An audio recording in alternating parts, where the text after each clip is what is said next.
Yeah, we're gonna find out about that. Inside the distance, big favourite Davies. Some people in the trade don't take that. Well, we saw another Davies novice. Undertaker music. DJ Boxer live here. So you got Ohara Davies in the ring, coming down with the Undertaker's music. If you guys want a link, it's in the chat. So you're covered, man. I'll put it in there. Links are in the box, mate. There we go, man. Eddie Hearn and Haymaker Ringstar Promotions are proud to bring you 12 rounds to the WBC Silver Super Lightweight Round. Sponsored by BetSafe by Paul. There we go. About time, man. Took me a while to get on. Sorry about it took too long, guys. Yeah, we're ready to go, man. Let me get a picture up here, man. Let me get a picture right here. Our three judges scoring from the USA, USA. from Italy, Guido Calimera. What pictures that one? Where got pictures, man? When the bell rings, in charge of the action, the referee from Moorhead, Scotland, Mr. Victor Laughlin. I've got a picture out. 1 second. Time to meet our bosses. There we go. Firstly, the challenger. He's out of the red corner. There's the white shorts with black and green trim. It's Derry. He's skilled nights on 13 pounds and 5 ounces. From 51 contests, 38 wins. 20 inside the distance, 11 defeats, 2 draws. He is the former British lightweight champion. It's Derry. Former Commonwealth lightweight International. Champion. He is the former WBA lightweight champion of the world. Yeah, it's Derry. Derry, Mathews. Yeah, man. There you go, guys. We're ready for the big time, man. And across the ring stands the champion. Champion. On the blue corner.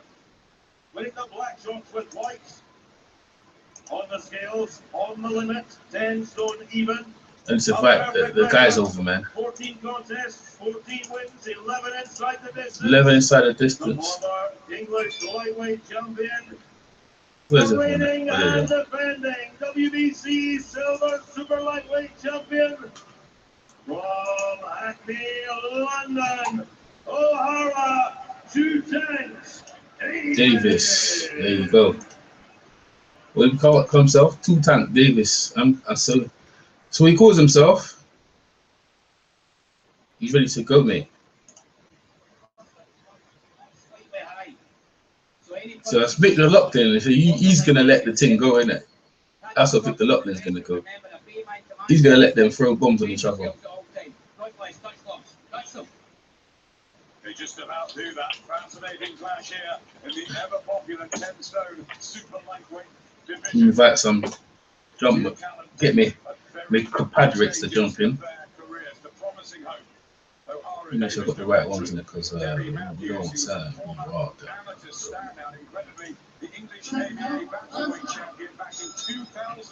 Okay. Yeah. This one. Yep.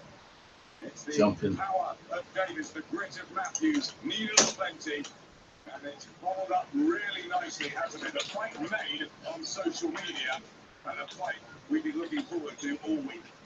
Well, so much content played up on social media. Yeah. I say this fight was made on social media, and it's time now to play. That's the voice of Calf Roach. So let's see what's going on here. Ohara Davies wearing the black trunks with the long reach. Derry Mathews wearing white trunks with was it fake break on the leg bit. So we'll see how Derry can get in. Ohara's jab to the stomach. Oh, good right hand over the top, man. Beautiful, man. Beautiful. Jab to the stomach. And see, Derry will just keep coming forward. He's tailor-made. Derry's tailor-made for Ohara. I interviewed him, but unfortunately, I lost the memory chip left at the Sky press conference. Derry doesn't like much of Ohara, and Ohara ain't got no respect for Derry, and he's trying to get paid to be the villain, and he's living it up, man. Ohara's trying to get onto the big stage, and I think that's what he thinks he needs to do. The body shot by Ohara. Ohara is doing very good of opening up Derry by the body shots, and this is definitely a step up. In terms of like grip opponent compared to the Italian guy. The Italian guy, not that John Wayne here, but beautiful, brutally. And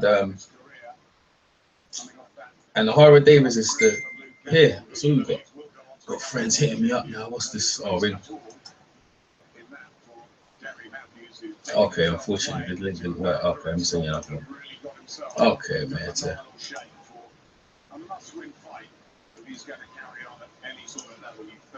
Oh, let me see what's going on. You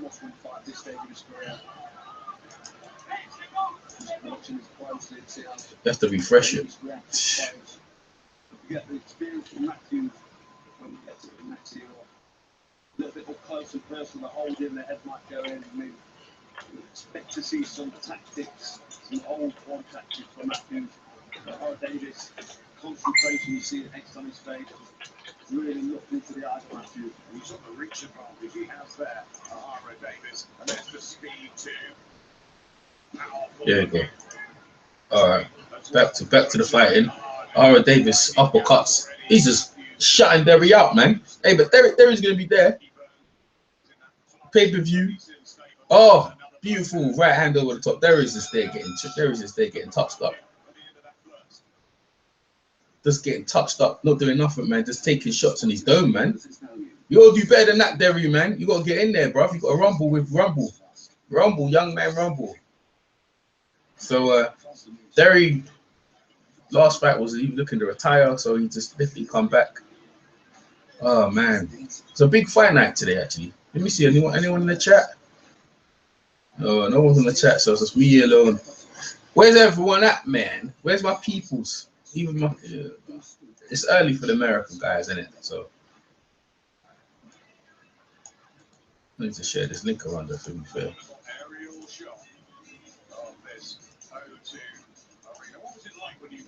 It's talking to Carl Roch right now. It was fascinating for me. I mean, fight I was really nervous about, looking forward to one. I could win. I had all sorts of emotions. Ohara Davies really believes he's going to do a number on Derry Mathews. He's definitely doing that. Just picking them apart, isn't it? At the beginning of the second round, the black trucks and red boots of the unbeaten youngster from Hackney. Just to getting touched up. How good he's going to become. Mathews believes he's a novice. Mathews is getting touched up, mate. That's what's happened to Mathews. He's just getting shut out. Derry's just getting shut out. Yeah, completely one-sided. Mismatch, man. Epic proportions, man. That's why probably Derry wanted to fight him downstairs. Oh, the jab to the stomach and the right hand over the top is beautiful. Big wide shots by Derry, but they're not hitting nothing. Long distance, man. This is impressive, man.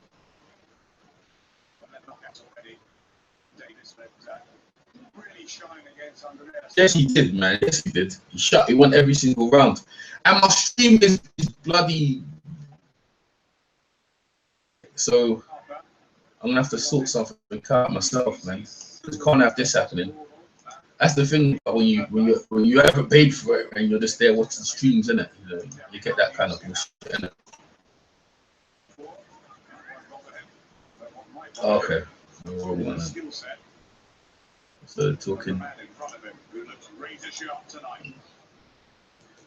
Ohara ain't losing one round out here, bro. Absolutely shutting him out. See, at that point, people think, oh, you should try and knock him out then. So that's the silly thing you do. Why would you knock someone out if there's no need for it? You know what I mean? If you're winning, that's what it keeps winning, isn't it? Don't do anything you need to do. Anything extra, if that's what's working, isn't it? That's what I would do anyway. Trying to open up another stream here. because these streams are very dodgy. But so far, it's a one-sided fight. There we go. Here we go.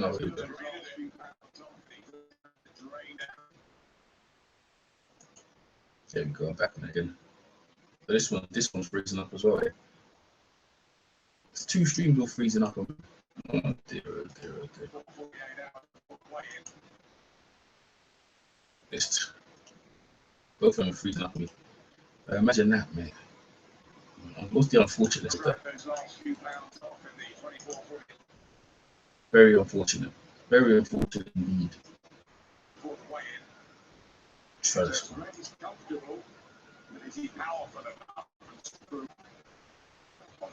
Doesn't take it. Derry Mathews hasn't really got a foothold in yet. It's going to be a big cheer for this evening.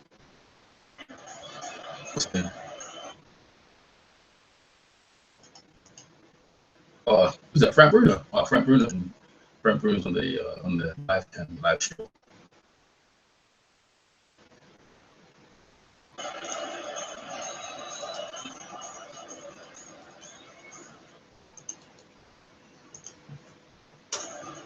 My stream is playing up, son, unfortunately.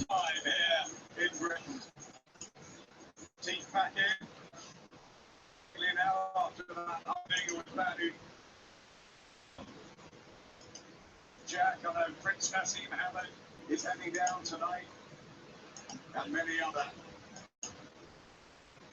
fighters. Football does. You want to be the Haye Bellew. The big fights with me always draw the crowd, and they seem to have that bit of glamour attached to them. Anthony Joshua as well will. Yeah, these streams are the dodgiest thing ever, man. Instead of them setting, just behaving themselves, it's all playing up. Here later on and working for us as Ohara Davies kicks off the 3rd round as he started the first 2 impressively. What's Mathews need to do here to try? He needs to get close. He's just going to be one-sided. Get into a rhythm, into a pattern. One-sided, absolutely one-sided. He's trying to get himself throwing punches, whether it's just the jab to the shoulder. Yeah, anything. Just do anything. Just throw it. That's how you get knocked out. That's how you get knocked out with this. He's left-footed for a nice little. So you get knocked out. Short right hand there from Davies landed. This is annoying. Completely shutting him up.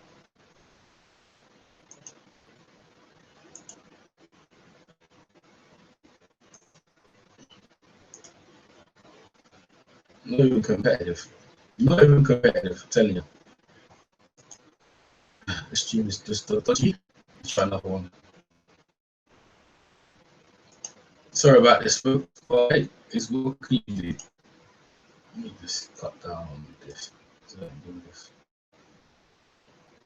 Catches up, and he is 33. Okay, I reckon. All my friends, them. There we go. Is it a case of he? Derry's dead. Derry come out of retirement. That's just that's what I heard. So it's what it is, isn't it? It's funny though because when I was watching the stream earlier on, everything was fine. In fact, I need to check my audio to see if it's working properly. He always has been. There you go. Paulie's gone down. Oh, he's gone down. Look at that. Do you miss everything? Paulie went down from a body shot. Old man, he's getting old, man. Yeah. He's gone down and Ohara's going in on him. Whoa, Ohara's going after him, boy. What I can see. And he's down again. Almost over. Down he goes for the second time. 18 seconds to survive. Ohara just take him out. That's what you do, though, isn't it? announcing up, he's giving Mathews the benefit of the doubt. Yeah, hey, look to look. I was getting in for We're going to see the replays in a minute, but then punches were hurtful. Yeah, the fight's over. And powerful. Mathews couldn't really do anything. I think he didn't do a great deal wrong there. He should have. He got turned over. I need to get that. More. Maybe got hold of Davies, but the writing was on the wall there. Quality performance from Ohara Davies. I wonder if he felt the power early, Derry Mathews, at the higher weight, and maybe not quite the reflexes to deal with it, but take nothing away from a formidable performance from this man, Ohara Davies. He might not be everyone's cup of tea, but I tell you what, he's making headlines. He didn't lose in a short amateur career, and he keeps his unbeaten record intact. And I would suggest he's a danger for pretty much anyone out there at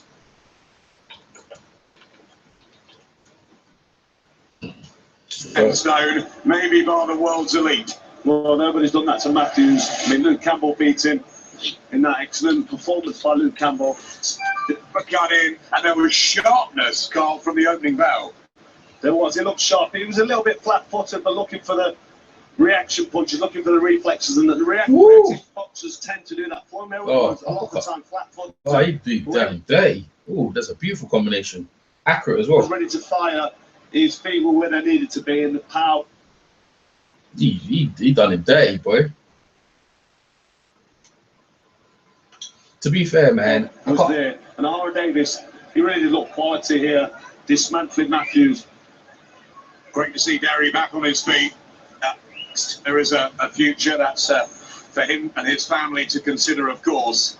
A second stoppage defeat in a row after the one against Luke Campbell in Manchester. But this man, beat up body shot was beautiful, very man. Seriously, the WBC Silver Super Lightweight Champion. He's ranked number 9 by the IBF, number 14 by the WBC. That was vicious, man. I wouldn't think many will be desperate to share a ring with him after that. They want to be fighting for a title of some sort if they're going to take a risk. And going from the Davies under this kind of arsenal. I mean, good quality, accurate shots here, mixing up body, nice left hook to the body and head. Great stoppage there by the referee. Derry Mathews, really nothing coming back. You could see he was hurt. At the end of round 2, I could see that there was a perturbed look on his face. I think he swallowed some of the shots and thought, you know what? This is hurtful. Great to see the respect, though. They hug each other, the pair. Lovely in boxing. Mathews crestfallen, Ohara Davies beaten in 15, going places. Yeah. Just done him dirty. What I could see anyway. Time of 2 minutes and 55 seconds. Into round number 3. Referee Victor Walkland stops the contest. His opinion. Derry Mathews in no position to continue. The winner, he is still the WBC Silver Super Lightweight Champion, Ohara 2 times Davies. Derry still don't like him. Derry still ain't. 25 years of age. From Hackney. You're going to hear a lot more about Ohara Davies as we wait for the challenges that lie ahead. Derry got dealt with, mate. Big respect from the crowd to Derry Mathews. Derry got dealt with. As we all have for him. We have. Derry Mathews looked a little bit shell-shocked there, Adam. He's stumbled there over to his assistant there in the corner. And he really does look like a guy that's in trouble, Derry. I mean, he's got caught with some heavy shots there, and that shows the power that he was up against. He was hurting, so only early on round 3 there. And Ohara Davies one to watch for the future. I think he's got a bright future ahead of him. Well, he's bound to say a few interesting things in the interview, but I'm sure there will be respect for Derry Mathews. Ohara is talking to Andy. Yeah, Derry, if you want to come and join us, first question to Ohara. Why did they bring Derry for? In the build-up, do you think you backed up those boasts tonight with that performance? Yeah, I definitely did. This camp, it was really hard, and we worked really hard, and okay. I was talking now, so it was a lot of stress on the mind, and I worked so hard for this camp, and I'm glad that it's all finally done. I've done a lot of build-up against Derry Mathews. Actually, I look up to him. He's been in boxing for years and years and years, and he's won titles that I can only dream of actually having a chance to win. So I respect him a lot, and I hope that there's no bad feelings with him towards me, because I've got none towards him. All the trash talking, it was just to build up the fight, and that's just got to be. You look tremendously confident tonight. Were you just too big and too strong? Yeah, I was so confident because I've worked hard in the gym. You know, in the dressing room, I was just so calm because you know, I knew that I've got what it takes to win. It's just about getting in the ring and just doing what I've done and doing what I've been doing for 8 weeks in the gym. And so I'm just a confident person. I'm always confident in my skills. I thank them for giving me this opportunity. You know, it was a pleasure having the opportunity to fight him, and I wish him all the best. Derry, commiserations. You've been to the very top of the sport. Just how good is Ohara Davies sitting on your right-hand shoulder? He's very good, and I felt the power of him in the first round. We had to really charge the head, and listen, all the smash talk's being done. He's the champion. I'm a proper loser. The better man won on the night. And it's been a good journey, and I've enjoyed it. From what you're saying there, do you think that might be the end? I know it's the end, but it's one of them things. It's crying, bro. Well said, everyone. Gives you a big round of applause there. For everything you've done for British boxing, well said, Derry. Ohara, what do you want to do next? Pardon? What do you want to do next? What I want to do next, I just want to have a few weeks off the gym. You know, what happens next, I'll leave that to Eddie Hearn and my manager. You know, they'll sort out whatever they got to sort out. I never ask who I'm going to fight next or anything. I get told who I'm going to fight. So I never really get involved in that side of things. My aim is just to go to the gym and beat whoever they put in front of me. If my coach, if Tony Timms thinks that it's the right time for me to go in there with a new fighter, who am I that I'm not ready? So it's leave that to them. So I'm not sure what's next. It's a learning curve for you because everybody's watching everything you say and everything you tweet, but it's great to see you two sitting next to each other. Do you think you're a little bit misunderstood in some of the things you say and how you come across? I definitely think I am misunderstood because what I'm trying to do, I'm trying to build up the fight, and it's what this is about. This is the entertainment industry, and it's about excitement and giving the fans something to look forward to. You know, I've got nothing against him, as I said. You know, I respect him as a fighter, and I do look up to him. You know, he's been in boxing for years and years and years, and I just hope that there isn't any bad blood between me and David Mathews after this. Let's have a quick word with Eddie Hearn and see what the future might hold for you. Ohara's got that WBC silver title. There's a domestic route as well. Who have you got on the radar? No, I think he's going to almost bypass it. The bypass what? Eddie's good. Eddie, man. Eddie, boy. All right, what we got in there? That's what we got in there. Domestic route. He's going to be top 5, top 6 in.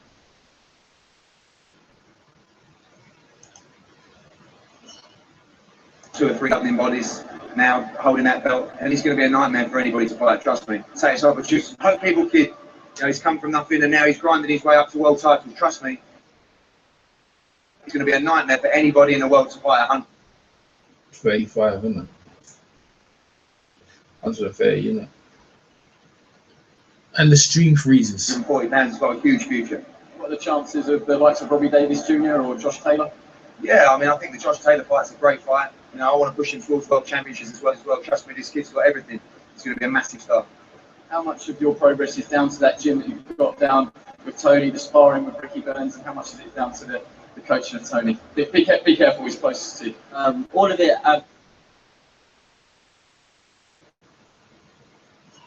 I'd say, you know, since I've been in his gym, I've learned so much. And, you know, with Tony, he does invest a lot of time, a lot of energy, a lot of effort into me. And I'd like to take this opportunity for Ricky Burns. It's just quite a pleasure. You know, I've looked up to Ricky Burns for years from when I was an amateur boxer. And now I get to see him in the gym every day. And from sometimes in the gym, I get kind of tired and I'm like, you know, like, this is so long, I've got to get up in the morning. But then I see Ricky Burns, like, he gets up and he does it. Like, he doesn't complain, he does all the work, and then he'll go another extra mile after we're all done. And that's what I know, like, that's what it takes to become a world champion. But every day in the gym, I try to follow in his footsteps. You know, I try to do as much. Yeah, trying to burn time because as much as I the can. fight finished early. He'll give me tips, and me and Tony will sit down and we'll watch a few boxing tapes, and I believe I'm in the perfect camp. Final word to you, Derry. Thanks for you remember it all. Yes, sir. I've beat good champions. What's going on, bro? I've beaten with the best. I've always fighted the best. What's happening?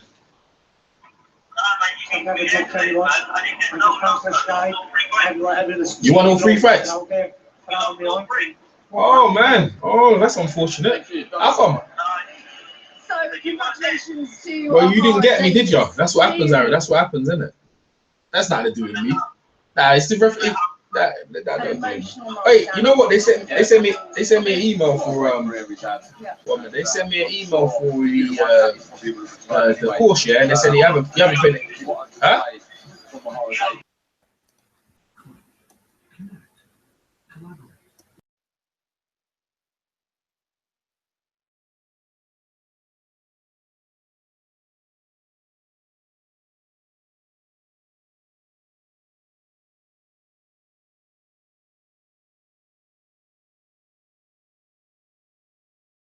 What you were going to say, Johnny Nelson? Ohara Davies, who just wants to get up with a big. Yo, what's up, Daniel?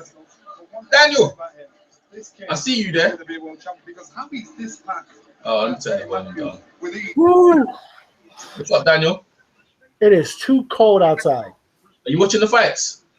I'm about to, but oh my, it is too cold outside. Woo. Derry Mathews got smashed by Ohara, man. Ohara accurate. But Derry Mathews is retirement. You might have to hold the hangout, man, because I have to go to the shops, man. I fell asleep, woke up, don't know what's going on. We got people out there in the chat. Yeah, Derry Mathews got smashed by Ohara Davies, bro. Absolutely smashed. All right, let me get here. Our stream is dodgy. Oh dear. Oh, Derry Mathews got smacked apart. Ohara's battering. Absolutely battered him. All right, let me look here. Let me get my usual thing going here. It's a complete mismatch, right? It's a mismatch of epic proportions, right? Look at this. They leveled him off. They absolutely leveled him. All right, here we go. The pay-per-view. They ask people to pay for it. Oh, you know that. Look at this. All right, let me get here. I'm talking about the UK broadcasting, not the American, because I hear American over there. Nah, they have it on AWE here. Pardon? Yeah, they have fight it on AWE here. Oh, so they have American broadcast. Yeah, AWE is like a pay stream service. Okay. Well, Daniel, if you don't mind, you can put the volume down slightly because we're getting it. There you go. There you go. Turn it down a bit. Because my one's down as well because I know you're there. And the UK broadcast is where it's at, by the way. But my stream keeps freezing up. Daniel, how you been anyway, Daniel, man? I fell asleep on Michael's hangout. Yeah, no, we were finishing up, I think, just previewing the fight. And like I said, previewing Thurman, we pretty much nobody gave Bellew a shot. Like there's no way Bellew gets a shot. Okay. Let me see here because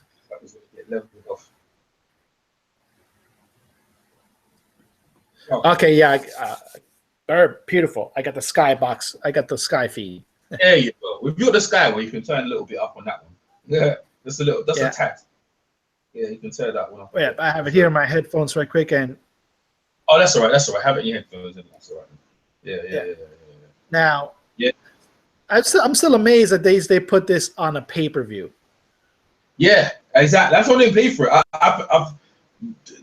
They could have made this free. They could have made it free as a pay-per-view. It does well. It's for the pay-per-view, you know, because David Haye and Tony Bellew, they 2 world champions or whatever. Who's coming up now? Who's fighting now? Who's this bum? No, like right now, I think they have Nigel Benn talking. Oh, Paulie's coming up. Yeah, this is good. You see, you come at the right time. See, Paulie's coming out against Sam Eggington. Yeah. All right, I'm gonna have something right quick. I'll be right back. All right, no problem. Yeah.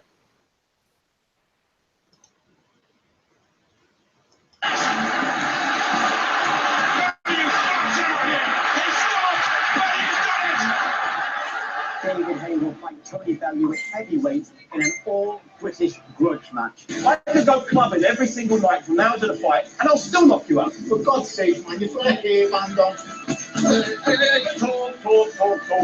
that. Made enough noise for people to want you to get. What's my old mate saying? All right. No, I'm not working. Dude, look at this girl. What's he talking about? No, not working. Of course, it's working.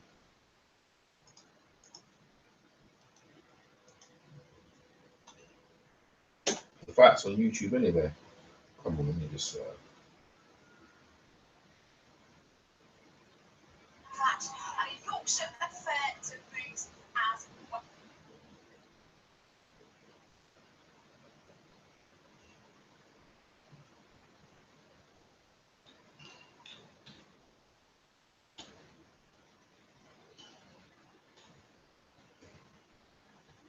All right, so let me turn the volume up. So my bad. Sorry, guys. They got the adverts on anyway. So yeah, just constantly, you know, talking to people.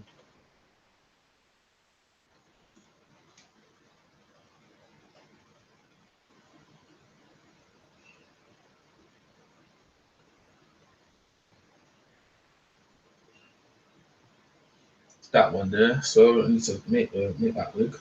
So I'm gonna either like there. Yeah. I think they're already showing that KO. That thing's already on YouTube. Yeah, I told you. I told what Ohara Davies? No, the David Howe. Yeah, I've got it already. Yeah, absolutely. Watching it right now. Put it on my TV right now. That's what I'm saying. This after good quality picture as well. Thanks to David Boy Essex. Check it out, David Boy Essex. What's his name? Channel David Boy Essex. Yeah, check out David Boy Essex. He's just uploaded the fight. Wait, where's everyone else? I can hear cling clings. That means the vampires have woke up. Oh, it's the truth. It's the truth himself. Wow, someone upset the matchroom. Yeah. Where you guys in? Tell them to jump in. Jump in. Where's Gus at? Gus over here too. All right, let me look here. Oh, great. Somebody wants to get into the block party. Mr. Ferrari Enzo. Any Muslims can F off. Oh dear, yeah. That needs to go. Let me go to the block party. Yeah, there you go. Thanks for that. Yeah, goodbye. Go to the block party. It's cold over there. Oh, enjoy yourself there, mate. What's the first one? Skiving. What's this guy? What's this guy thing? I'm gonna get rid of that anyway. All right. Let's see here. Yeah, nothing much happening right now, but let me look. Interestingly enough, this UK commercial that's mimicking Titanic. Yeah, happens there. Can I keep? Of course, yeah. Meerkat Movies, is that like the UK version of like Movie Phone? Oh no, I'm not watching the advert. To be fair, I'm not watching the advert. Found one on YouTube.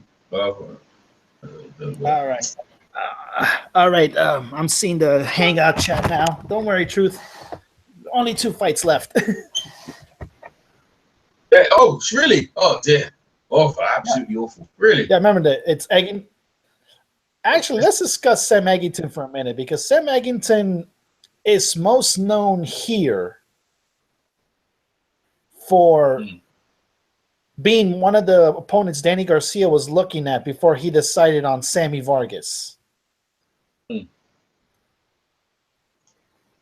Yeah, that's right. They were. Yeah.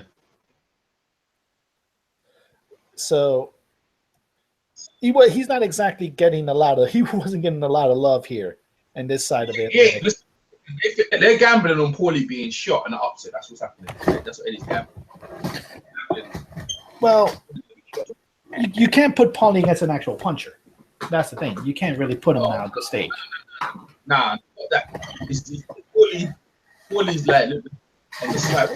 Hey, what's all that news, man? What's all that noise, man? Come on, man. I had to move the laptop a little bit. Reconfiguring things. There you go. All right. David Hayes in the building. David Hayes just turned up in the building. David Hayes. Now it's the fight we've all been. Here comes Paulie coming up. What a chance for Sam the Savage Eggington to scalp. Sam the Savage. Renowned name. Former champ, Paulie Malignaggi. Oh, Paulie's coming up. I'm more than ready. Okay, yeah, they have something else here. Can anyone catch the leaders? Find all the answers. Right now, I'm just thinking about Sky getting Sports. and we'll talk about what it leads to afterwards. Paulie Malignaggi on my record, you know, a win. Never mind the stoppage. So, if I could stop him, I'd be over the moon. But just a win is all I'm looking for at the moment. At its simplest form, yeah, it is a boxer versus a puncher, and you know, Paulie out jab his head off, man. But it's a new test, obviously. Yeah, if you jab, yeah. Kind of this particular opponent, but I've seen it's kind of stop. That's the best punch. Him, but granted, he got surpassed a little bit by Triple G as far as jab output.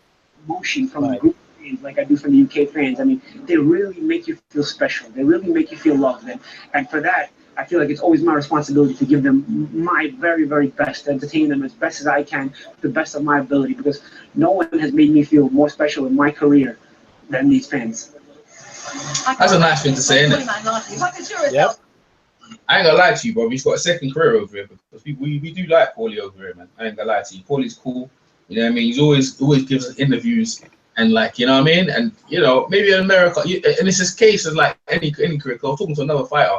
He's in America and he's not getting no fights. So I said to him, you need to come over here, and you know, and that's what people need to do. You know, in your own country where it's not really working out, you need to go abroad and see what's going on in Eggington, you know, get that respect back again. Well, Paulie gets more love here now as a commentator because people see him just now as a commentator here.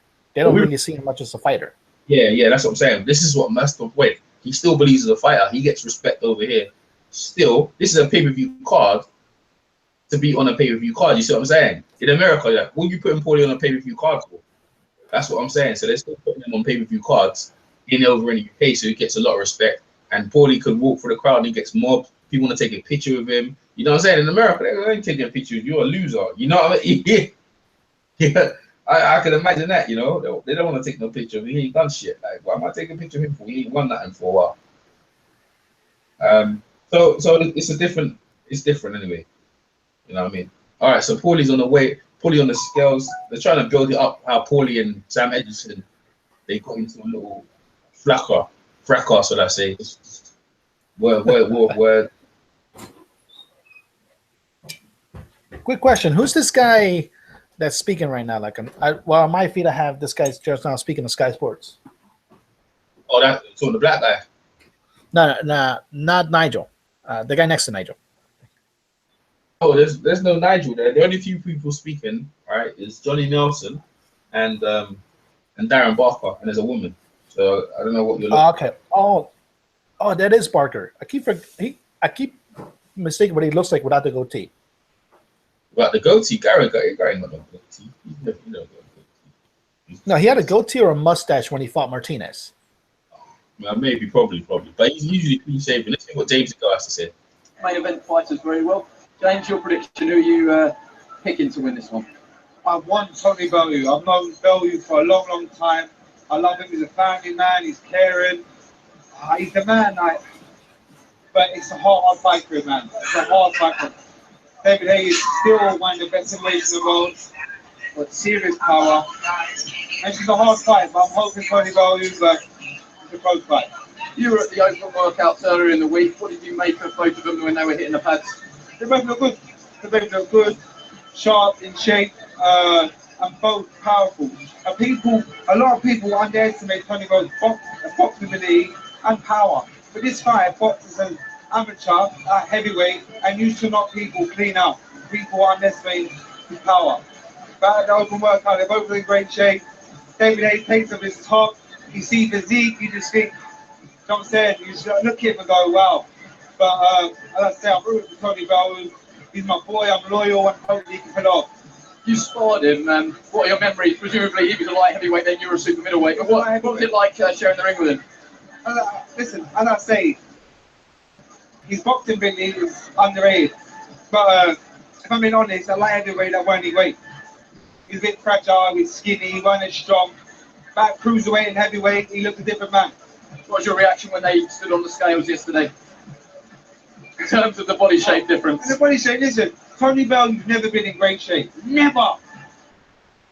But he hits extremely hard. I'm telling you, I've been in the ring with him and I've seen him knock people clean out. Obviously, David Haye looks much better physically, but muscles don't win you fight. Trust me, they don't win you fight. And as I say, it's going to be an exciting fight. Trust me. But Tony Bellew has got a game plan, and it should be a great fight. So it's Team Bellew for Team Chunky.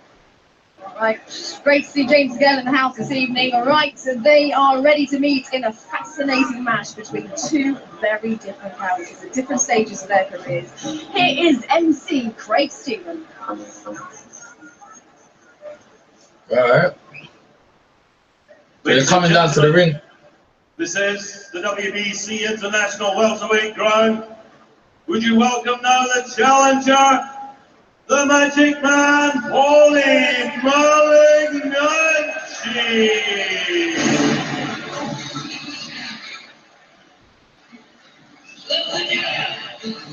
Lights out, right? Hey, I didn't hear no bell. So for the 44th time, over a terrific and highly entertaining 16-year career, the Magic Man enters battle once more. Once upon a time, a razor-sharp, superb slickster who came of age really in that amazingly brave first defeat to Miguel Cotto. Then taking on the biggest names in boxing like Haye, Carl, Broner, Garcia, Jr. Won world titles at 2 weights and refusing to give his ring activity up for a more settled life as a witty and wonderful commentator. Just yet, he's trained hard for this Paulie. Turn that music down. I don't want to get down for the strap. You still there, Daniel? Oh, it's probably Daniel's probably on. Got his headphones on, listening as well. So Paulie just entering the ring right now from Brooklyn, New York. Should I say Bensonhurst, New York? Paulie, the Magic Man, Malignaggi.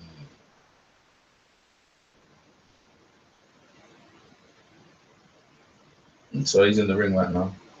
I need to get there you go. Where's my mate?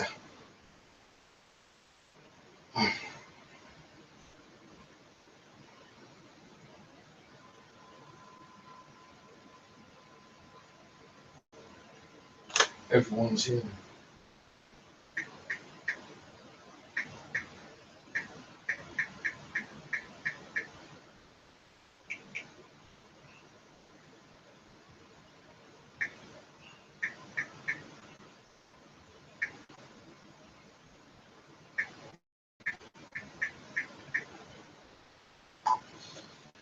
There's a guy who,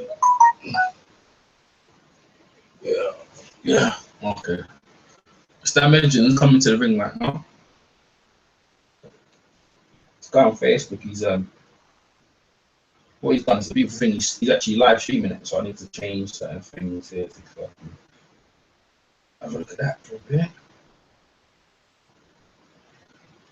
Sam Eggington, man, he's a tough, rugged dude, man. Paulie better be about his business, man, because this guy's gonna do it. This guy's gonna be about it. I'll say that right now. He's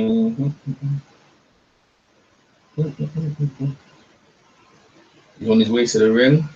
Let me see what's going on. I'm gonna have to turn it up and watch it through some other guy on Instagram. That's what I'm gonna have to do, because at the minute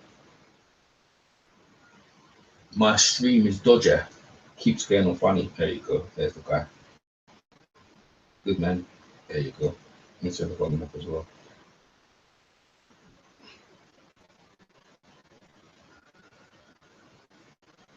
Yeah, so I mentioned he's on his way to he's in the ring actually, making his way to the ring. So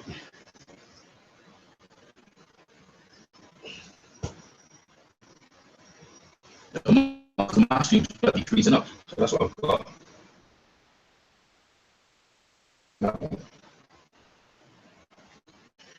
My stream, bloody dodgy stream, I swear down, these dodgy streams are killing me, Missy. Paulie has been around since 2001. Double the amount of fights, so many more rounds. He's not a puncher. Eggington can back a little bit. He's a slight favourite. Eggington 9-4 on. He gets 7-4 against Malignaggi. Probably going to go long. People feel points. Others are leaning towards Eggington. Malignaggi now.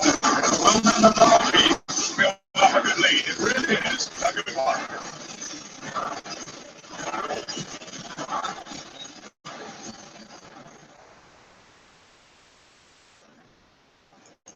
Well, ladies and gentlemen, we are under the big tent. We are in the O2 London. We're live and exclusive on Sky Sports Box Office and across the USA on AWE. There we go. And Eddie Hearn and Haymaker Ringstar Promotions are very proud to bring you 12 3-minute rounds for the WBC International Welterweight Group. You must think keep bracking in and out. Proudly sponsored by Betsafe, by the attention advisor of Ringside, Italy, Signor Mauro Betti, and the British Boxing Board of Control, steward in charge of Mr. Mick Collier. Our free-scoring judges from the You could have scoped it out as well. USA, Fernando Barbosa, from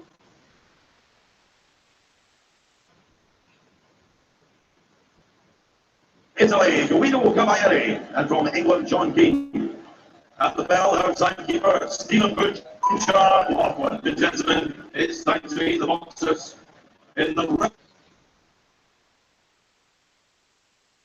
red corner, winning red, green, and white on the scales at 10 stone, 6 pounds, 3 ounces.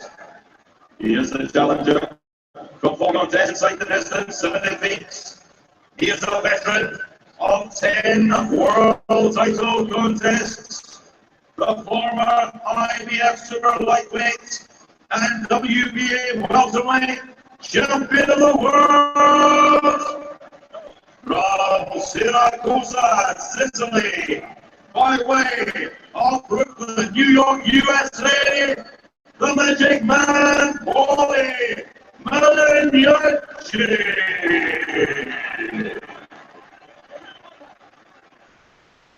And in the blue corner, with black with silver trim, and the weight he scaled 10 stone, 6 pounds and 8 ounces. He is the champion. For 22 contests, 19 wins, 11 wins inside the distance, only 3 defeats. Former British, Commonwealth, and WBC International Silver Welterweight Champion. Tonight, he is the reigning and defending WBC International Welterweight Champion from Birmingham, England. Hey guys, you've had your instructions in the dressing room. Remember, obey my commands a long time. Defend yourselves all the time. Good luck, touch shots. Intriguing 12-round welterweight matchup of youth, determination, freshness, strength, momentum in England's Sam Eggington.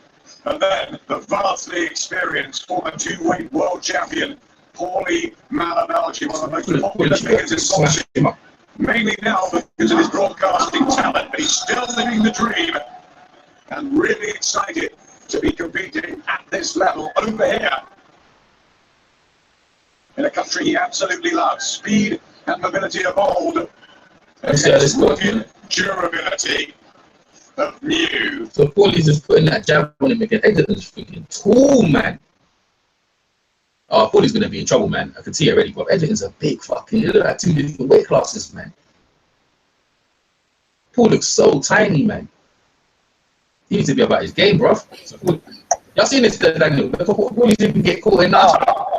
No, I'm like a good minute behind you. I should have put money down, man. Fucking Eggington is like a giant, man. Paulie ain't gonna last too long in this, man. He ain't gonna last too long. This clumsy one boy, the clumsy cowboy is gonna get him eventually. Because Paulie gonna have to put his respect. All right, like I said, I'm like a minute. What time is the round right now, Fred? Yeah, I'm in round 1. Don't worry about that. Stay with me, Stay with me. So when you get to me, you can see what I'm talking about. Like, yeah, this is ridiculous, man. Oh no, like, I'm seeing the size difference right now. Yeah, that's a significant size difference. Right now, Paulie's is outweighing him. Like Paulie's touching him up. Yeah, but see, the thing is, yeah, it's all well and done. This is the first round, yeah. It's if Paulie can keep it up, man. That's the thing, because like, you know, that's the thing about boxing. You know what I mean? Like, it can Paulie keep this up, and he's got 12 rounds with this big fucking barn boy coming at you, man. Oh, he got Paulie again with a right hand already. So Paulie, I should have put money down on them on Eggington, because I can't see Paulie taking this for 12 rounds, man. No way. Because Paulie looking, he always goes the distance. He always goes, but this guy is fucking huge. Yeah, well, yeah, the height difference you can tell right now is just I wonder bad. What he's dehydrated to, man. Fuck, I probably got in this. Oh, no, yeah, I'm surprised they didn't announce that, or Sky didn't put that up. Fuck that, man. Chuck. Listen. Paulie's coming back. Actually, Paulie's definitely winning the first round, so I don't even need to score that. It's whether Paulie can keep up. Yeah, so everything right now that's Paulie's money punch, the jab. So, man, that's not surprising at all.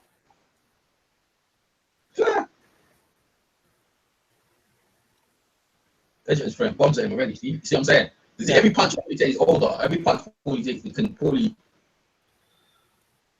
No, see, now he's getting to a war. See, Paulie, it's always going to win the rounds, and he's got that bloody Scottish guy in there, the referee, who lets things go. So he's not even going to. He's like he's the UK version of Steve Smoker. He's the one who let Blackwell take all that beat. Wait a minute. They let him ref after that. Yeah, he ref earlier on tonight. Paulie's gonna get touched up. Oh my god! Listen, I like Smoker. Well, at least with Smoker knows when to jump in. No, this guy doesn't jump in. He doesn't even jump in, bro. And folks, remember, this is for the WBC international title. Yeah. In other words, like to become like I think the third in line for the winner of the big fight here, Thurman versus Garcia.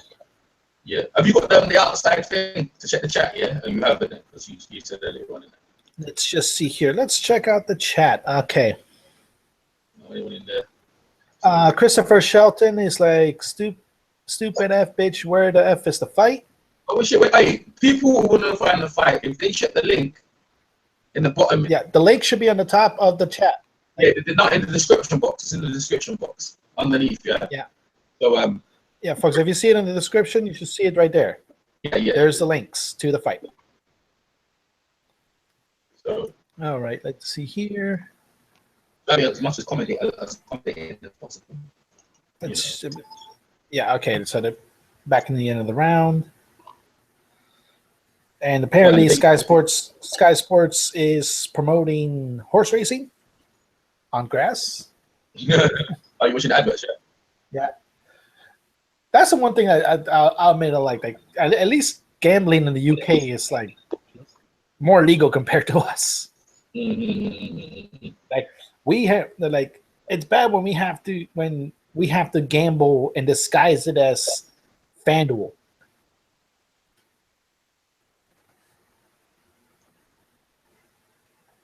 All right, on my feed, round 2 starting, and I give it up to Paulie. Paulie's trying combinations, like he's trying to get combinations in. Man, Paulie's gonna get his ass whooped, man. I'm telling you. Well, I didn't realize the second round. Yeah, I'm in the second round right now, but it makes a whole different difference, you know. It makes a whole difference, you know. It makes a whole difference when you're boxing someone with a reach like that. You know what I mean? Like you guys, you should know, boy. Let me see what's going on. All right, yeah. So if you guys check the link, is in the description box, and help yourself. Yep. Okay. Let's see here. I can't see how Paulie going to last this minute because this guy's too big, and I've seen it already. It's like they're 2 different weight classes. Look, he's getting caught with a right hand. Body shots. He's going down, man. Look, Eggington's a very good pressure puncher. You know what I mean? Look, he's just walking him down. He's big for the weight, man. This is did you know this is at 147, isn't it? This is welterweight, yeah. Here's a career 140 lightweight, if anything. Like he's basically his career at 147, like 140, And this guy could probably go 154, 160. Look at the weight classes, man. I can't believe you agree to this. Well, it's a payday for Paulie. That's the thing. It's a payday for him. So Paulie he's a champ, right? Because, bro, I wouldn't fight someone. Look at the height. Even though the guy's clumsy, those guys do catch Paulie with a couple of punches, and you know what I mean? Paulie got to use every skill, and he'll win every round up until when Paulie gets down. But Paulie lets him, eventually he's gonna drop. Timber. Should I say that? Actually, that should be Eggington. Eggington is a big. He's from Birmingham as well. All right, let me look here. Let me. That's not around. Only 2 rounds in the book. Go on, Daniel. Yeah. Okay. No, I jumped on your feet, so I'm the same thing you are. And do they always have the same commercials? Well, I understand it. I do understand it. Like it's only like a minute break, but the same commercials. Well, it's either that or like the 6-second commercial for that supplement with that one piano stroke. Yeah. But let's see. Okay. Was first fighter to tweet during a fight in between rounds. I'm not gonna say anything in the grammar because I'm guessing in between is correct in the UK the way it's written. All right, let's see here. Round 3, folks. And there. Okay, Eggington starting with the body shot. It's already starting to break him down a little bit. I'm in round 3 right now, man. Are you in round 3 right now as well? Yeah. Yep. Like I said, I jumped on your feet, so. Yeah, that's cool, man. My shit jumping around. He just Eggington's gonna get to him, man. The size difference is just too much. It's mad. Frankenstein, absolutely Frankenstein. I just don't see how he can keep this guy off him because you established yourself. He's not a big puncher. Oh, look at Paulie got hit with a wicked right. He got hit with a wicked right hand. Paulie's got a chin. He got hit with a wicked right hand on his chin, and because you know what? Because his hands are down. Oh, good body shot by Paulie. See, Paulie's already killed it. See, Paulie getting caught with left hooks, right hand from this slow guy. Right here, he's just landing the right hand. Look at him, he's trying to tee off on him. I should have put money on Eggington for the stoppage, you know. Should have put money down on this. I've no he's gonna stop Paulie. I've no Paulie because Paulie couldn't take the punishment from Danny and this guy. I'm not trying to say hits hard as Danny, but bro, after a while, man, you can't be getting hit by this. Oh, we need to go up there. All right, let me see here.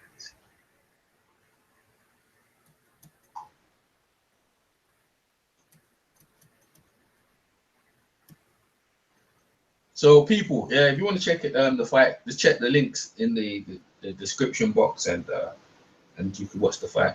Because you fight, and Sam Eggington, boy, he's just a giant, big dude, man.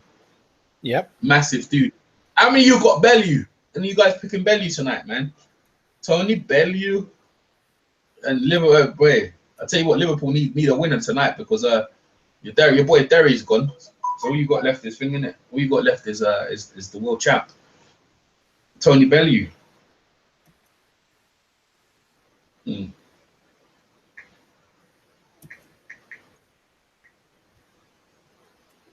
All right, let's see here.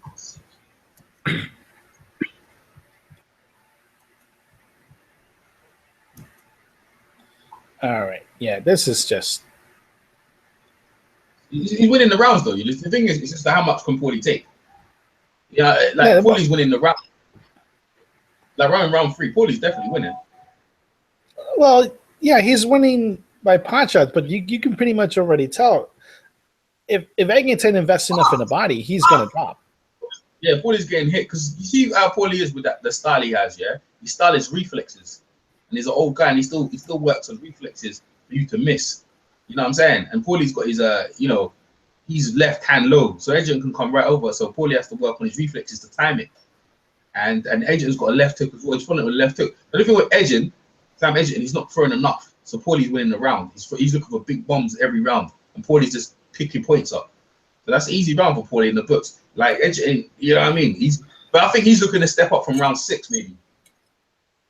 Well, yeah. Well, unless, like I said, unless Eggington really has no motor, this is it's just going to be a matter of time, unfortunately, because what Paulie said, like I said, Paulie's already been like beaten up, like I said, by the likes of Cotto, by the likes of Porter. So there's some dent in that armor. Like the main fight recently that you can say, thank you a lot, ESPN. A lot of the fights that you probably can say that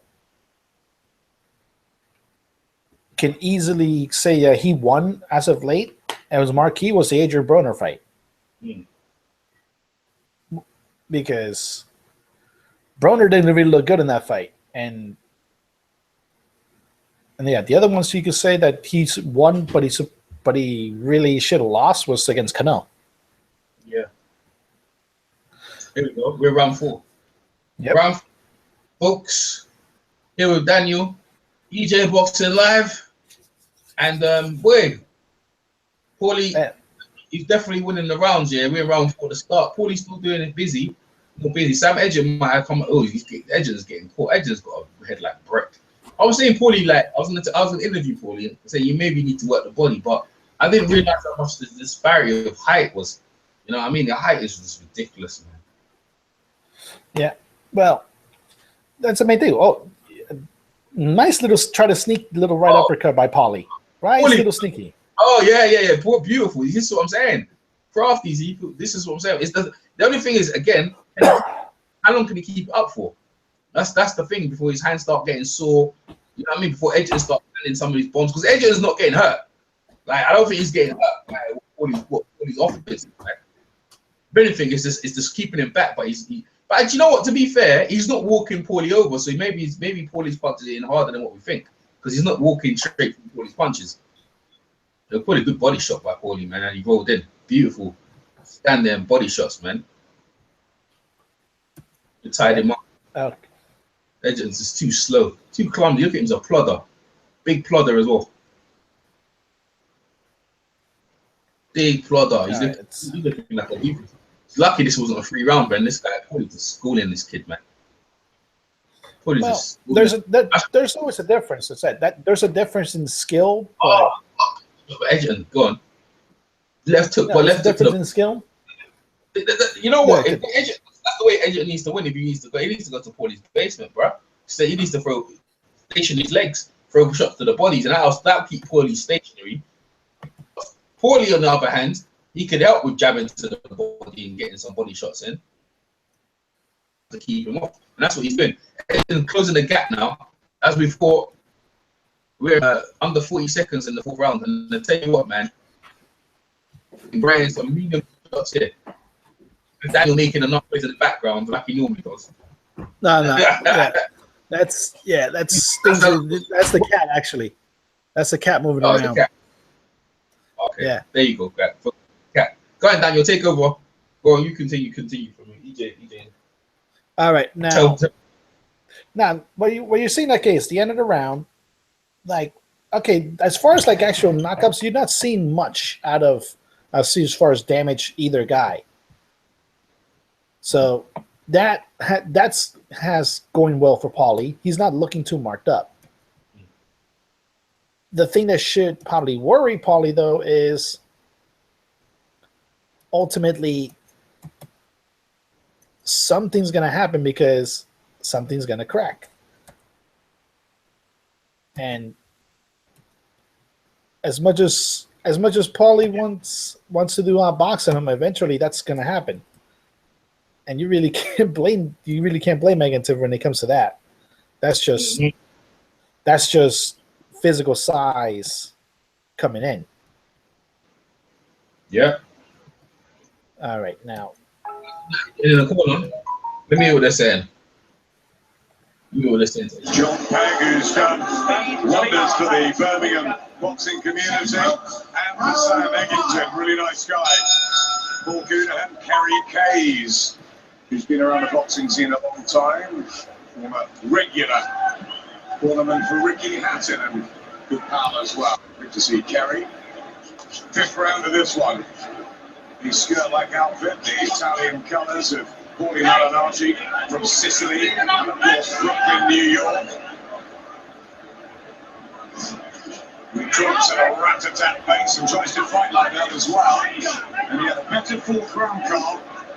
Just got Eggington thinking, utilising angles and movement. Good there, it's better from him. And I think he's got Eggington thinking as well, just because I think he's cornered that. All right. Last round, 6 away from him. He needs to now take control. Good right hand there for Paulie. On the way in, Eggington. Nice little left hand for Paulie. Nice little jab. For this Paulie Malignaggi. Down in Miami. David Haye got him onto this. Nice look at there, making Eggington miss. Fifth Street Gym. Great sparring. Decent right hand there from Eggington. Just looking to slow down Malignaggi again. Make it uncomfortable. Stop the flow, the movement. Oh, that was a nice right hand from Eggington.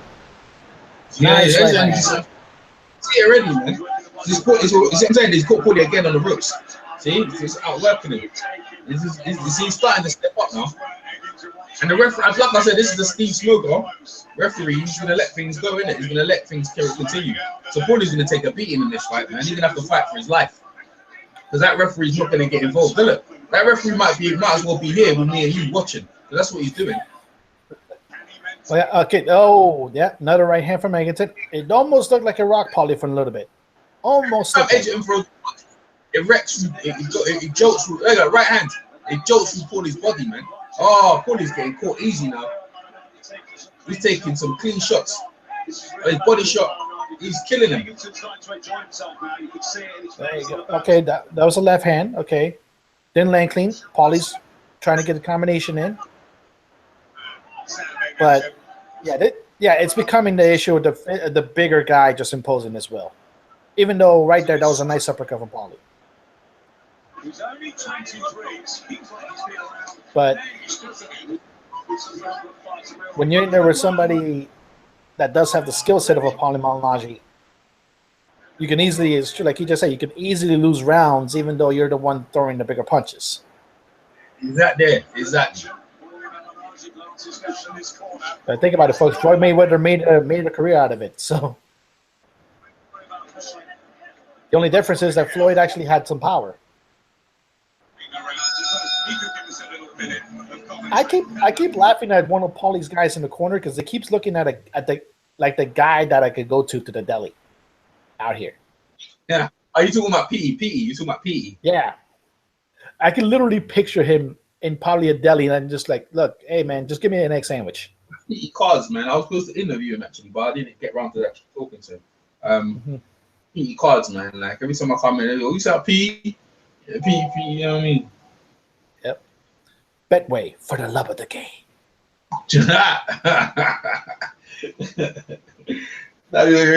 Hey man, and we got later on Furman. That's your town of the woods. Furman Garcia. That's later on, man. Furman Garcia. Hopefully everyone will be around here in the O2. Over here. That's why boxing is a worldwide sport here in the O2 in London, England, with Daniel Copotier, EJ Boxing Live, Sam Eggington, Paulie Malignaggi, and Sam Eggington's edging it up. We're in We're in round 6. Yep. Paulie, I think. Hey, would you give Sam Eggington that last round?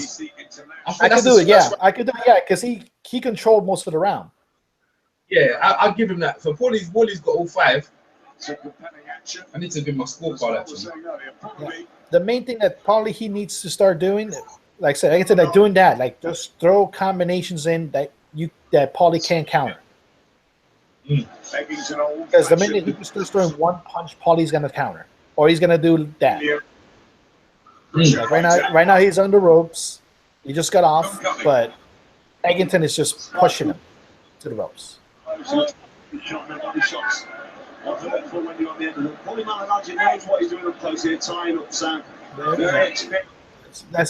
he's doing right now. He's just smothering the punches. Eggington's trying to get some body shows in there.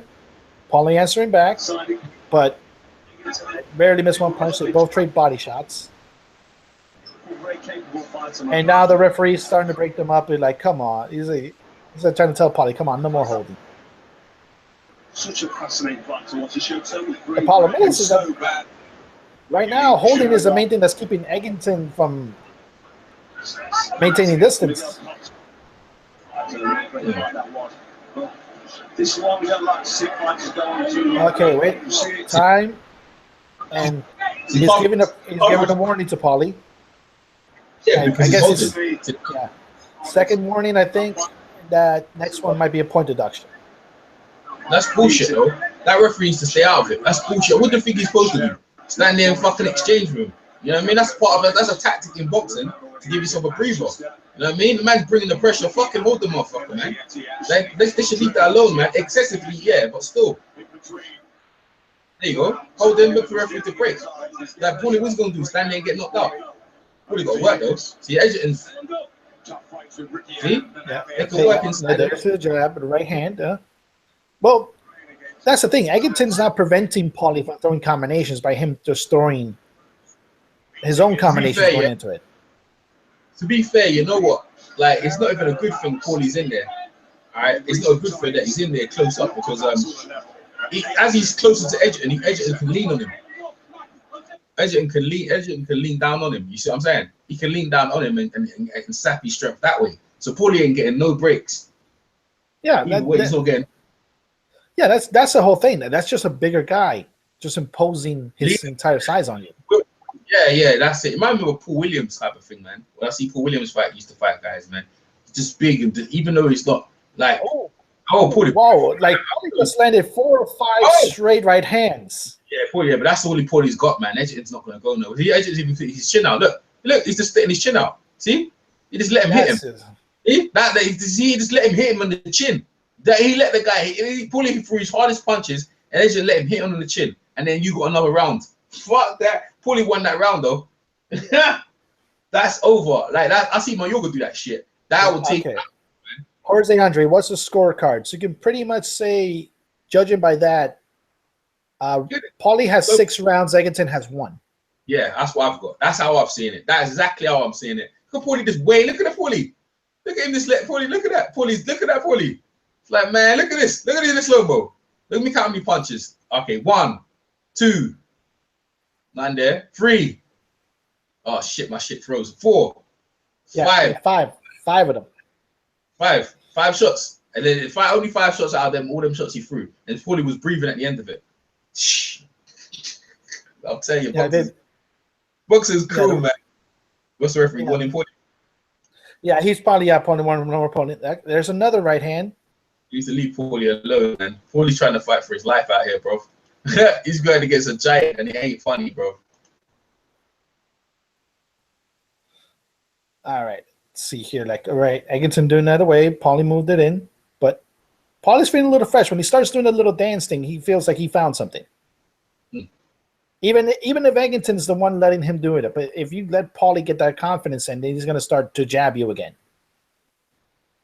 People watching live, yeah, by the way, if you're watching for the stream, it's on thing, man. So it's in the chat. Not in the chat, it's in the description box. So if you scroll down, there's 2 links in there. There's one to find all the fights tonight, and there's one directly for the link we're watching right now. I'm watching right now, that is. Yeah. So that's where it is. Yeah, folks, yeah. The link is in the description. All right, let's see here. Leaning again. Now, one thing that Paulie can do in letting Eggington lean in is try to see if he's breathing hard. Try to see if Eggington himself is getting tired. Yeah. Because, like, early on, before the 5th round, Paulie was dictating the pace, and you could say Paulie, like, he jabs, he moves, but his pace, even to this day, is still a little bit faster than a lot of other fighters. I say what, Paulie's in good condition, actually, to be fair. We're in round 7. He doesn't look like he's tiring. No, that's why. That's why. If you're purposely letting like Paulie right now, maybe purposely letting Eggington trying to lean in, try to gauge in. Okay, how tired are you? How hard are you breathing? Yeah. Because then I can actually get a second win. Even though I can't hurt you, I can outlast you. Well, Paulie, look, man. Paulie look like he's got this. This is Paulie fight to lose, man. Shh. That's what See how much Paulie's got left, man. He looks useful right now.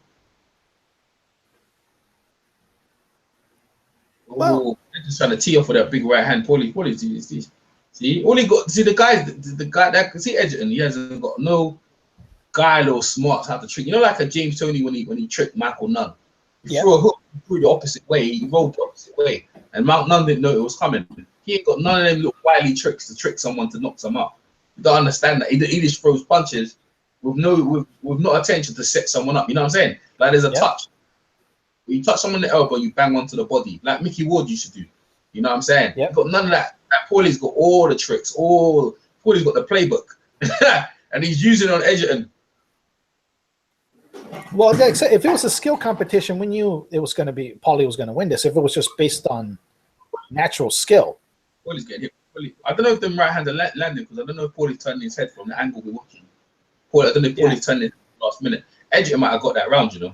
I think he might have got that round. I think that round's close. Yeah, that round is pretty close because I'll give it. Yeah, it is close, isn't it? Yeah. Yeah. Now, okay. Now let's see here. Yeah. I'll admit, I like UK cabs. I like UK cabs. They're pretty nice little fancy cabs. That is cool, man. UK cabs, you know, like. See. You been in anyone? Yeah, in 05 I've been to London, so I stayed in the hotel in Barbican. I'm hopefully next time I go, I should stay there because I'm gonna try to find this restaurant. Okay. Oh yeah, nice food. The food yeah. There, yeah, there's like a nice little Italian joint that had the best gelato I ever ate in my life, straight inside a lemon. Oh. So I gotta find that place. Yeah. As we're speaking right there, Paulie got put squarely right hand on his jaw. Yep. Oh, sorry, folks. Okay. Right. Yeah. But round 8. Yeah. Round 8, and all right, Eggington's starting to get the jab. Yeah, I got Paulie's only got Eggington's only got 2 rounds so far, and it looks comfortable. Looks comfortable, to be honest with you. Even though me and Carl Froch are talking his demise, Paulie's demise, he looks all right in there. It doesn't look like he's there. It doesn't look like he's. Well, Froch is playing like the UK. He's playing right now the UK homework card, I think. Yeah, UK what? Like, UK homework card, like our guy's beating up the bloody American. Yeah, that's what he's doing right now. Yeah. But the thing is, right now, Eggington, he started the round well. He started to try to jab Paulie, and then when Paulie regained the distance, now he's starting to throw wild punches again. And you just had a sequence where they were both landing body shots, and Paulie was probably the only one that landed anything. Yeah. Wow. But that's the thing. Look, one thing that that Paulie does understand is what angle you need to fight in when you're fighting the taller guy. So he's in an angle that's well enough where, yeah, okay, you're leaning on me, but I can land punches on you still. Yeah. Well, see what the no, he's down. Paulie's down. Body shot, I think. Yeah. Yep. Shit. Well, they tell you. You can see it coming, man. Yeah. It's over, folks. It's over. It is the 10 count. And what, you got counted up? No, it's over. Like he lost the 10 count. So he sat on the ground. Oh yeah, he is. Yeah. He's crying in it. I told you can see it coming. Told you, man.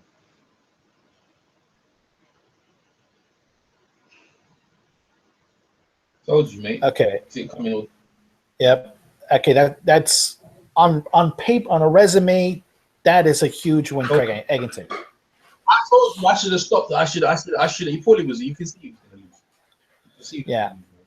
Well, I didn't understand the dimensions. If I knew the dimensions, if I understood the dimensions already, I would have put a bet. I could see it. I saw it from. There's no way.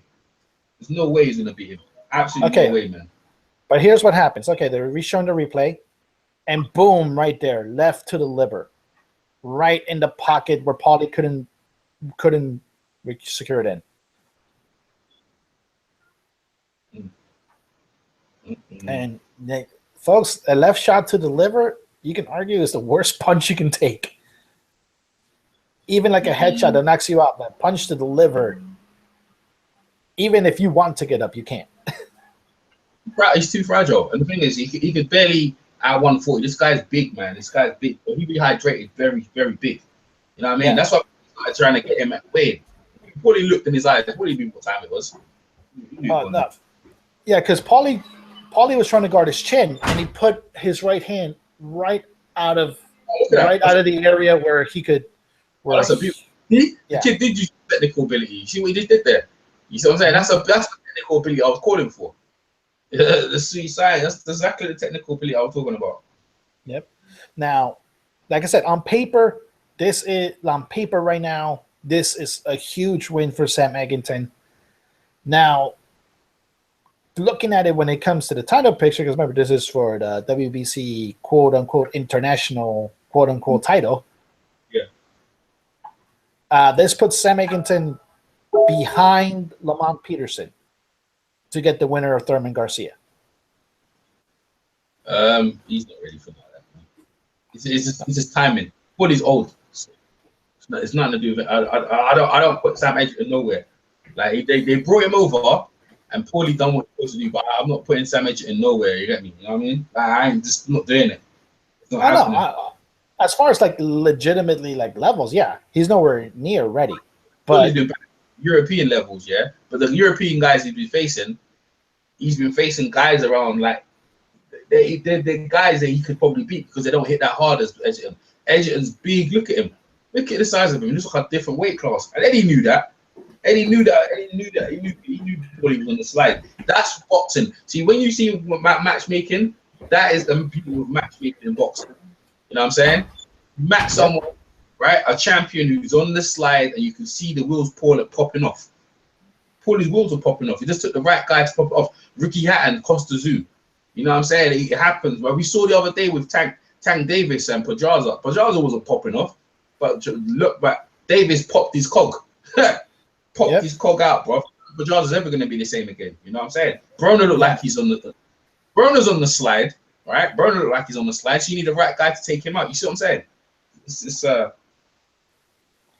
Yeah, you can tell Paulie's not exactly like he's not exactly happy, but then again, like okay, people are clapping around him.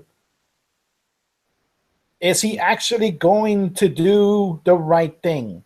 Because he did the right thing against Danny Garcia, and then we got this fight. He couldn't fight that. Paulie's number one ailment from day one is power. That's it. So we find guys with power. Paulie had a good chin and whatever. Look, think about it. He's still got a good chin. I mean, there's a body shot that took him out. Paulie's chin's still good. He's got a good chin, yeah. But you can't hurt people if you ain't got no power. Yeah. You know what I'm saying?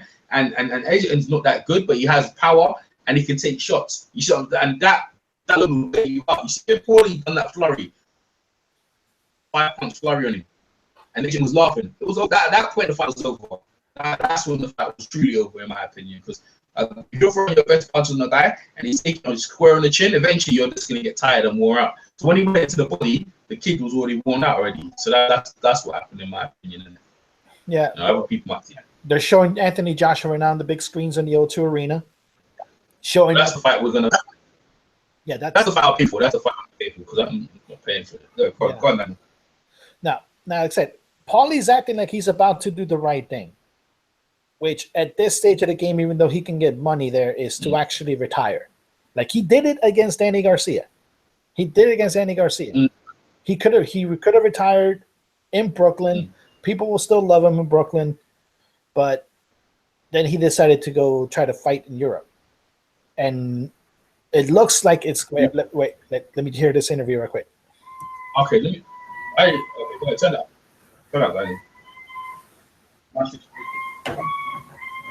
totally fine, but for about 15 seconds, I just couldn't breathe. You know, one of those body shots where it gets you perfectly, and it's a shame because I wanted so badly to go out and win it in this arena in front of these fans, but Sam makes it.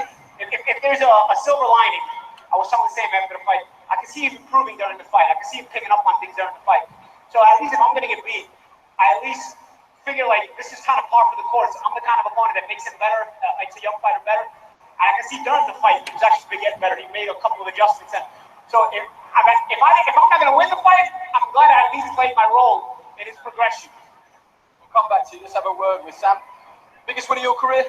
Mate, I'm sitting next to Paulie Malignaggi. You only have to, you only have to look at the man next to me to see. This is my biggest fight of the career, never mind winning. So just to get here and fight Paulie Malignaggi is massive. Beating him, is obviously a huge step. Talk us through the body shot. We're going to show it to you now on this monitor.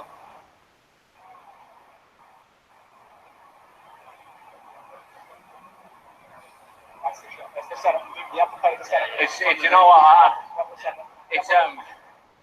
it's what I got gabbing with. It's what I get a lot of opponents with. I like it. I mean, I watch a lot of boxers do it, and it works nice. I mean, and you only have to see how it works when it works against such an experienced and world-class opponent.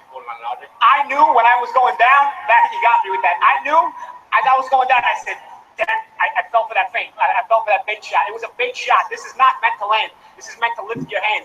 And as I was going down, I said, damn, darn it. I fell for it, and then it just kind of seeps in on you because the body shot is a delayed reaction. And man, I could not breathe. What's your reaction, Paulie, to the fact that you're ahead on 2 of the cards? I was down on 2 of the cards? Ahead on 2 of the cards. I thought it was a close fight. I was trying not to think too much about who was winning and who was losing.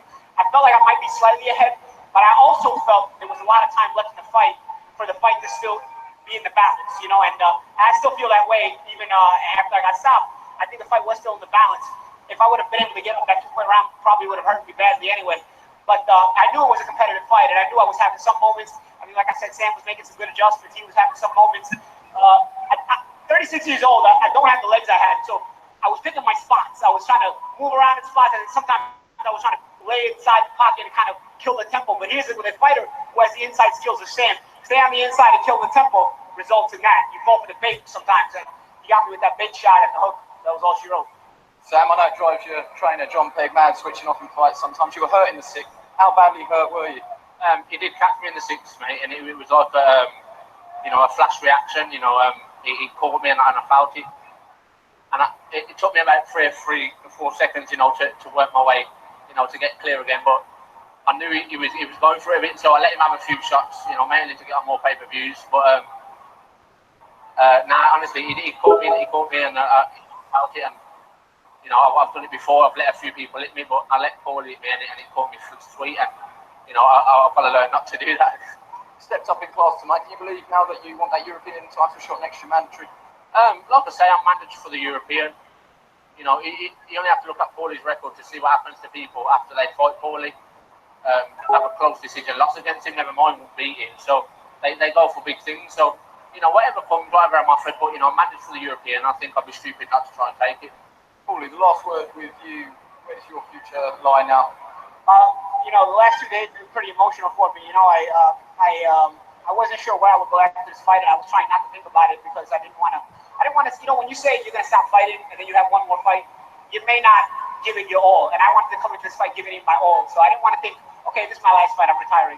I didn't want to make a decision until afterwards because if I say I'm going to retire before the last fight, there's nothing pushing me when the going gets tough. So I wanted to push myself when the going got tough.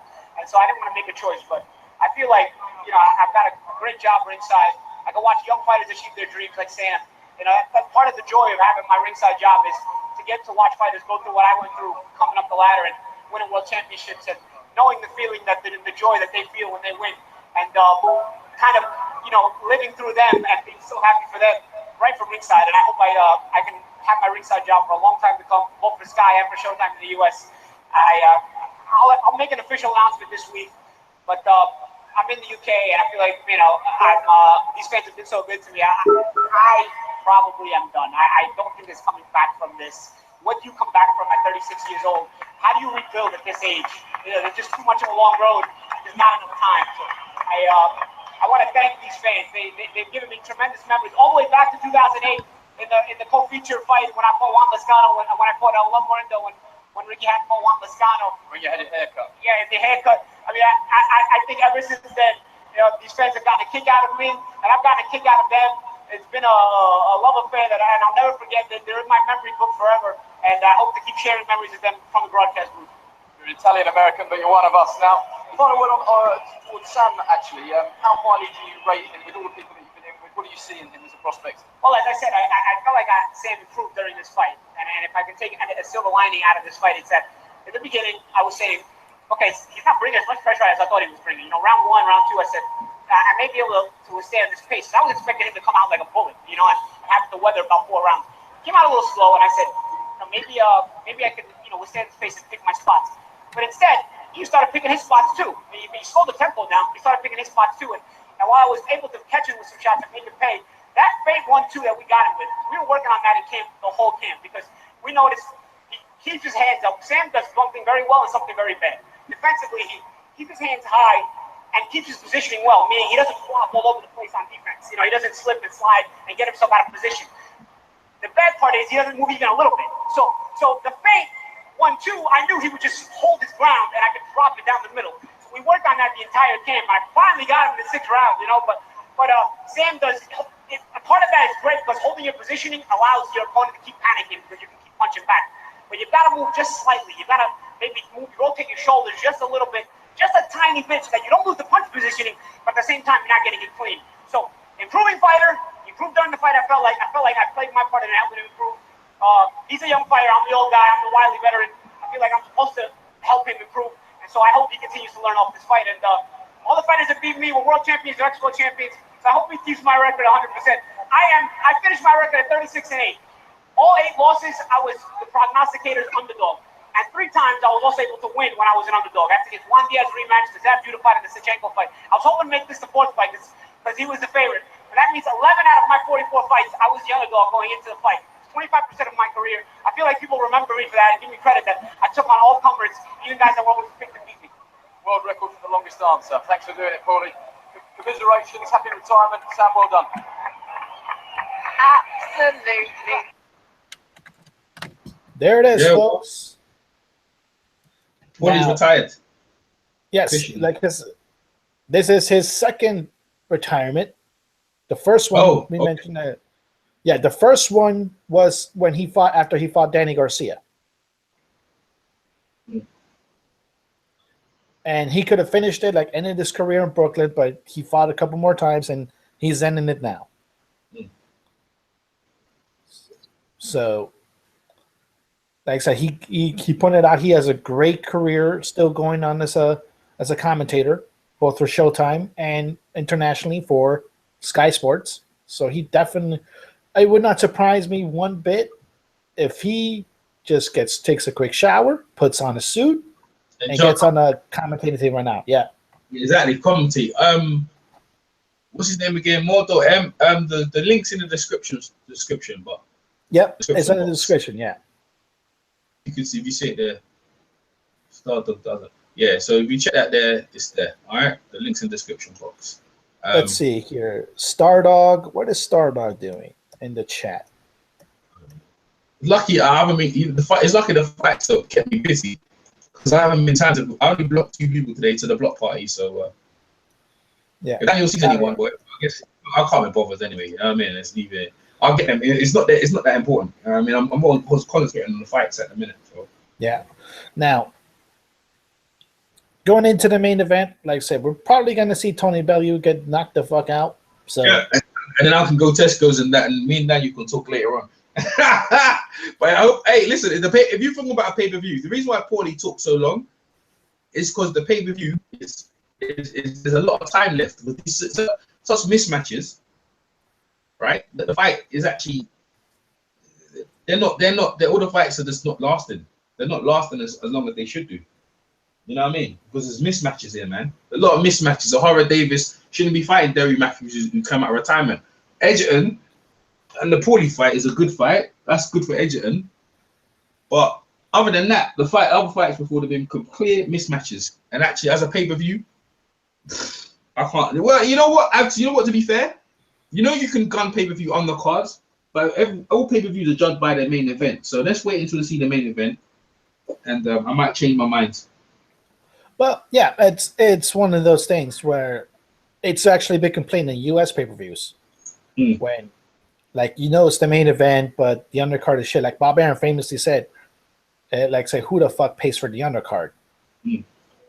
But at the end of the day, though, if you're trying to get people to buy and actually watch for 3 to 4 minutes, because after a certain time period, you can't buy the pay-per-view anymore, even after it started. Yeah, really? Oh yeah, that's over here. That's how it is. Yeah, like after a certain, like even after it starts, you can buy it up to a certain point. Hold on, 1 minute. You can buy it. 1 minute, Daniel. What's it for me? How you doing? How you doing? You right? Lauren? I'm cool. I'm doing a live broadcast at the minute with my friend at the minute. Yeah. Pardon? Oh, the fight's gonna start. It's gonna start now, and it's gonna start shortly.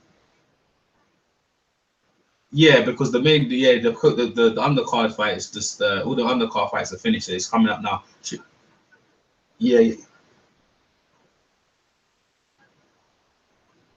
Okay. Yeah, you should get there on time to watch the main event. Then if it lasts that long, yeah. Okay, I will do. All right, Lauren, I will do. I miss you too as well, Lauren. Take care. Oh, thanks. Bye. Oh, that's my good friend Lauren. Yeah, Daniel, sorry about that. No problem. Okay, first things first. Gus, we know you're in the hangout. Jump in, man. I want to hear your delight in seeing Paulie Malignaggi be knocked out. Gus is happy about. Gus is happy about Paulie. But before Gus starts talking, let's hear from what's his name? George Groves. I actually interviewed him. There we go. We'll see. Really, this is a step up from last year. Bellew cruiserweight world champion. So, you know, whether this is to know whether he can compete with in the heavyweight division, we don't know. But I think tonight we'll know a lot more about what David Haye's got left. He was a serious force. He's looked good in the gym, but tonight we'll see. This has been a happy hunting ground for David Haye. The win over Enzo Macronelli, of course, his recent comeback victories. It is for you too, against your old foe James Miguel, who's with us tonight too, and you beat Martin Murray recently. What is it about the O2, this crowd, this atmosphere, the cauldron in here in Greenwich? It's one of the best places to box in London. The atmosphere is electric. Fights go early, you get home on time, so can't go wrong. What about yourself, George? Obviously waiting for another world title shot. Is this going to be your year, 2017? Yeah, I hope so. I had a good year last year, successful year. Building phase with the new team. I'm doing really well with Shane McGuigan. We started the year well, training-wise. Just waiting for a date now, and then I really believe that this could be my year, and I'll win a world title. Let's bring Luke in. Fantastic win last weekend in Hull. You're enjoying life in Miami with Jorge Rubio. That's where David Haye's been training. But of course, you know Tony Bellew. They brought people in to kill time, innit? That's what they brought them in for. Kill time. Is he for tonight? He's won. Because the fights are going over. The fights are finishing quickly. To put off what would obviously be a big upset. I keep looking at. He must have gotten a lot of confusion in Miami with his name. What's that? Luke Campbell is the actual name of Uncle Luke. So. Who's Uncle Luke? And he's a great character. Oh, Luke. Oh, really? Oh, Luke, the 2 Live crew. Yep. If you're in Miami, you're named Luke Campbell, people automatically think of you, not this guy. An interesting fight. Interesting. What do you make of the build-up? A little bit of needle, unlike the way you normally conduct business, Luke. Yeah, well, I don't know why they didn't put him against Ohara Davies already. You're going to get a bit of friction, and but it sells the fights, and they're putting a great show here tonight, and there's plenty of people wanting to watch the fight. Tony Bellew's got the momentum. Obviously, he's been active. He's got the wins. Can he hurt David Haye in those first couple of rounds and sort of tear up the script, and the fight goes a different way to the way many people are predicting? I think Tony Bellew could hurt anybody if he hit him right. He's got power. We all know that. Yeah. And we just got to see what David Haye turns up and what Bellew turns up. David Haye had a little bit of inactivity, as you know, and so it might might play against him. Who knows? But I'm looking forward to this fight. How do you think it will unfold? Do you think it will be short and explosive, or will we get plenty of rounds? I think it's going to be explosive while it lasts. I think it's going to be short, and someone's getting knocked out. George, will you go with that? This is not going 12 rounds, is it? No, it's certainly not going 12 rounds. I think we might see a few rounds. I think they'll be a bit cautious. They'll both know that they can both punch. Bellew, I think his game plan will be to try and get David late, make him tired, make his legs work. And David knows that he can't just jump in and rush in. So there'll be lots of traps set. But as we say, once a few big shots go in, I think it'll be over. Thank you very much. Luke Campbell. There's Luke Campbell. Campbell and George Rose, part of a packed house here at the O2. They got Katie Taylor. See, they're doing Katie Taylor. Yep. Would not surprise me if you see Katie Taylor next week in the US to watch Marissa Shields. Maybe. She's so soft talking. She's so soft spoken, bro. Yeah, definitely. She's so soft spoken, bro. I swear down, bro. I've interviewed her, I think this once, yeah, and like, I couldn't believe how soft spoken she is, man. See, that microphone is doing her justice. You don't understand how soft spoken she is. That microphone is a bit loud. That's good, at least. Like it's one of those humbling features. Now, yeah, as now they're wading into the ring. Looks like everything's about to pop off. For a while, sometime this year. There it is. Sky Sports Box Office presents.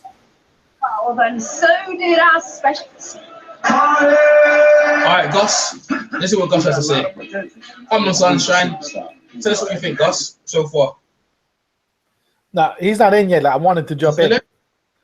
Yeah, he's in no, he had in the chat in the hangout. Okay, that's me. That's fine. Me, you just roll up. Me, you know, old school. Me, just there. Because the school's easy. Everyone's waiting for probably Furman and yep, Garcia. I think everyone's going to be on it for that one. So I've got to hang out waiting for that one. But, yep. Okay. Yep. 18 early fights. Okay. They're hyping up Joshua. Speed, strength, power. Yeah. AJ. The journey continues. The journey. Imagine that. Eh? And there it is. Anthony Joshua. Probably the first time. Yep, he's been interviewed right now. We're like looking fashionable as usual. Give me what else to say then. Come on here, Jay. Tell us what you think. Very well, thank you. Very well indeed. Let's talk about Katie Taylor. What have you made? What are your early thoughts on her career as a pro? Early thoughts of Katie Taylor as a pro. Well, I can only speak highly of like her amateur career so far. So when I was saying pro, everyone would say that it's no different. But if she can just take what she's done as an amateur to the pros, she's going to be a legend, an icon. Because I think she's so much more than just a fighter in the ring. She's special outside of the ring, how she carries herself and that. But it's still so early as a pro. But all she has to do is just reverse it, turn the amateurs into the pros, and she's going to go on and do unbelievable. Yeah, Marlon's always dodgy. Come on. But Anthony Jones is not the most, shall I say, entertaining in speaking. He's action in the ring. All right, I think it should. Yep, thank you, ESPN. Now, like, I think towards the back end of her amateur career, she's an extra class. See that next stage. I can imagine Phil saying, once it's here we go, Katie Taylor. And that's what she's showing off in. Oh, Katie Taylor. That was early. She's coming. Oh, Katie Taylor's coming up. How much will that help us? Well, looking at her here, she looks 10 out of 10 in my opinion. I can't see any faults. So if she's had a proper training camp now, I just think that it's not so. They were telling me about her opponent looked like a man. She looked like a man on the stage, isn't it? That's what they were saying. So. Much about it. People are wicked, aren't they? All right, now let's see here. Oh yeah, this is the fight where her opponent kissed her. Yeah, I like that girl. She had, Kiss the neck. I tell you what, she had a backside. That one did. I don't mind that, man. She was alright, man. I thought she was quite attractive. That one. She's quite attractive. That one, man. I'll tell you. Yeah, she kissed her on the neck.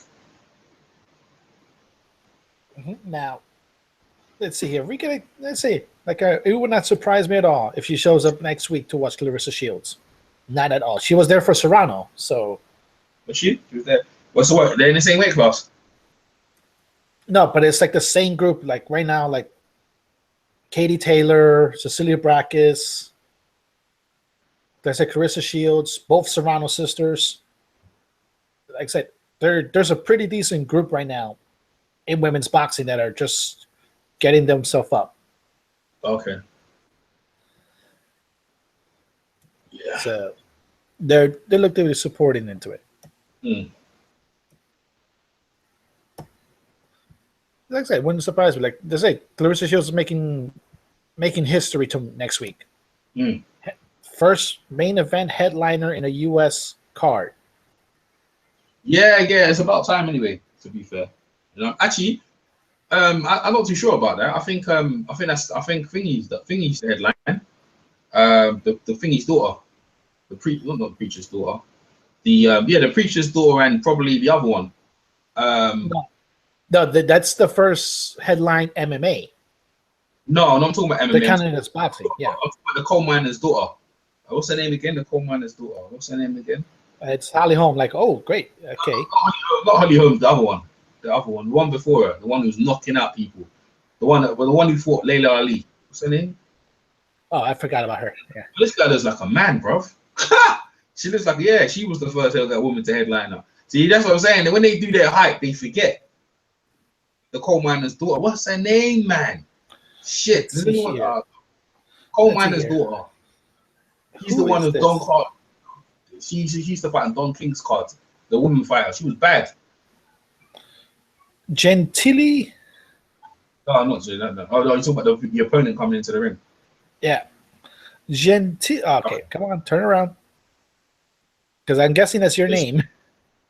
Just like a dude for real, man. Does look like a dude, doesn't it? It doesn't help that her crew does look like prison guards. Like she's been imported in to get beaten up, man. They probably gave her a tough opponent, just, you know what I mean, to get tucked in, isn't it? Everyone's talking. I mean, look, the Paulie Malignaggi loss will be around everywhere because everyone will be talking about it. Like, can't believe Paulie look, blood boxing. Everyone talk about Paulie. You know what I mean? Like, that's what people can talk about. Okay. Mistakes. Star puppy, typing like that would get you banned from the US. UK chap talking needs a cough drop. And Stardog saying, fuck the USA, build that wall. Are they saying that in my chat? Yeah. Stardog, we're not going to build that wall for you. Ball's not going to get built, mainly because people are going to realize, I'm not going to get into it. I'm not going to get into it. Yeah. Oh, man. I'm not, but I keep laughing at it. Okay, let's see here. And let's see. What time is the fight? It should. All right, hardstyle beats after Katie Taylor beats up this person. It should be next because this is what's called a swing bout. Yes. Yeah.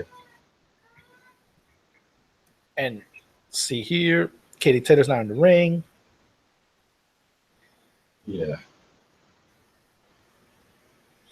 Pretty much, I think, has the exact same ring attire. And what the hell? Did this person just get like one of those safety signs and just decided to wear it? Not sure, man. Who's Layla? I'm trying to find Layla Ali, bro. Who she fought? The name of the girl she fought, man. It's bugging me. It's just really killing me. I should know. These names, yeah, should just roll off my tongue. You get me? He had a big fight. All right, here we go. Because, like, there was, like, I think a little feature pay-per-view card, but it wasn't broadcast. I remember when Ali was fighting. Here it is, Monica Gentili. And I remember when Layla Ali fought Joe Frazier's daughter. Yeah, that was big. That was big. Yeah, that's right. And the other one. Yep. Let's see here, Miss Katie Taylor. 2 wins, 1 knockout. Christy Martin. Christy Martin was the first big headliner. That was Christy Martin. That was it. Christy Martin. The coal miners. Christy Martin. There you go. Oh, Christy Martin, like one of the first big names, along with I think Mia St. John. Yeah, but she was bigger than that. She headlined cars, man. So I don't know why they're putting that spin out there like that's never happened before. You know what I mean? That's not right. So that's all right. Who are they showing now? Who are they showing right now? I forgot who. They're showing right now. They're showing. She looks like Thing, you know. Thing. Oh, this is about the celebrities right there looking in the audience. Yeah. I've no idea. It's a female, yes. Maybe she's an actress. I'll tell you what, yeah. It looks like she's got some stockings in her bra. I tell you what, Katie Taylor looks like Amsterdam from the Gangs of New York. You know, after he got stabbed in that and he slipped back his hair. Yeah, that's Amsterdam. True. Oh God, I just remember that. Oh God. Yeah. That's one of the movies that Showtime shows a lot. Okay, 6th round, super featherweight. Katie Taylor versus Monica Gentili. All right, let's see here. All right, Katie Taylor once again, like her trademark activity. Gentili not doing much, just guarding up. Good body shot. Katie's nice, man. And she goes for the knockout as well. She's not sitting back. You know what I mean? But hey, I know she got respect for the opponent. Okay, that's a nice little shot from Gentili. After a while, you forget it's a woman, you know. Because the way she looked in it, the hairstyle, you'd forget it's a woman, isn't it? Look at her going to work. I'll tell you what I'm saying. That girl in the bald head, she's just in there to figure bully cage. She look like a prison guard herself. So block H.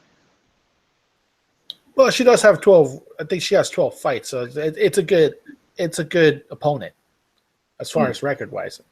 Okay, once again, Katie Taylor trying to get to the body. She's got any losses? Is she got any stoppage losses? I think so. Yeah. Yeah, Katie's going to Katie's touching her. See, Katie's getting touched up here. See, she's touching her up. All right. See here. Yeah. See. Look. But luckily, Taylor, yeah, she's doing a bit more. She's doing a bit more accuracy. I think they're pushing her a bit too far with a 6th rounder. I think that's too early.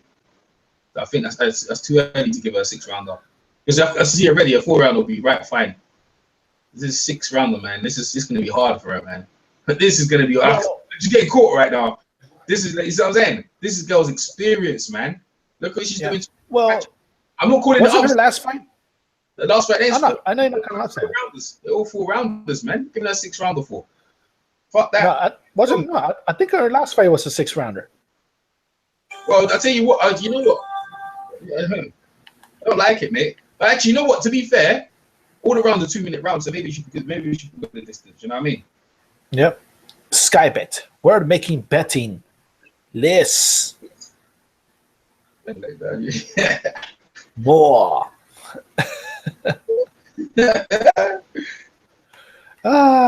Like I said, it's one of the things that UK has that we don't. Well, outside of Las Vegas. Yeah. And well, Las Vegas is gonna get like their first big test with that hockey team that they're gonna have there. The Las Vegas Golden Knights. And there's Tony Bellew there, looking happy as hell. My shit's all froze up. I ain't got shit. Yeah, it's like I'm getting paid. Tony Bellew's just looking like I'm getting a huge payday just to get knocked out. I don't care. Round 2 beginning between Katie Taylor and Monica Gentili. Gentili's been moving around a little bit. She's not guarding up as much. She's trying to move in angles. But Taylor's land is obviously throwing in more punches. It's her style. And then once again, but I'll admit, like a lot of the punches that Katie Taylor's throwing aren't landing.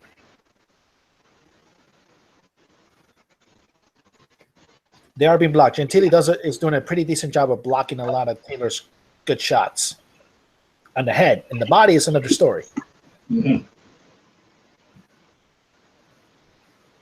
All right, Gentili's trying to start with a jab, trying to get her in the corner. Actually, this fight's a good barometer of what people think, what is dictating the pace, because like conventional thinking is, okay, if you're on the inside of the ring and the other person is on the outside, you're moving around, the other person on the outside is trying to run, trying to get a pace in. But there's also the case, as I said, a lot of fighters that when they're more comfortable on the outside of the ring because they can still dictate the pace because the other person is just going to wind up just following them. Absolutely. That's what's happening, man. Yep. What's happening. I'm saying that if this stuff just wears you down, man. Yep. Wears you down. And that's the thing. Like if you're really good if you're really well conditioned, you can win a lot of fights that way because the other person is wasting just a lot of time and energy just following you. But KK's doing all right, man. I don't like the way the guys, the woman just rolling up on her, man. You know, Katie's look, she's gonna get hit. You know what I'm saying? Because she's about pushing people backwards, and now she realized she's just someone you can't push backwards. Look at her. She's struggling, man. Struggling. Remember, she's used to the amateur system when she just scores points and wins the fights easily. Now you have to the pro game. You have to stop people, man. You don't stop people, they're gonna walk right through you, bro. They're coming to whoop your ass. All right. The guy behind me can't see. New customer offer. Hey, Bellew, 5-1. Bellew, 20-1 to him. Those. If whoever's betting Bellew somehow Bellew knocks out David Haye, that's a very rich man. Mm-hmm. Let's see right here. Like Taylor's landing decent shots to the body, but trying to get to the head. Landed a decent right hand there, but most of the shots to the head, Miss Gentili, Monica's actually blocking pretty well. The body shots is what's probably going to get her. But the body shots are going to force what's happening now. Gentili to open up, and then opens up avenues for Katie to land on the head. Katie's going into a war, man. Looks like they're getting into a war right here, bro. Yep. Yeah. Well, in this instance, with the punches that I'm noticing, Katie Taylor wanted to throw, a war is exactly what she wants. Yeah, because it opens up the avenue to the head. When you get into yourself in the war, you be ready to get touched up, bro. I'm saying, well, one thing I think Katie's counting on is the fact that she has the faster hands. So whatever punch Gentili lands, she hoping that Katie Taylor will counter that with two of her own. Yeah. I'm still waiting for the Paulie Malignaggi fight to be uploaded, man. So I want to see. So I'm waiting. I want to see that shit, man. That shit played out when I saw it. See, I can see fights when they're in the ring, but then like to bet on something, you can't really. It's not. It's different. Like I already, just completely. Well, you completely smashed Derry to bits, man. He embarrassed him and everything. It didn't matter what he said. Like he embarrassed him. Yep. All right. Taylor's doing pretty well. Like I said, just focusing on the body. Yeah. She's focusing on the body and break her down. Yep. Because the logic is you hit to the body long enough, you're either gonna drop your hands to protect it, which opens up your head, or B, the other person is just gonna go all out trying to knock you down. Yeah. But like I said, there's no need to score this fight. Like Katie Taylor's won all 3 rounds. It's like I said, this round a little bit more action for her on that end. But as the beginning, like I think when Gentili started to trying to do counter combinations, the rest of the round, Katie Taylor just focused on the body. Just complete focus on the body.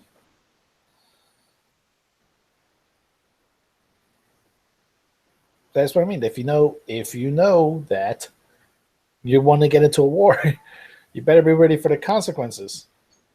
Okay, it's beautiful body shot by Katie. Left hook. Yep. Yeah, like she landed a good 10 of those throughout. Instead of concentrating power, she should concentrate on accumulation. What she is doing. I mean, more on that, less power. Take power off and just work on this. Most people hit the pads, yeah. They're always trying to want to hear the sound or want to hear it snapping. Sometimes that's good. But sometimes you want to hear you just as long as the volume's there. See, volume's here, you hit someone long enough, you don't even have to put power. Eventually someone's face is gonna get bruised up. And Katie's destroying all hard shots. See if we can keep that up. Well, that's the law of averages normally. That's basically law of averages. Like right now, Gentili just threw like 2 wild punches that Taylor could see a mile away. Yeah. And now she's starting to see. Now she's starting to pick up the hands up, which gives Taylor avenues to land to the head because she got tired of being hit to the body. This girl's interesting because she gives Kate a different look. This is what Kate's gonna have to realize. There's gonna be girls like this waiting for her.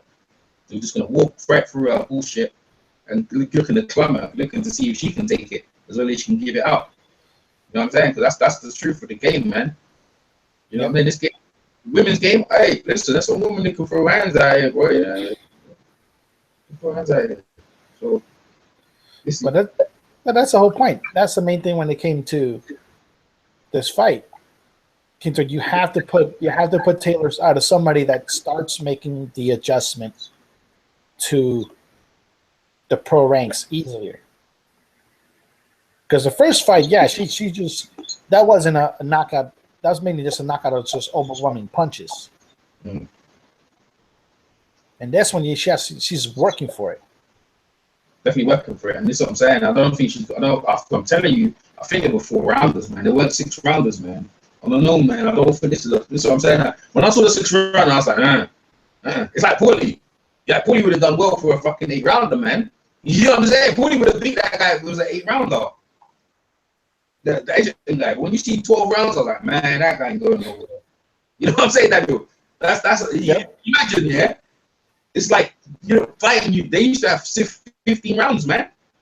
So that's when you knew you was a dude, man. You was 15 rounds. Some people couldn't even go to 15 rounds. They weren't even that bad. But us to go to 15 rounds, they were gassed. And this is what I'm saying, man. Like, bro, they put in a 6 rounder. I think that's hard, man. I reckon she. Yeah, all right. I reckon a couple of 4 rounds would have been good. Not but 2 rounds on that. Scandal. Yep. Okay, I guess yes. Sky Sports is hyping up their American library, Sky box sets. Man, I ain't never watched no Scandal, man. It's a decent show, but you really have to get into it. Like you have to. It's a show you can't pick up in the middle. You have to go from the beginning. Yeah. And there's David Haye looking bored as hell. Okay. Shit, my shit's free. Oh, there we go. Y'all got him. My shit ain't no mess up with that shit. That shit gonna be a couple of seconds. Do this done, I'm off the Tesco's, man. I got 2 of shit. I ain't gonna hang around. I'll let you control the hangout and I'm out of here. I'm out. In fact, shit, I should bounce right now. What am I talking about? Like, let Daniel control the hangout. In fact, I will. Daniel, it's all yours. You need to keep an eye on the chat. All right. To get something to eat, bro. If you fans who are in, do the things in the description box. Daniel, keep your ends today by talking in the chat. All right. And mention the fact. Myself, yeah. So don't have to come back. All right. Talon Mar. The fight is happening right after this fight. Like, do we have a swing bout going along between Katie Taylor and Miss Monica Gentili?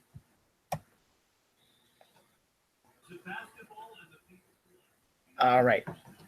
And now, if you, like I said, folks, this is coming from the Sky Sports feed. If you're watching it in the US, if you're going to sports feed, the link is in the description in the video. It's a second link, actually. See, AJ has 2 links up, but in the second link, you should be able to get the fight.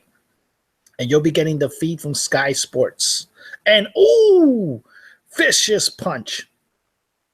Vicious punch. Monica Gentili is down. This is going to be it. Gentili gets up, and they're waving it off. They're waving it off. Katie Taylor, it's got her 3rd victory second knockout. Good showing by young Miss Taylor. And like I said, it would not surprise me at all if she hops on a plane tomorrow and gets in on the showbox card that features Clarissa Shields.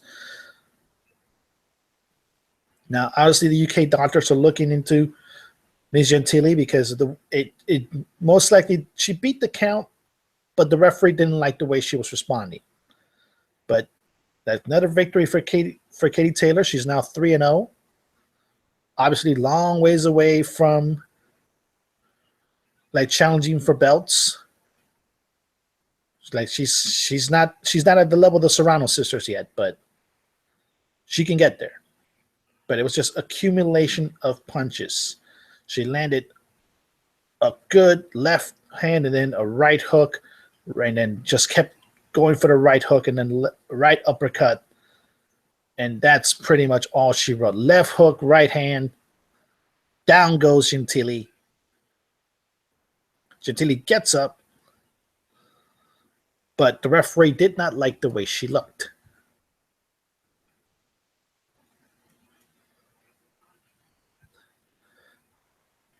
All right. Yeah, Miss Talimar, yeah. I tried to start the name. Hey, all right. The infamous Scorsese is in the building. Who in the ring? Oh, no, Katie Taylor, that she just beat the crap out of somebody named Monica Gentili. Like All right, David, is Davies fight yet? It's next. Oh, shit. I was hoping it was over. I wanted to see Haye Bellew now. No, that's what it is. Haye Bellew was next. You jumped in. Right? Yeah, you jumped in right on time. You missed Paulie getting knocked out by a body shot, though.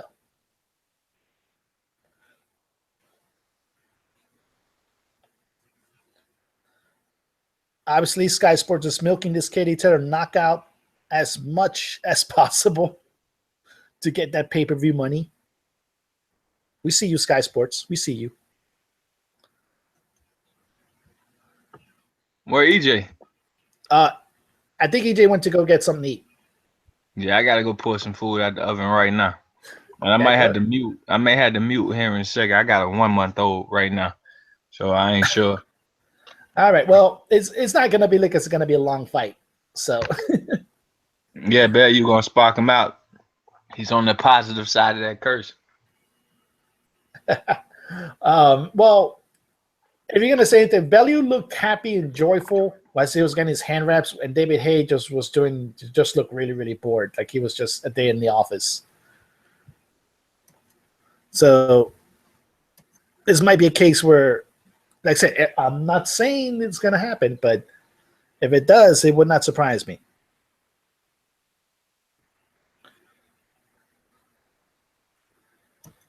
All right, now going back in, let's go see the chat once again.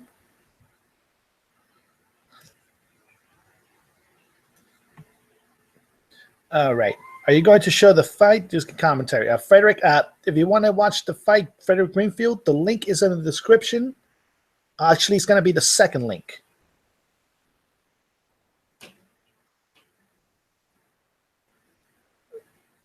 All right, Marcus Hayes, the link for the fight is in the second. It's in the description. It's the second link for the one in Sky Box Office.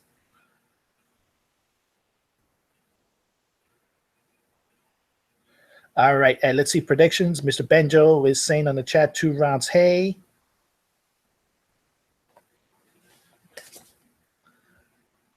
I think almost everybody that's looking at this fight is looking at David Haye. Because let's face it, folks, like Tony Bellew at this stage, like Scorsese mentioned, like I said, Scorsese is a big fan of Adonis Stevenson. And he has developed this thing called the Adonis Stevenson curse. He calls Tony Bellew as being on the positive side of that curse because he's gone on to win titles for it.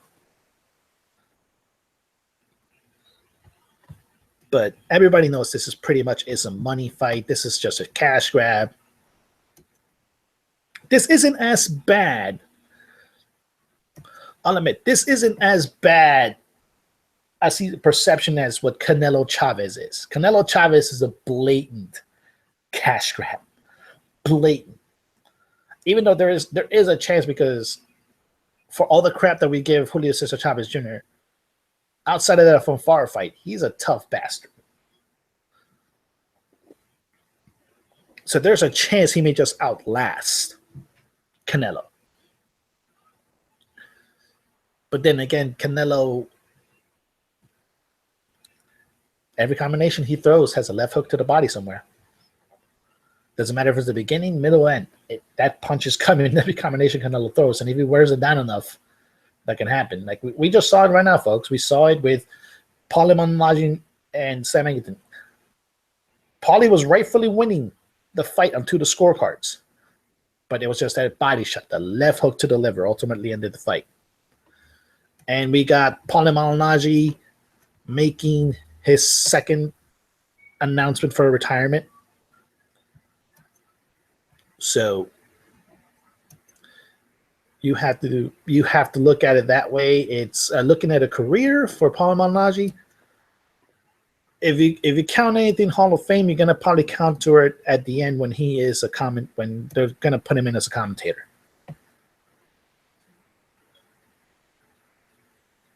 Yeah, Bellew and Stardust, you're correct. Bellew can get beaten and still be cruiserweight champ. That is true. But there's also a thing called staying out of your lane a little bit. If Bellew gets hurt bad enough, then he could be easy pickings for the likes of like an Alexander Usyk. Actually, he's still easy pickings now. Bellew pretty much blatantly said that Alexander Usyk is the class of that division.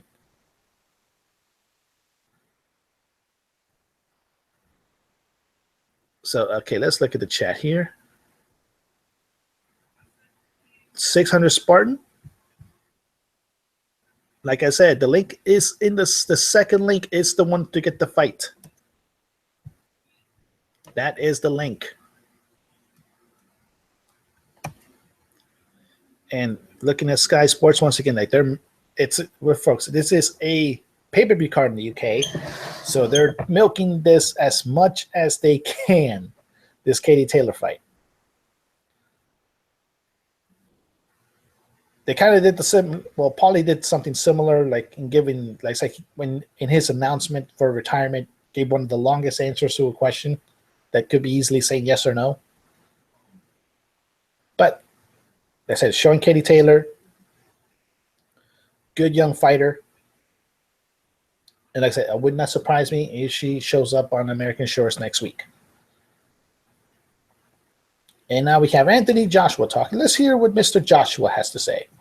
It's always what you do inside the ring, but if you can reflect that what you do outside of the ring, sky's the limit, and I think she's a real role model. So in your opinion, Kate Taylor is the whole package? The whole package, in my opinion, yeah. And it's great to see, as Anthony just said, that inspiring so many women across the country, across the world. What made me smile was when Eddie was saying, I've got her right in 2 weeks' time, and I've got her right. She was like, really? So she had no idea. But this is what fighters need. They need consistency. Keep them busy to improve them coming through.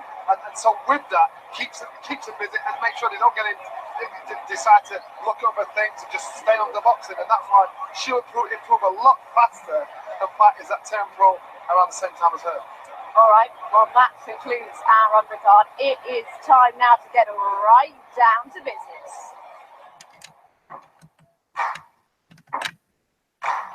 He's got his wish. He's made enough noise for people to want you to get knocked out. I hope you want it as much as me.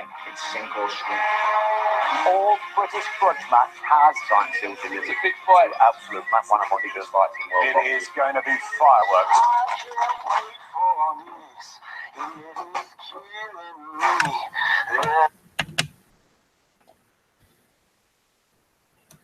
And here we go, folks. We're getting started for the main event. Tony Bellew, David Haye, heavyweight showcase.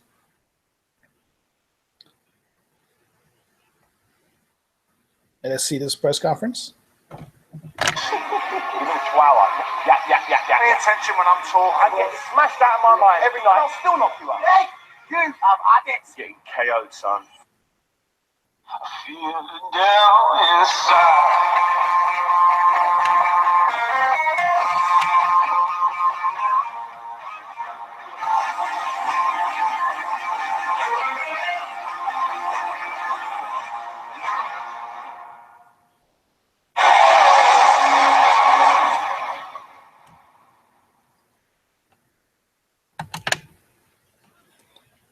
All right. That's a nice little package for Sky Sports hyping up this fight. It is coming up next. Now, folks, like I said, if you are watching this, you want to click on the video. It is on the second link below on the description. That's where you're going to get the fight, and you will get the feed from Sky Sports.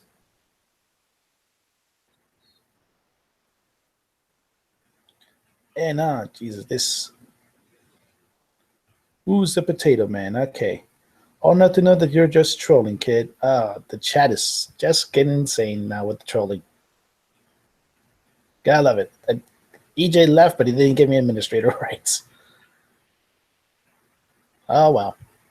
Let's go into this fight. Now, if you're watching the UK feed, you're watching Samsung show you a little bit of what they do for safety tests. Obviously, they have to, because last year wasn't exactly a good year for Samsung. Everybody's just hoping that the S8 doesn't blow up like the Note 7 did.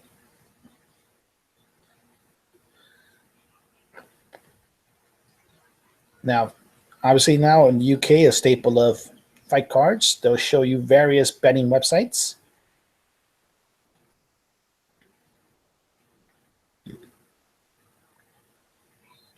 Showing other commercials. And this one is for beer. I think British beer. And it just has two dogs following around, rescuing people and giving them beer. 1664. Another betting website, Paddy Power.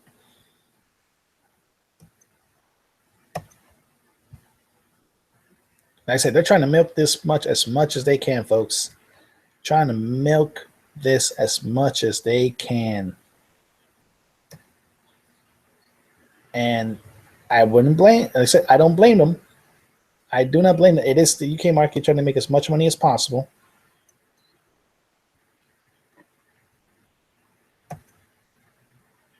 But we're here to watch Tony Bellew get knocked out.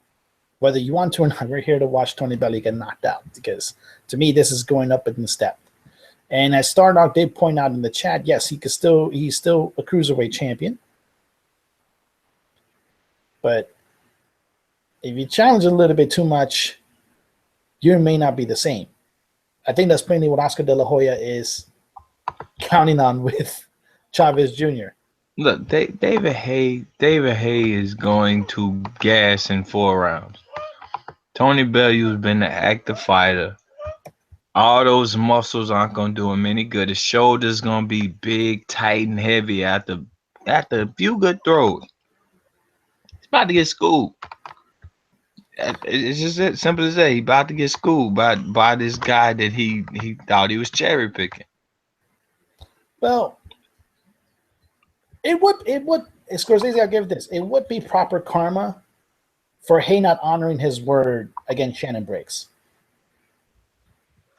Man, Shannon Briggs. Nobody owes Shannon Briggs. No, but he specifically did promise Shannon Briggs, you fight on my undercard and you win, we'll fight next. Briggs should just be happy he got on that undercard. I mean, that's how I see it.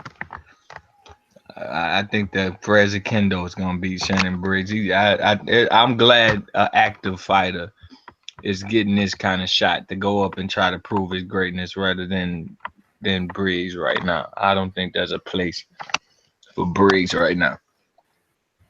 Oh no, there hasn't been a place in a while. It's just people like it. People like his antics. Yeah, I don't want his antics to get him hurt.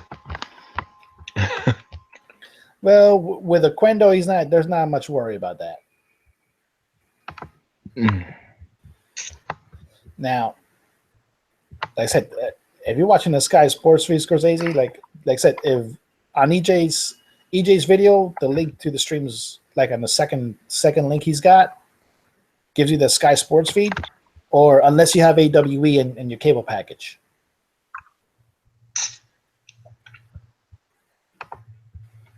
You going to sleep, dude? Go ahead.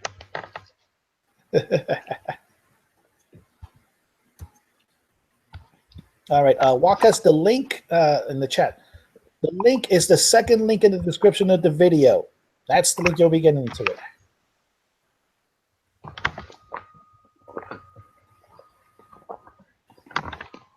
Heard Anthony Josh was going to do the commentating.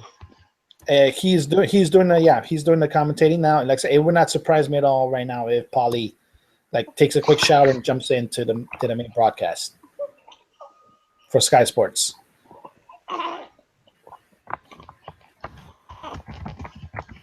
Which pretty much means I think it'll be Showtime's B team that'll probably be doing Thurman Garcia.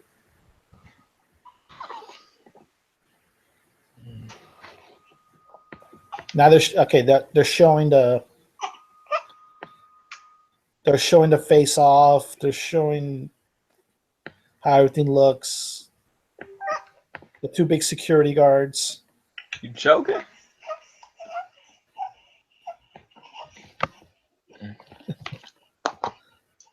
What? And in case people don't know, Scorsese does have a little one with him. So if you hear a little bit of that noise, that's the little one.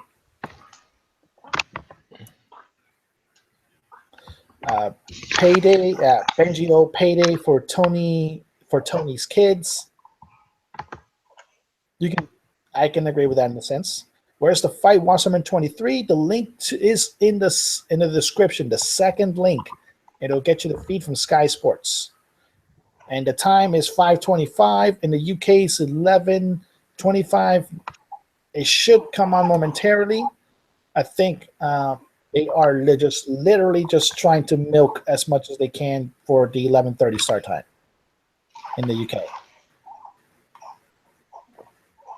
Let's see here we're missing with Anthony Joshua right now.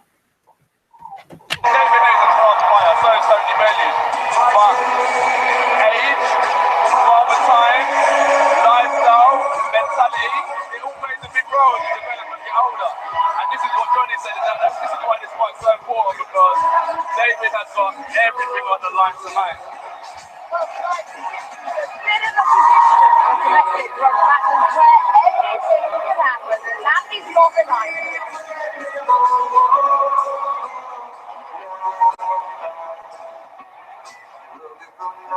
The crowd is literally drowning out any commentating from Sky Sports.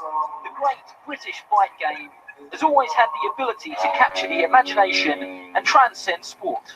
Of course, it helps if the rivals really don't like each other.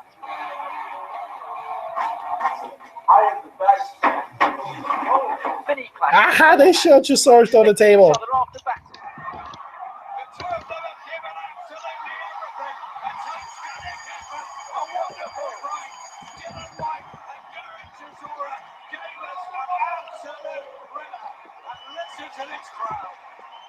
Some matchups fail to ignite after a combustible build-up. There were those that set questions. George Groves, timing perfect. Groves is in trouble. He's taken another one and another. And how Acosta has stopped it. Wow, that is going to be controversial. And gave decisive answers.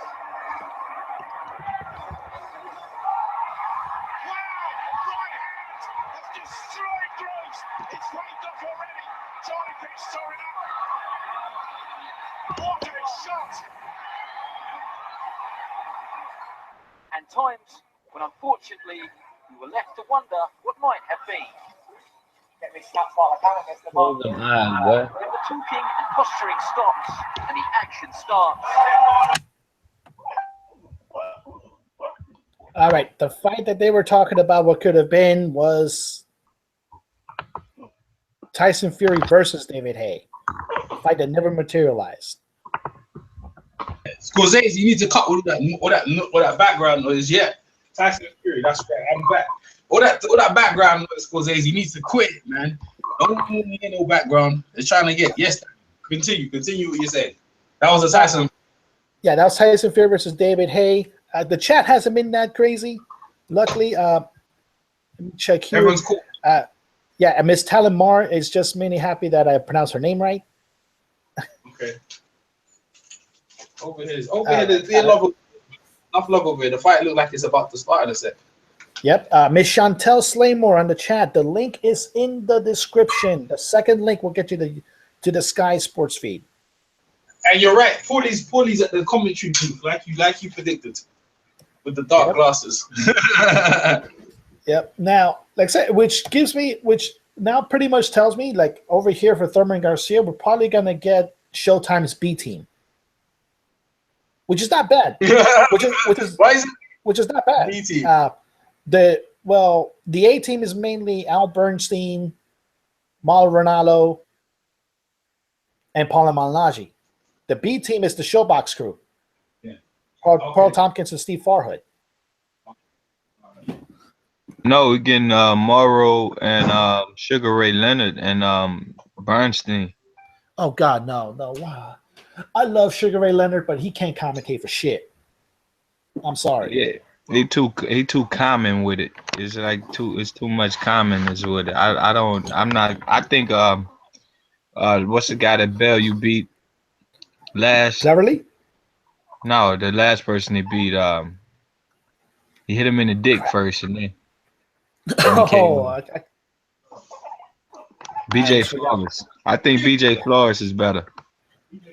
Yeah, I interviewed him, man. He does pretty good. Yeah, BJ's good, man. I thought BJ should be commentating on this joint. He'll make people lose their job. BJ's that good. Yo, BJ's that good, man.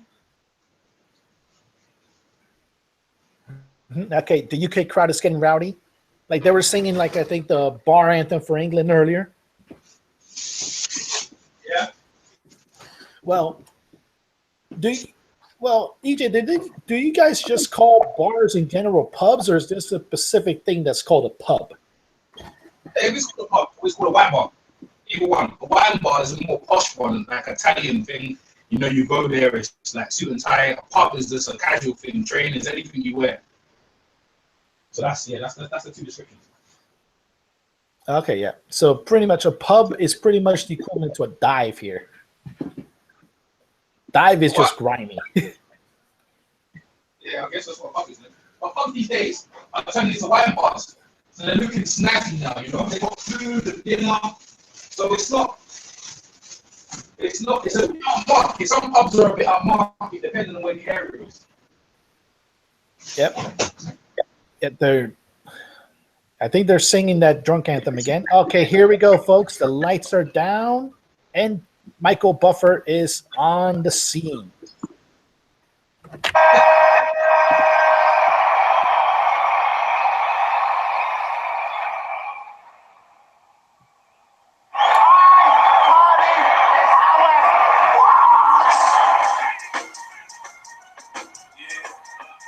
Okay. Dudley gets points for this. I smash people. I'm a smashing machine.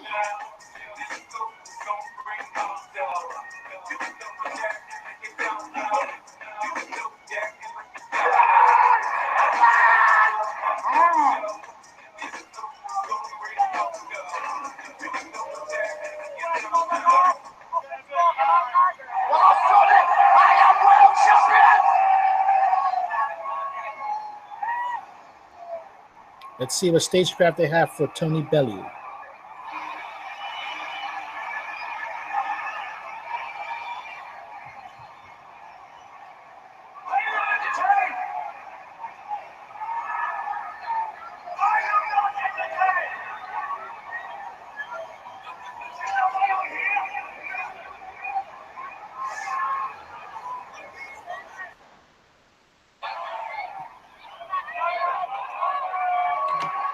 Right, the crowd has the lights on. There's the siren for Tony the Bomber Bellew.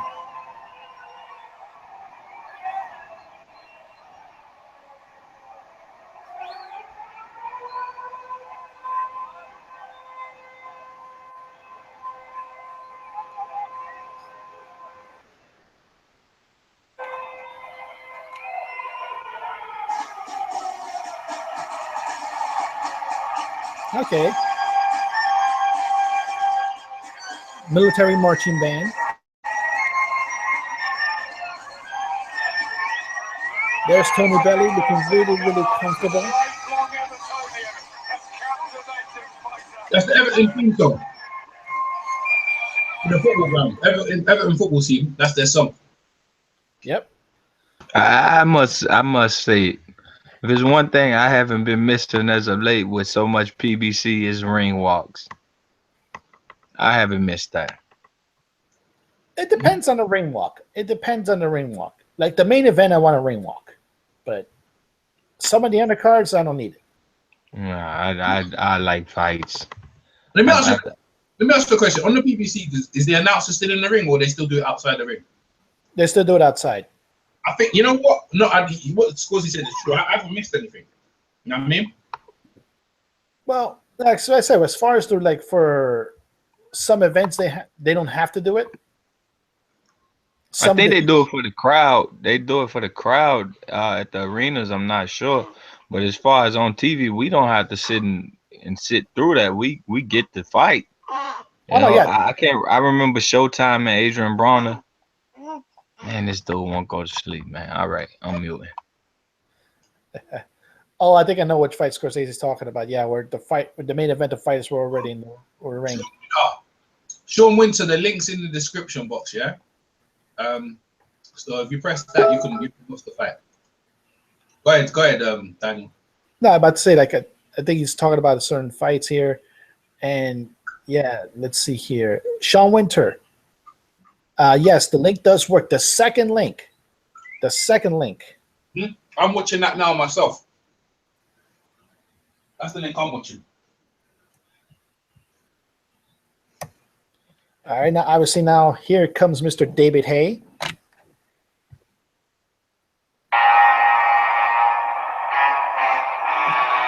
Okay, I give props for this. They picked two good soundtracks.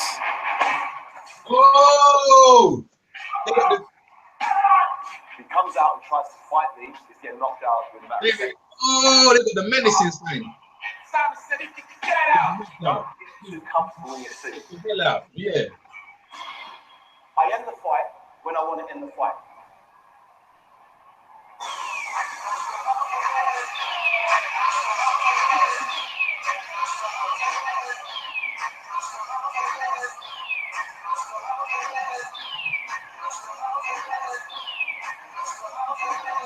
And Tony Bellew doing the cha-cha. Doesn't look like he's got a care in the world, does he, Tony Bellew? I think he's just relaxing, trying to enjoy himself, trying to maybe take his mind off any anticipation that he's feeling, trying to focus on anything other than what's ahead of him. But Tony Bellew is going to need to really, really concentrate. The waiting game from David Haye. Well, I agree with Carl. I think he's trying to take his mind off it. One of the things you can get yourself lost in is when your opponent's walking to the ring and you're still in the ring. And sometimes, you can get to overthinking. So I think this is Tony Bellew just trying to keep relaxed, dancing to David's music, trying to show the crowd that he's relaxed for a big moment. And sporting fans way beyond the regular fight trade. Two of the biggest personalities in boxing about to collide.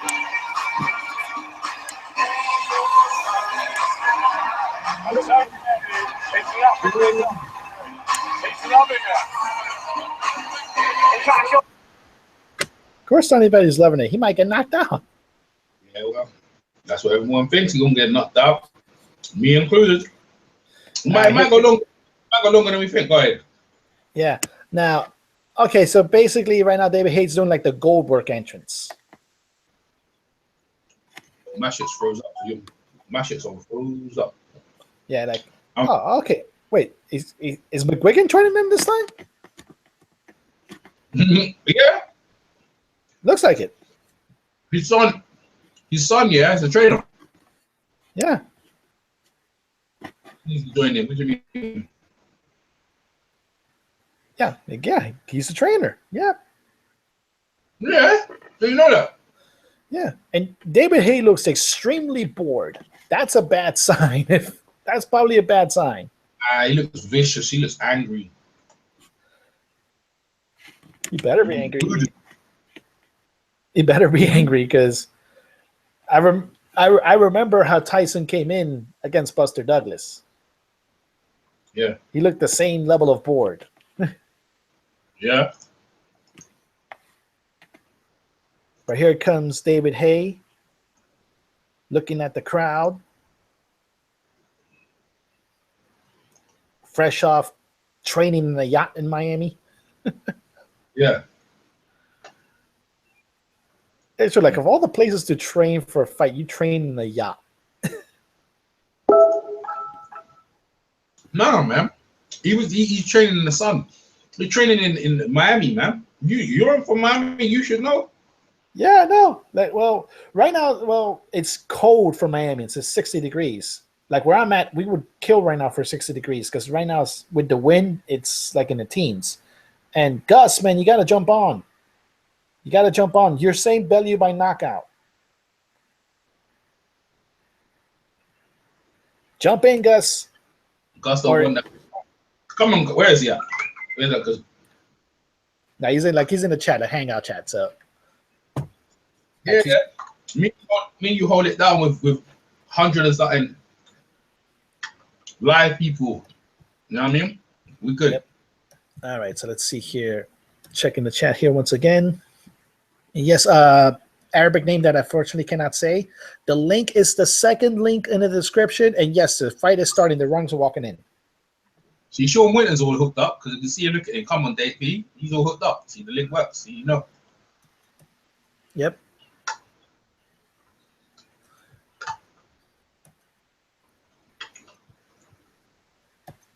All right, here we go. Like Tony Bellew is doing the cha-cha again. Yeah.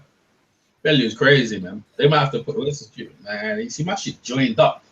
My shit's all jerked up, man. My shit is all. I need to start looking. I don't understand.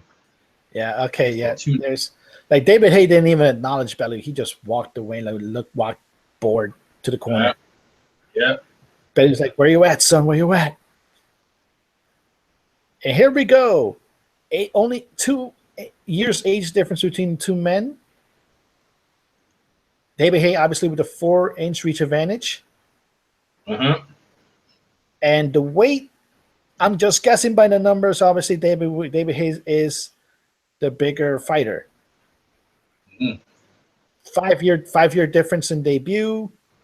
Both have the same level of fights. Bellew has had more rounds though. Say again. Yeah, but look at the reach advantage. He's got 4-inch reach and 2 years difference. Look how much David's done in these two. David's done much more than Tony Bellew, isn't it? Oh, look at the weight. See the weight? That was an insignificant thing, the weight right there. Go ahead, Daniel. Go on, continue with them. Got the odds. No, well, the thing, Bellew actually, they've had almost the same level of fights. No. Or at least that's what they showed in the Sky feed. They might have been wrong. No, I'm talking about the numbers. Yeah, maybe, but in terms of the opponent.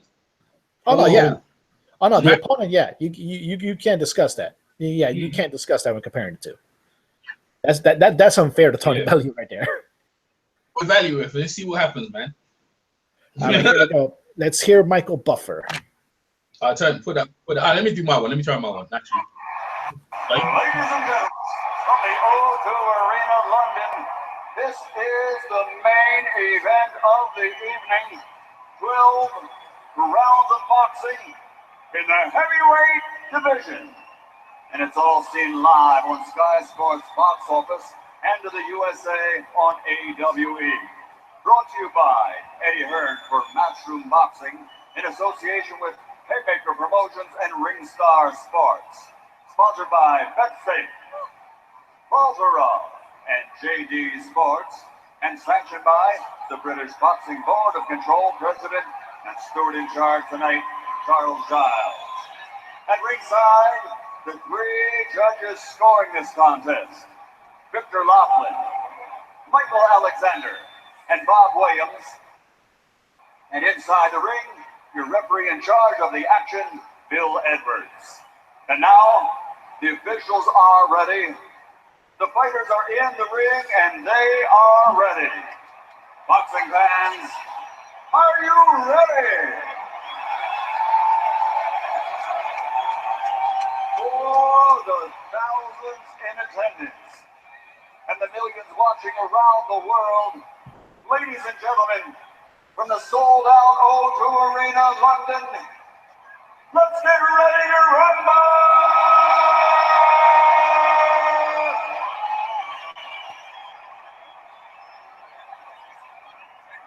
Introducing first, fighting out of the red corner, with his trainer David Coldwell. He's wearing blue, official weight, 15 stone, 3 pounds, 8 ounces. In 31 professional fights, he has 28 victories, including 18 wins by knockout, with only 2 defeats and 1 draw. From Liverpool, he is the reigning WBC cruiserweight champion of the world, Tony Bellew.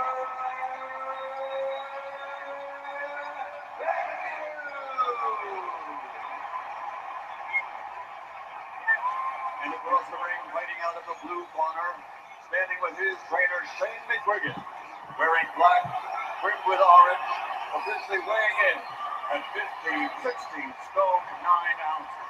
In 30 professional fights, 28 victories, with 20 wins by knockout, only 2 defeats.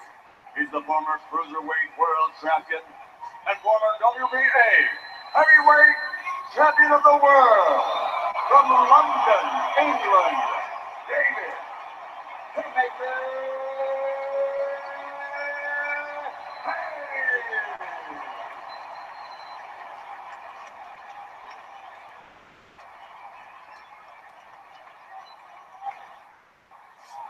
Weeks and weeks of unprecedented build-up. Gentlemen, have you instructions in your dressing room?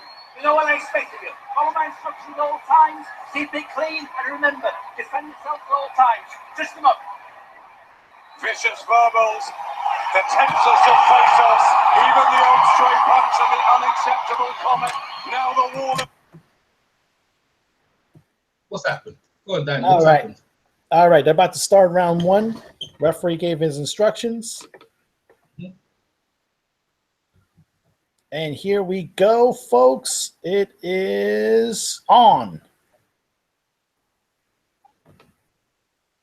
Like I said before, like if you folks remember, the link is the second link down below in the description. You'll be able to get that from there.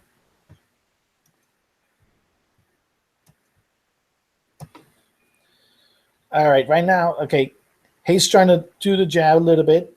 Bellew, oh, that's a nice punch from Bellew, but that's more of a balance shot that he got David Haye with. David Haye with the, like I said, the wide stance. They're going at it, bro. Yeah. Whoa, he got it right. Your Bellew rocked him, innit? Yeah, like it looked more like a balance shot, but yeah, that probably caught Haye's attention because he's not going wild and there it is, no, a wild punch, and that's the mistake that Haye's. Oh, if there's a chance for Bellew to win, that's where it is. Like David Haye right now is trying to live up to his moniker, just throwing haymakers, while Bellew's throwing controlled punches. Haye's stalking him, bro. And Bellew, this is what I thought the fight was going to be. Bellew's going to be looking for a counter punching, and Tony, and because David's angry, he's going to be looking to try to blast Tony out, and that's not the way he should. That's the way to do it. If I was David, I'd just take my time. But David understands that he can't go round because he's conditioning. It's not built for long distances. You know what I'm saying? He'll get more time, and that's what Tony's hoping. So Tony's really looking to just You see, Tony's gonna stay on the back foot, look for openings, cover up, tie him up. Oh, that's a nice. You missed the right hook. Right hook right there by Bellew. Perfectly timed counter. Yeah. Oh, Bellew might actually do him. Meanwhile, yeah, because there hasn't been a lot of landed punches, but so far this is Bellew's round. Okay. What timestamp you got, Daniel? I have it at 1:04. Shit, man. I'm a 1:12. I've seen about two right hands. I'm in the UK. That's in front of me. Imagine that, bro. Imagine that joint right there. Yeah, but yeah, Haye's literally just trying to throw haymaker punches, and Bellew is landing the crisper counter punches. I've never seen so many shots. Yeah, because Bellew is really relaxed in there. Yeah. Like, he's schooling Dave Haye a bit. No, because Haye's just trying to. He's literally trying to live up to his moniker. He's throwing haymakers. How you beat Dave? How you beat Tony Bellew is you let him come forward and throw, and then you can counter. You see what I'm saying? That's how you do it. Like, this is perfect for Tony. Tony's really a counter puncher. Every time he knocks people out, is when the person's hunting him down. So I don't know why Davies is doing that. It's not the right strategy. Like, I think there's another left hook right there. Another left hook by Tony Bellew. I think Haye is trying to say that you can't hurt me. Any punch that you throw can't hurt me. Even though right now he is losing the round. But he can't be fatigued. Throwing those big shots with all that muscle and all that time off. This man ain't going 6 rounds strong. Tony's making him look stupid out here. Where you at, EJ? That's round, isn't it? That's a Bellew round. Yeah, that's a Tony Bellew round. Like, if you're scoring the fight right now, it's 1-0 Bellew. I haven't seen David land an effective punch. All right. On the Hangout chat, is it me, Elijah? Is it me or he doesn't look that good? Right now, yeah, he doesn't look that good. Like, he looks like he's fighting just to land the knockout punch. Yeah, that's what I mean. Like, right there. No respect. Oh, left hook by Bellew. Then he followed with a lead left hook. Yeah. Yeah, but the first punch that got rocked it in, like they showed it's a little more of a balance shot, like he got David Haye with, but it set the tone. That's the thing. It set the tone. I think Haye is at the mindset that I can just end it anytime I want, so let me just do whatever. Yeah, that's what he's on. That's what he's on. And the thing is, I think that's the wrong strategy. I think you have to show more respect. Well, yeah, like I was thinking that maybe Haye's gonna come in there just be like, okay, I'm gonna knock you out, but I'm gonna knock you out clean. Not okay, I'm gonna try to embarrass you first. Haye's a really good counter puncher, you know. That wasn't a balance shot. That was right on the temple. Haye got him right there, you know, with a right hand over the top of Bellew's jab. See, this is what I'm trying to say. Haye's a better counter puncher than Bellew, you know. Like, Haye can win it either he's going backwards or for coming forward. Like, Bellew can only win one way. Let David make a mistake and counter him. Yeah, like for the first 30 seconds of the fight, like the round, David Haye started to look like he was doing things, like right there. Doing things now, man. Yeah, but Bellew's like shaking it off to like, dude. Oh, cool. Your right hand right in the face. See that? Tony, see? Yeah. Nah, man, don't make that. That's a hard shot. See? That fucked him up, man. Look, see, David started to jab him to the body. Look, he's bullying him, man. Now he's going to, yeah, but then he starts doing like that thing with the hands. Bellew's getting bullied. Look, the bomber's getting bullied in the corner, just jabbing him, and he's trying to. When you jab to the stomach, you're trying to make him stationary, so you can land your big shots. And you see, if you keep getting hit by David in the stomach like that, your after's gonna take a toll. What you're doing with David is landing the shots, touching him, just keep touching him. There you go. You see what I'm saying? And then he's trying to build up his accuracy. Well, yeah, right now, like right now, Bellew, Bellew right now is just trying to weather whatever David Haye's trying to throw at him. Because after he started fighting discipline, now he's starting to do what he did in round one. Like, not really jabbing that much. This boxing thing is hard, bro. I'll tell you. Either way he come out, David's gonna get criticism, but boy, in the day, hey, if it goes in like this, no one's getting knocked out and they go the distance. Who'd ever think that? If the pace they're fighting right now, it'll go the distance. Because no one's really throwing that much punches. They're not getting that tired. They'll go into round 6. See? All right, yeah.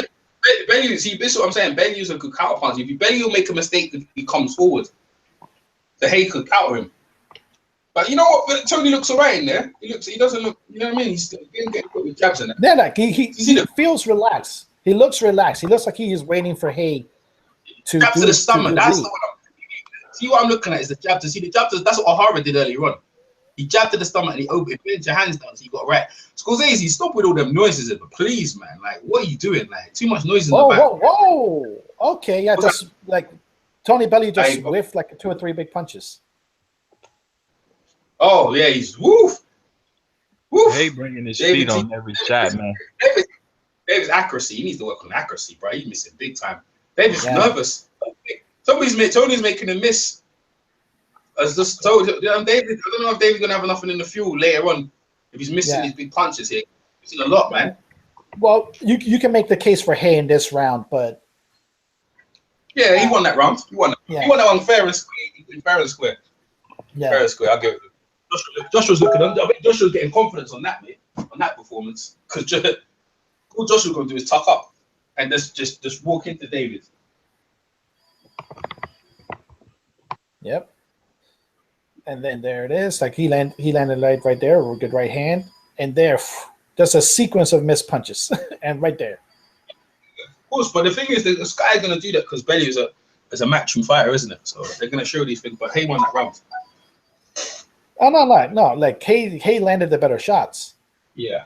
And that round, but half the round he was actually doing things, and then the other half he was doing what he did in round 1. Mm-hmm.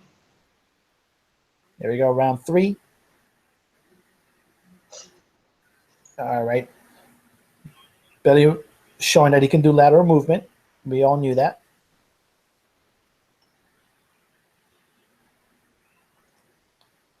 He's trying to measure him for the jab, measure him for the right hand.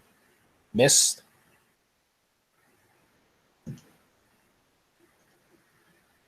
I wonder what will happen with Haye if he just keeps doing that. If he keeps trying to set up and miss the punches. If he's just going to get too angry and try to give Bellew the perfect counter. Because right now, like the guy that should be more relaxed should be Haye, but it's Bellew, the one that's more relaxed. He's there, being a little composed. Meanwhile, like Haye's, like he's a. Like how many? AJ, I've only seen 1 jab to the body from David Haye right now in this round.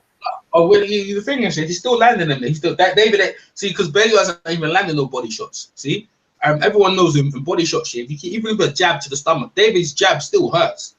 So that's what I'm saying to you. If he keeps doing that, he's getting to the headshots now. He's going to set him up with right hands in it. So you keep jabbing to the stomach. See, there's an out parry by Bellew. You know what I'm saying? Because Bellew don't like getting hit. See, it didn't bother him. Why would he out parry? Why would he out parry David's jab?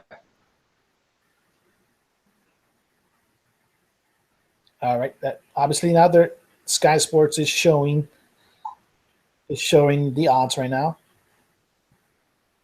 Okay, Bellew tried to throw an overhand right, missed.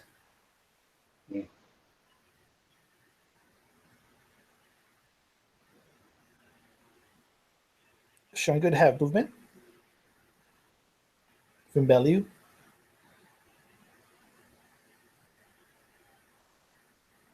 He's keeping his hands low, particularly the left hand. And there it is. Like you gave Bellew there a counter for the right hook. Mm-hmm.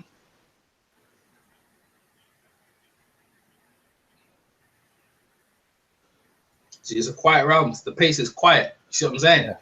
Yeah. Quiet, educated, smart round. Yep. Like right now, like I said, I'll probably give the edge to Bellew because his punches are a little bit more accurate. But Haye could steal it right now in 20 seconds if he does a decent combination.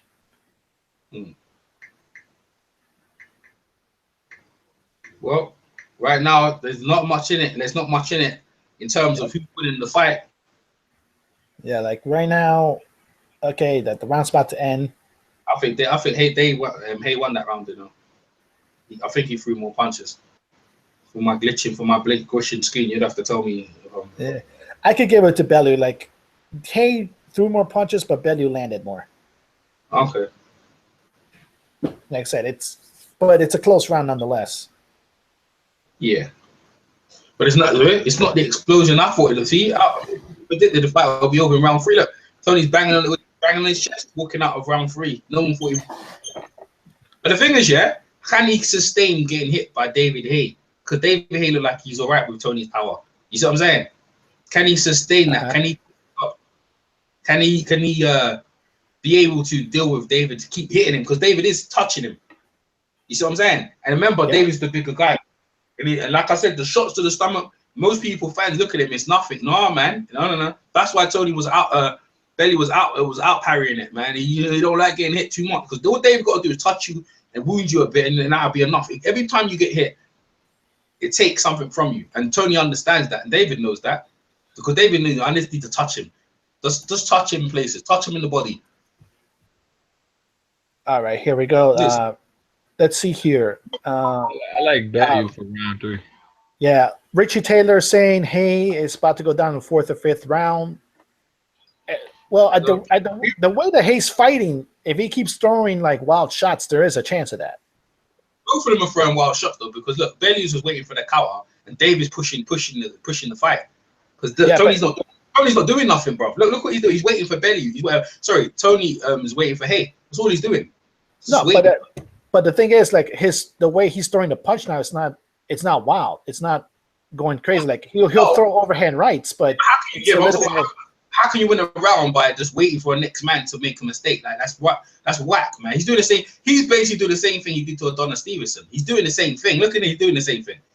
Look at him. He's doing the same thing, man. He's not trying to bring the fight, win the fight. He's trying to survive, man, and hoping David makes a mistake, and hoping Dave goes into late round. That's their strategy. I need to get David round 8. That's what they're trying to do here. That's why he's doing this. I need to get you round 8. Hopefully David's going to get tired. That's what he's trying to do. It's very obvious there that he's trying to get David. Nice shots from David Haye right there. Nice 1-2. Right hook, left hook. Yeah, your strategy is to survive a fight. You've already lost there, in my opinion, isn't it? Yeah, you should try and take the fight to the opponent and take him out, or try and wound him. You're not trying to wait until this guy tires himself out and then I'll have the advantage. That's not the way. But I guess that's a strategy. Look, you see, keep touching him to the stomach, man. Keep touching him. They miss with the uppercut. He needs to leave them uppercuts. Good defense by Bellew. He needs to leave them uppercuts alone. He needs to stay to the body. Throw hooks to the body. All them shots he needs, the power shots to the head, he needs to stay them all to the body. Quick ones to the body, man. I don't think he works with body, but I don't think Shane McGuigan puts the body belt on and works body shots to take. Because I think he'd be more effective if he went downstairs and then went upstairs. Well, because he's got the jab to the side. You need more of that. Well, that's the thing. What he's doing there is a rangefinder. You see that jab out there? He's going to follow it with a right hand right behind it. Because he's out of range, he's not going to let it go yet.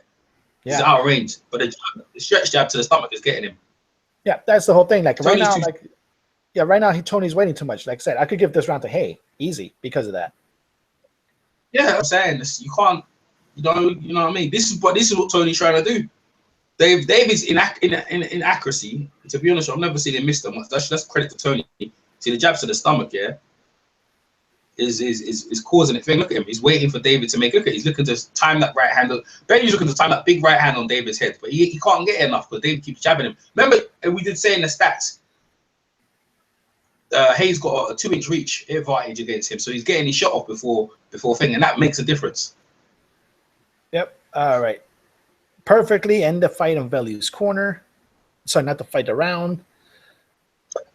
I have it tied up on the scorecards. I 2 rounds each for you guys.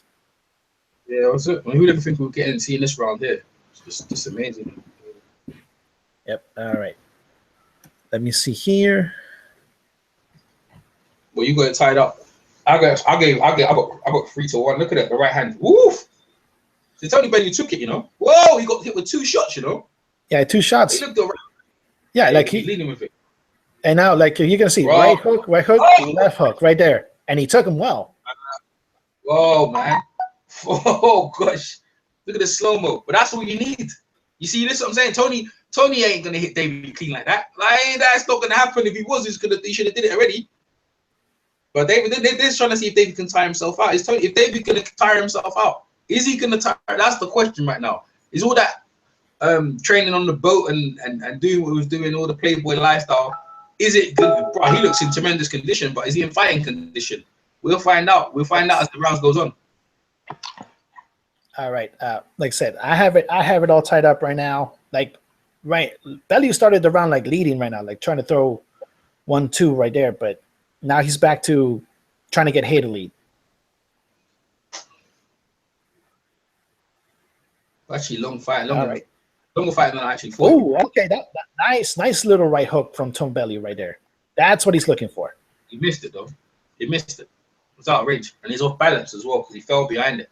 His feet work. You see, his foot, because that's to do with your footwork. You know what I mean? He's off balance. David footwork is on balance all the time to land devastating punches. All right. Yep. All right. Haye back to throwing the jab to the body. That wasn't 2 big shots. That was 4 big shots he got hit with on that right hand, left hook, jab, right hand.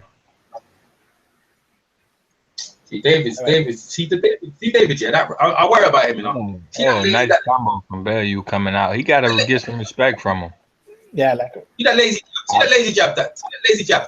What the Haye's for it. All Bellew got to do is step back and time it, but he hasn't got the timing and the footwork to time it. He hasn't got the footwork to time back, step back, and let David lead, and then throw a right hand over the top. That's all he's got to do. Look at him. He's so worried about engaging with David Haye. He should try to trap him. That's a trap right there. Let David lead with his jab. Oh, he hurt Bellew. Right hand. Wobbled him. Yeah.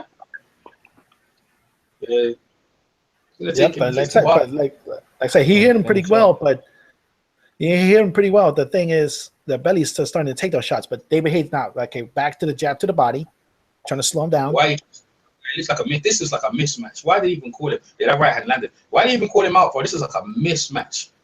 Because he's trying to get paid. You know what I mean? A mismatch, bro. I see it even. If anything, Tony's power look like it's draining. He's expending so much energy just doing this. It's making him tired. Like Tony's power's got draining, man. Good right hand by David Haye. Yeah, like right now, yeah. Bellew like a few seconds ago through a nice overhand right. Yeah, that's what he's got, man. Whoa, I got freaking Haye beating him up on the ropes. Okay. That was nice. That was some nice left hook right there.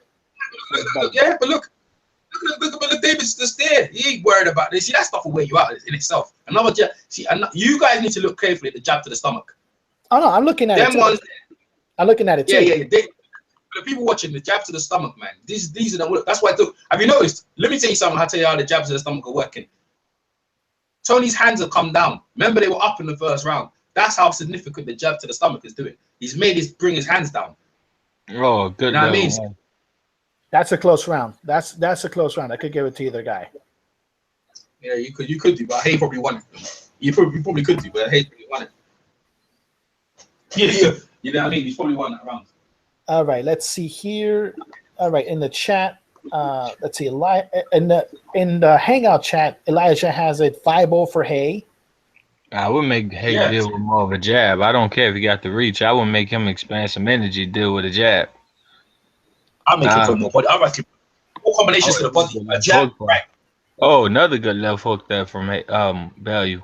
Yeah, like Bellew, that's been his money punch in this so far in this fight, that left hook. So, but the issue is like EJ's right. Like if you throw enough jabs to the stomach and no jabs to the body, that's gonna ripen him up for a good headshot. Which yeah. That's right. All right, see here. All right, start of this round. Close round. Round 5 a close one. Yeah, that's what I mean. You could give it to either guy. Bellew should be pumping his left hand, making that big man bend over and slip over and over and over and over again. He making him use a lot of body energy because I do believe tiring him out is one of the best strategies. He got way too much muscle mass to be a fighter. It look like. Well, a lot of it has been spent like just trying to get like he spent the last 3 years just trying to get acclimated just to being an actual heavyweight. So when you do that and you're trying to work out at the same time, it's true. You don't do a lot of conditioning. It's you abandon your cardio for the lifts. All right. Okay. Nice little lead right by Bellew. Crazy, man. Now with the sound effects. Come with the sound effects, please, bro. You're You're gonna kill man's eardrum with the moving and come on, bro. First time past 5 rounds since 2011. Oh my god, my feet froze. My feet's been freezing for the longest. I've been listening to your joint. I've been listening to your joint for the longest. My shit been freezing. Oh wait a minute. I think it was just the referee was. I think the referee caught him for headbutt. But Haye's trying to throw. Bellew's not throwing. Oh, that was a nice left hook. Looked like it hurt Haye a little bit. All right, so most likely it was a clash of heads that happened in that freeze. He should load up more. I like when he see David not set, he should load up. David's not interested in countering right now. Another left hook, right hook, left hook from Bellew. Bellew has Haye on the ropes right now, and no, he's calling it a slip. Yeah. This referee is calling that. Oh, nice right hand lead. Yeah. He should put him on the defensive. He's not punking you. Yeah, it's another slip. Another slip. David keeps slipping to the ground. Yeah, like he just slipped twice. That means he's getting tired. He's getting tired. His knees are broken. Oh, another nice right hand from Bellew. Another left hand, right hand. Oh, Bellew is landing punches. Okay, right there, right hook, and Haye is tired. Haye is tired. Oh, Haye is down. What? Knocked down. Yeah, he was hurt. Official knockdown. Yeah, knocked down. Oh yeah, he's counting. What the fuck is this saying in the campus? It's over. No, okay, he's gonna come in. Okay, they're letting him fight. Yeah, he's hurt right now. I see he's hurt. Punches from Tony Bellew landing, and oh my. Okay, the end of the round. David Haye, I think, just got saved by the bell. Oh my days! He's tired. Oh my god! Told you. Oh well, told you, man. Superman Stevenson cursed and that muscle fatigue, man. Can't be that big about it. He's arguing with McGuigan right now. He's arguing with McGuigan in the ring. That's not good. That's not good. When you're arguing with your trainer, it's not good. Let me see what the chat is going along. So he's backing up from the smaller man because he's tired. And he just took a huge right hand. Huge another right hand. Left hook, right hook. Yeah, he's tired. Oh, right hand. Left hook. Right hand. Yeah, he down. Yeah, he down. Ankles. He said his ankles. Yeah, his ankles hurting. That's what he said. That's what he said. Well, he slipped twice. Like he slipped twice within the span of 15 seconds. Yeah, because ankle. In the span of 15 seconds. Yeah, because he slipped because his ankles gave way because of all the weight he's carrying. Yeah, but you can't do that with somebody like Bellew. Like if he has to go for the gusto, he has to go for it now because the tenor of the fight has changed. And now Bellew's coming forward. So Bellew's stupid now. Bellew should stay on the back foot. Bellew shouldn't come forward. This is when he get knocked out himself. You better mind out. David could be right now. Like Haye's trying to land, but all the punches that have been good have been landed by Bellew this round. To his credit, Haye haven't looked like a counterpuncher at all this fight. So if you do go forward, he ain't gonna do shit. Like right now, yeah, the pace has been dictated by Bellew, which is not. Oh, David's stuck in the ground. Another right hook. There we go. Nice combination. And, all right, Haye has to time up. Haye has to time up. Yeah, there we go. Getting fucked up, man. Yeah, he tied him up. He's like that. He's getting battered. Oi! This is crazy, man. Oh my god. Okay, yeah, David Haye's trying to time up, but Bellew's not letting them. Pushing him to the ropes. Madness, bro. Okay. Yeah. Oh my god, like that crowd. That crowd looks really, really quiet right now. That London crowd looks really, really quiet. People can't believe what they're seeing here. Tony bloody Bellew beating up David Haye is fucking nuts. I told y'all, man. Yeah. Yo, this is crazy. Put some money down on this trade. Yeah. That punch by that Haye just threw. Yeah, that he's dead tired. He's dead tired. The thing is, but Tony was tired before. Yeah, Tony's tired, man. Well, yeah, because he just spent the first half of the fight trying to knock him out, but he landed every right hand he throw too. I would just keep loading up on the right hand at my own pace. He's landing everyone he's throwing. Go to that big man body. Why are you not going to that big man's body while he's on the ropes like that? Just do it. Well, he just did it. The favor. He just did it. He tried to go left to the body, but David Haye's leaving his head open. Yeah, David might get you might be the fight of the year. He might be the fight of the year this year. This is fucking crazy. David Haye, man. I'm watching this story. I can't believe what I'm saying. That's because I can't believe it.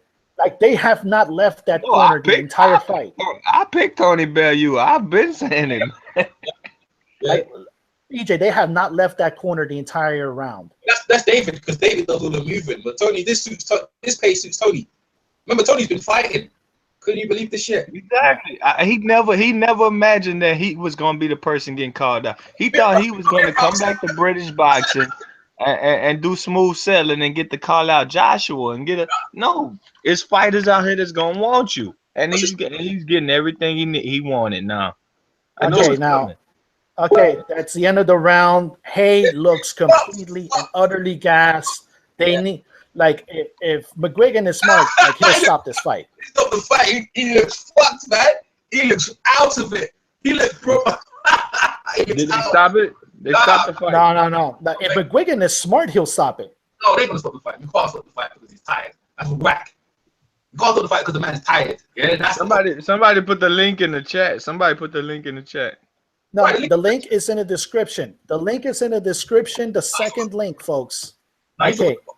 Yeah. Look at this, man. Oh, man. All the punches don't land, but the chat is popping. Chat is popping. Rich Taylor in the chat is having a field day with this. Tony Bellew is gonna beat David Haye, bro. Are you crazy, bro? This is madness, bro. This is madness, bro. Oh, Tony have an orgasm all night. Look at him. Look at that. Like, remember, this is actually the farthest he's gone in 6 years. Yeah, I told you. 6 years, he hasn't. It goes by around 6. Tony, this is what Tony was doing. He slowed down the pace. This is where Tony might get knocked out. I'm telling you, man. He's walking down David Haye. This is where he can get knocked out. Tony, listen, David needs a second win. Realize that he'll come and put it on him.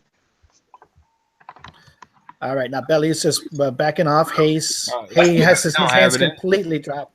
Haye has his hands completely dropped.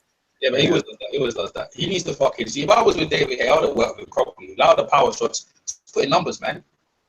Like he's just trying to do the psychological thing. Like he's trying to throw his moniker to Haymaker, but Bellew is fighting a disciplined fight the entire time. And if you're the one throwing wild punches and the other dude's fighting a disciplined fight, the disciplined guy normally wins. Right, Tony. See, Tony's so stupid. See, Tony ain't smart, man. When a man's tired like that, he's banging into the body, man. And he's letting David recover. See, David's recovering. Look, he's recovering. He's letting him recover. He's letting David recover, bro, and that's fucked up because David will hit. Hey, see, you don't want to let a man like David recover from your hit. And the thing is, Tony, he messed with the right hook. It's not like Tony did anything. Oh, but he caught the right. Yeah, but David punched himself out, man, missing. Yeah, that's what it is. That's mainly what it is. He doesn't. At this point, I think EJ, Tony doesn't need to really go all out and try to counter with it because Haye tired himself. He tired himself out. Right into the body. He going to just focus on the body. He's not recovering. There was no such thing as recovery for heavyweights like that. You have to give credit to Bellew because Bellew made him miss to make him tired. That left hook he just threw, man, he's out of whack. He is done. He ain't recovering. He need a whole day to recover. Like right there. Okay, left hook to the body. Right there from Bellew. You would have loved this shit. You would have loved this shit. People there, the chat is popping. The chat is popping right now. That's all David had. David landed 2 punches. That was all he had. He went to the ropes to give it away. Oh man. Oh, good right hand from Bellew. Yeah. Oh man. Another good right hand. He can't keep doing this. Go to his body. Get him out of there. Well, yeah, that's the whole thing. But you know, I get what Bellew is thinking. Why Bellew is thinking this way? Like it's still wary of the fact that if I jump in, he might catch me with a right hand. He don't got it. You got to know your opponent. He ain't been counter punching all game long. He's tired. What the fuck make you gonna think? What you gonna think he's a counter puncher for now? He's been throwing wide, loopy punches. His hands are down. You ain't counter. No, I don't see it. Go to body. No, what's Tony's trying to punish him though. That's working. I bet Belle's trying to punish him. Yeah, he clowning him. He's running away with the fight at this point. He's straight up clowning this guy, man. Yeah, like look at this. Look at that. Oh, he missed it. Yeah, he missed that left hook to the body, and Haye landed the left hand right there. Haye trying to posture as a counter puncher, putting his hands back, doing the chicken Roy Jones thing, but it's not true, man. You're too tired. Your arms and timing ain't there. No, bro. I know that feeling he going through right now. He is not about to throw punches. No, I'm telling you, if you recover, I'm trying to tell you, man. All you do is recover, man. EJ, he's 250 pounds. Ain't no recovery. It's gay. It's not happening. He's not going to the sideline and getting a break. It's not doing it. All right, start around 9. Bellew starting to throw the jabs. Bellew should go to the body, man. Get Davies out quick. All right. Right hand. And the Sky Sports team has, Carl Froch has Bellew winning the fight 77-75. Yeah, that's right. That's fair. That's right. And Paulie Malignaggi has the same score. Yeah, right, that's the score. 77-75 Bellew. Hey, Tom. How many knockouts did Eggington have coming into the fight? Any, you know? I don't remember being no big knockout puncher. He's doing what he did against Klitschko, man. David ain't trying to win the fight at this point, you know. Not trying. Yeah.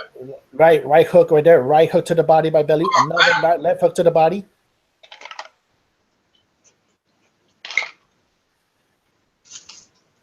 And right there, another right hook to the body by Bellew. I'm starting now. He goes to the body. Yeah, he's starting to go to the body now a little bit. Yeah. He's trying to keep his hand up because the money punch for.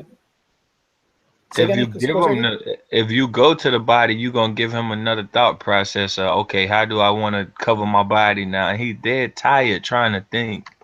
I would smother myself. I might just smother myself and step in on him and just start working the body. Period. Just walk in behind your shoulder, get right to him, and go to his body. You can't get countered big close to a man that's always gonna knock you out. You done took his hardest shot already. You ain't getting no.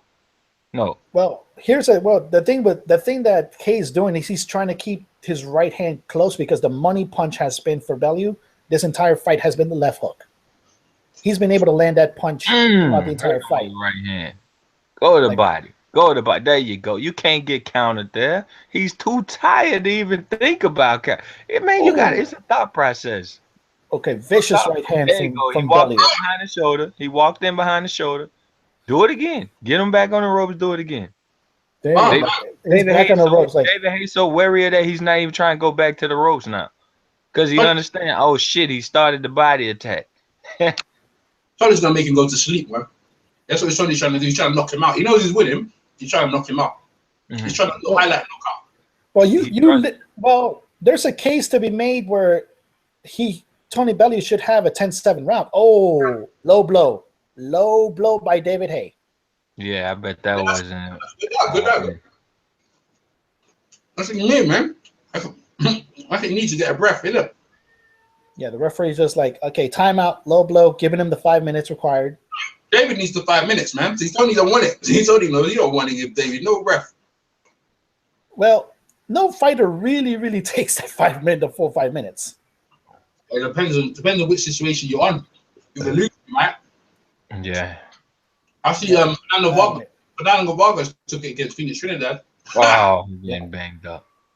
Yeah, like right now, like I said, before that low blow, I was going to say there's a case to be made that 10-8 round should actually be a 10-7 round.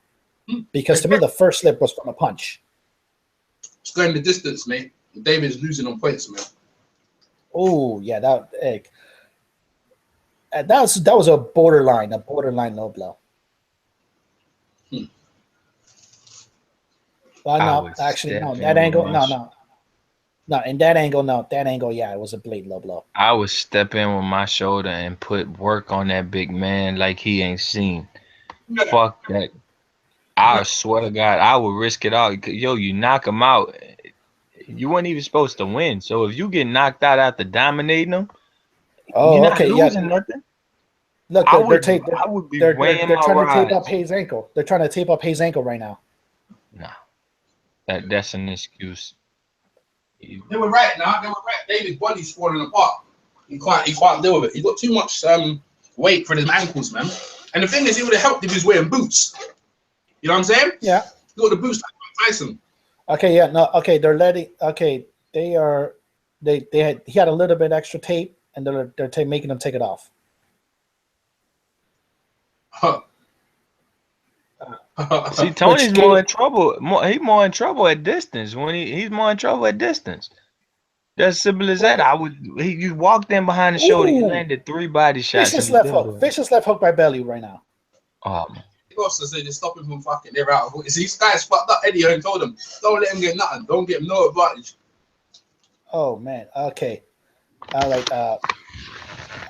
Body shot, man. Yeah.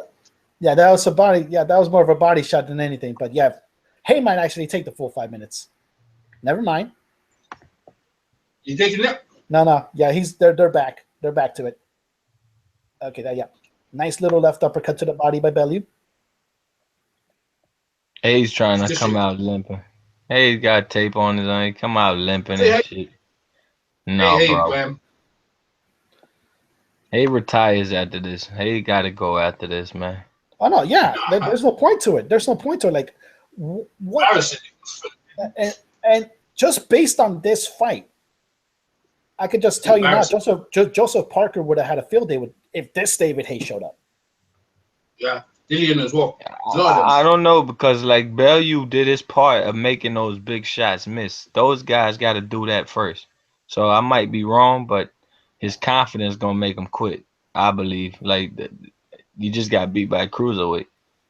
You know the funny thing about it, yeah? When you're doing pad work, you feel confident because you're hitting everything. But pads don't hit back. You know what I'm saying? That's the realism of it, man. Pads should be a sequence of what you're gonna do in the ring. And he was doing pads, all these pads, but I think he was running a jab and a left hook behind it, but that ain't gonna work with Bellew.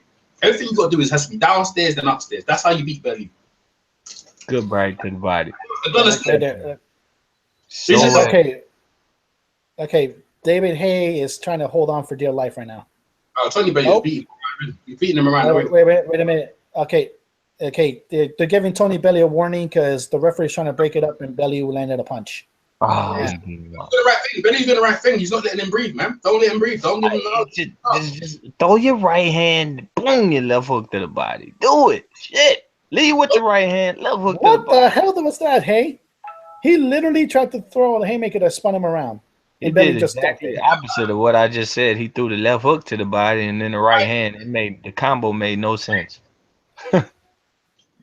His legs fucked, man. The memes are gonna be all over the place, man. Oh Jesus, man! Like right hand, right hand, left hook. Throw the right hook. Beating him up. Left hook. He's beating him up. Quick left hook from Bellew. He can't. Oh, nice little left hand from Haye. Knockout. Right hand hurt him. Nice little left hand from Haye. I'll give him that. Like he popped Bellew's head back with that. Yeah, but it's too late. It's too late at this point. Like if one of your legs is gone, half your power is gone. Mm-hmm. So far, yeah, Bellew just has to write this out. Like he just has to write these next 2 rounds out. All right. Let me look at at our hangout chat. Hakeem Boxing is saying that Haye looks like a shell of a fighter. Which we can all agree now at this point we are actually watching that.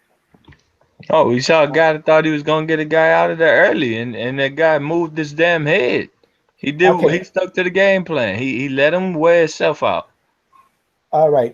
Ben Preston in the chat is trying to say that they will rematch. There's no point to rematch if this is what happened. Oh, there's no point. He fainted left hook. They're gonna do a rematch. Oh shit, they're gonna do a rematch, but I tell you what, yeah, it's not gonna be pay-per-view. Tell you that right now. All right, like right now, Bellew started really well then with the combinations going into, but yeah, I think it will be pay-per-view. Nah, it's not gonna be pay-per-view. Shit. Cause you say the underdog beat you and you still got like, hey man, my leg gave up. What's Joshua saying? I don't know what Josh was saying. I have the commentary off, but like they made Haye take the tape off of his ankle. Talking about Bellew's patience and taking his time and letting him wear himself out. The great game plan, man. See that much muscle on the guy and see how wild he was? Come on, man. Are you serious? Yeah. Well, that's the whole thing. Like, remember, Haye started as a cruiserweight, so yeah, it's maybe just too much poundage to do it on him. I get why he did it. Like, heavyweight's where the money's at now, but you really can't do it. Shane McGuigan taking L's this year, boy. Yeah, Shane McGuigan's taking L's, bro, for real. Yeah. Scorsese's evil, man. I remember people giving him Whoa, all what that the credit. hell is that? Like, okay, they come time because Haye kind of belly flopped to the ropes. Belly flopped to the ropes, man. Daniels, you guys are making it bad, bro. Anyone listening to this is having a field day. Yeah, okay. All right, nice little right hand by Bellew. Like I said, Bellew has been fighting a disciplined fight throughout. Mm-hmm. And that actually pays. Like I said, if you have a guy that's throwing just nothing but wild punches versus a guy that's totally disciplined, the disciplined guy is going to win normally, unless the guy that's throwing wild lands that perfect punch. Looks like they traded right hands there. Yep. Now Bellew. Oh, Haye is through the ropes. Haye is through the ropes, and it is another knockdown. Oh shit, he got fucked up for you. See that shit? That's gonna be all over the paper. And Shane McGuigan has thrown in the towel. Tony Bellew has defeated David Haye, 11th round knockout. And I'm right again. I'm right again. Oh man, yeah. You can't come back from this, David Haye. Like, you cannot come back from this. He got beat up by Tony Bellew. They're hugging, you know. Yeah, like they're trying to hug out. Haye's just too damn tired. Like, he is literally gassed. Eddie Hearn's a genius, bro. He called it, mate. Oh man, we have the on paper we have the upset of the year. Yeah, the upset of the year. Yeah, that's gonna be watched and watched. Oh man, like that crowd in London is stunned. Like, there's a couple of people clapping, but everyone in that crowd looks stunned. Yeah, I'm shocked. Left hook. He got b-hopped. He got b-hopped. No, that wasn't. Yeah, Hakeem Boxing on the chat is right. It wasn't a referee stoppage. Shane McGuigan threw in the towel. Yeah, but he got b-hopped. He got b-hopped. Hey, Carl Thomas done it to him as well, you know. Carl Thomas did the same thing to him, you know. Yeah. Okay. Made him stop. There's Azura in the ring. Oh man, like, oh, okay, yeah. The chat is popping right now. The chat is popping right now. Did Bellew just get himself an Anthony Joshua fight?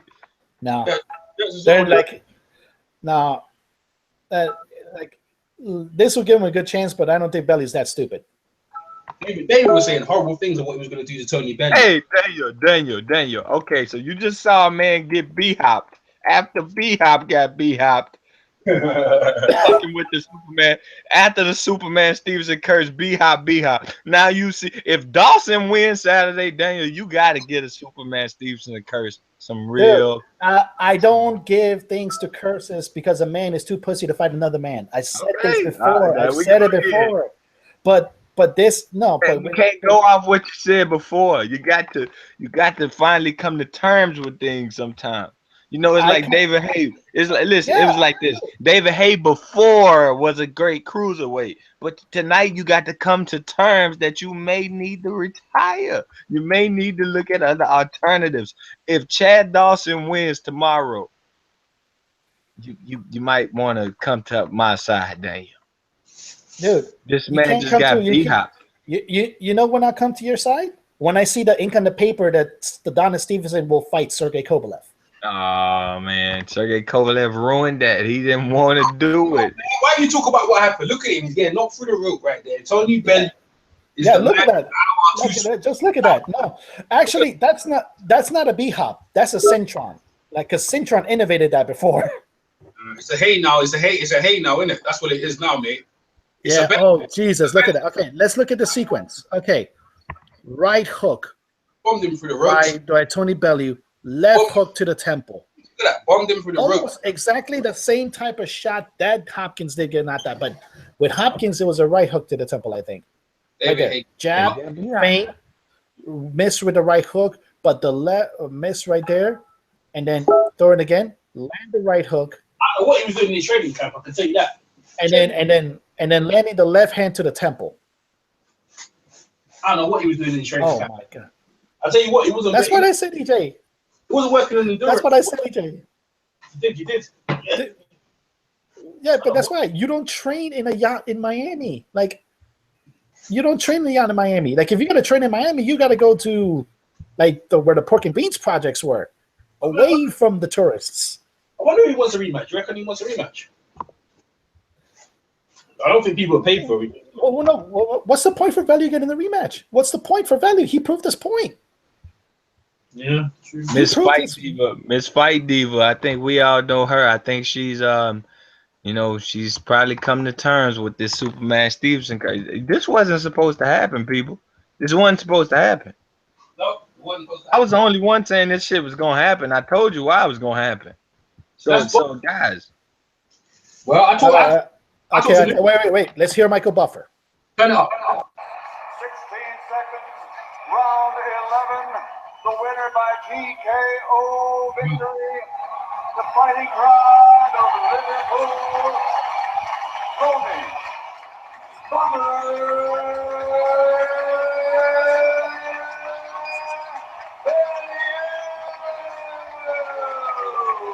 Notice, folks, no cheering, just clapping.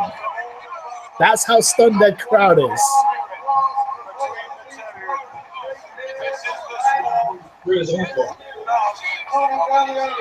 it's all the good sides.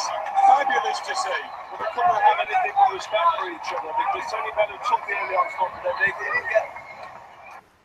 When it comes to respect, like I said, Tony Bellew earned Davies Haye's respect today. So he earned that respect. Oh, man. Malignaggi, David Haye, it's a change of the guards, man. That's what it is, man. David Haye, this is how messed up this move is for David Haye. He chose this fight. One second, Danny, 1 second. Oh yeah, that's right. Sky Sports team. Congratulations, mate. Incredible, unbelievable roller coaster fight. For all you people watching on TV, for all you people watching on India, made it possible for me. Tonight, I've sent my kids away to Italy by now, and I know she's watching somewhere, babe. We get married next July. And you know what? All that got matter tonight, I've just secured my kids' future, man. I don't give a shit about winning. I don't care. I secured their life. I secured the kids, man. And David, I thank you from the bottom of my heart, because really, I'll be honest, he could have picked an awful lot of different guys, and he picked me. We spoke before it. We didn't speak a word for the last 6. Okay. I just turned down. What the frick? Let me see if it's come back on. Did it come back on? Daniel, take it over, man. Yeah. David, the Warriors' heart, commiserations. What went wrong? Tony was a great fighter. That's what went wrong. I trained great. I felt good coming into the fight. I wanted to do a demolition job. But this guy has got a heart of a lion. I've knocked out people a lot bigger, a lot stronger, with a lot less. This guy, I did not expect him to have the chin and durability that he had. You know, I gave it my best shot. My best wasn't good enough tonight, and I have to take my hat off to Tony Bellew. He, by far, was a better fighter tonight, no doubt about it. You know, in my mind, I believe I'm more gifted and whatnot, but he had a bigger heart tonight. Yes. He had bigger balls tonight. You had a bigger heart. You dug deep. You took my best shots and you got back up and you put me down. And no, I'd love to do it again. The fans loved it. I loved it. I've never been in a fight like that before. And you know, if the fans want to see it again, I'd love to do it again in Manchester or wherever he wants to do it, in Liverpool. You know, wherever he wants it, he's the man. He beat me. Wants to go back to Goodison Park. Oh God, he's the man. He beat me fair and square. He's the man now. If I want to get my strike back, I have to go back. I can't think about world honours now. I have to go past this guy if I want to think about fighting for the world titles. So all credit to Tony Bellew. He beat me fair and square. And if he would oblige again, I'd love it. If he wants to go past, you know, I'm at his mercy. There's no rematch clause in his contract. It's in his ball. If the fans liked it and want it again, you know, talk to we can make it happen. He was everything I expected. Do you know what I prepared for tonight? The biggest puncher in the heavyweight division, the most dangerous man alive. When he hit me, I thought, Jesus Christ. I knew it wasn't going to last, but I was thinking, I can't take much more of these. On the head, round the body, he hits extremely hard. But you know what? I've said this from day one. You can have all the ability and talent in the world, but when you've got a heart as big as I am, and you cannot give in, I will not stop. I will not stop. I am the champion of the Misfits. And tonight, I have taken my calling. Tony, do you want to rematch? We're going to sit down. We're going to talk today because I'm going to be honest. I said it was a diva. It was all in the blood, but you know what? I think I might turn into something like that now. Listen, the salt and pepper's on my side of the table now, Andy. You've got to come and play with me. I'm the man in demand. I'm the most valuable heavyweight in the world outside of the champions. I said this before. No, Paulie, what the fuck are you doing? I admire Anthony Joshua so much. I ain't calling no names. You know what? Well, that brother's taking this game to a new level. And I got so much respect for you more than ever, brother. I really have. Me and Ant got talking before Ant came from. I was sparring Carl in Sheffield. And we exchanged words, man. I gave him advice, took it, and the man's running the game now. So before you guys start saying, fight the winner of Joshua Klitschko, I think I've got to sit down, evaluate the options, go home and kiss me lovely wife and kids, and then talk to Eddie on Monday. David, it was a real good fight to watch. Thank you, man. The best fight I've ever had. You know, it felt like a Rocky film in there. You know, this guy showed balls bigger than I've ever fought before. I hit him on best shots. He got back up. He dished it out. He won the fight fair and square. Credit to him. If he would oblige me a rematch, I'd love that. But I don't know. Right, you did one time, but then you put me down. You know what? I don't think there was a round in a Rocky movie like that. So can you tell us what happened? It's what it is. He beat me fair and square. No excuses. I gave him my best. He took it. He dished it back to me. I couldn't take it. I'd love the opportunity to do it again. If he would oblige, I'd go to his hometown and fight him wherever he wants. He's the man. He beat me fair and square. If the fans want to see that type of up and down fight again, I'd love to give it to him. That's why I'm in boxing for the biggest fights. And if Tony Bellew would oblige me, I would do it on his terms, in his turf, in his favour. He deserves it. He beat me fair and square. Now, Johnny. Tony, I enjoyed it. What is it about your character that in a fight that very few people thought you had a chance in, nobody thought you could win, to pull it out of the bag? Do you know what it is, man? I tell you this time all the time, I'm scared. Or when I come in this ring, tonight, I will be honest, I was scared for the first time in my life. For me, health more than anything.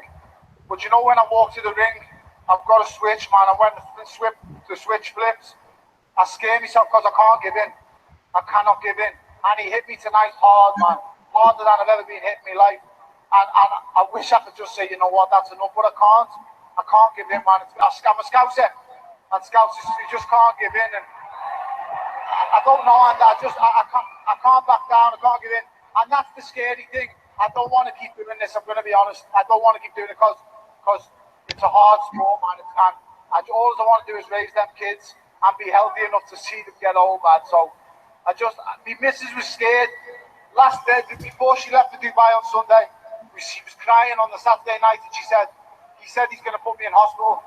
And I said, look, listen, you all say that. And he's not going to trust me, I can't go. And she cried, she got on the plane Sunday morning. And I promised that I wouldn't go in. Against all the odds, man, I've done it again. I can't thank you all enough. Thank you so much. I have no more tears. I have no more hits. Thank you so much. Two of you really did back up in words. Well done. Yes. Well. What a shocker, eh, Daniel? Wow. Yeah.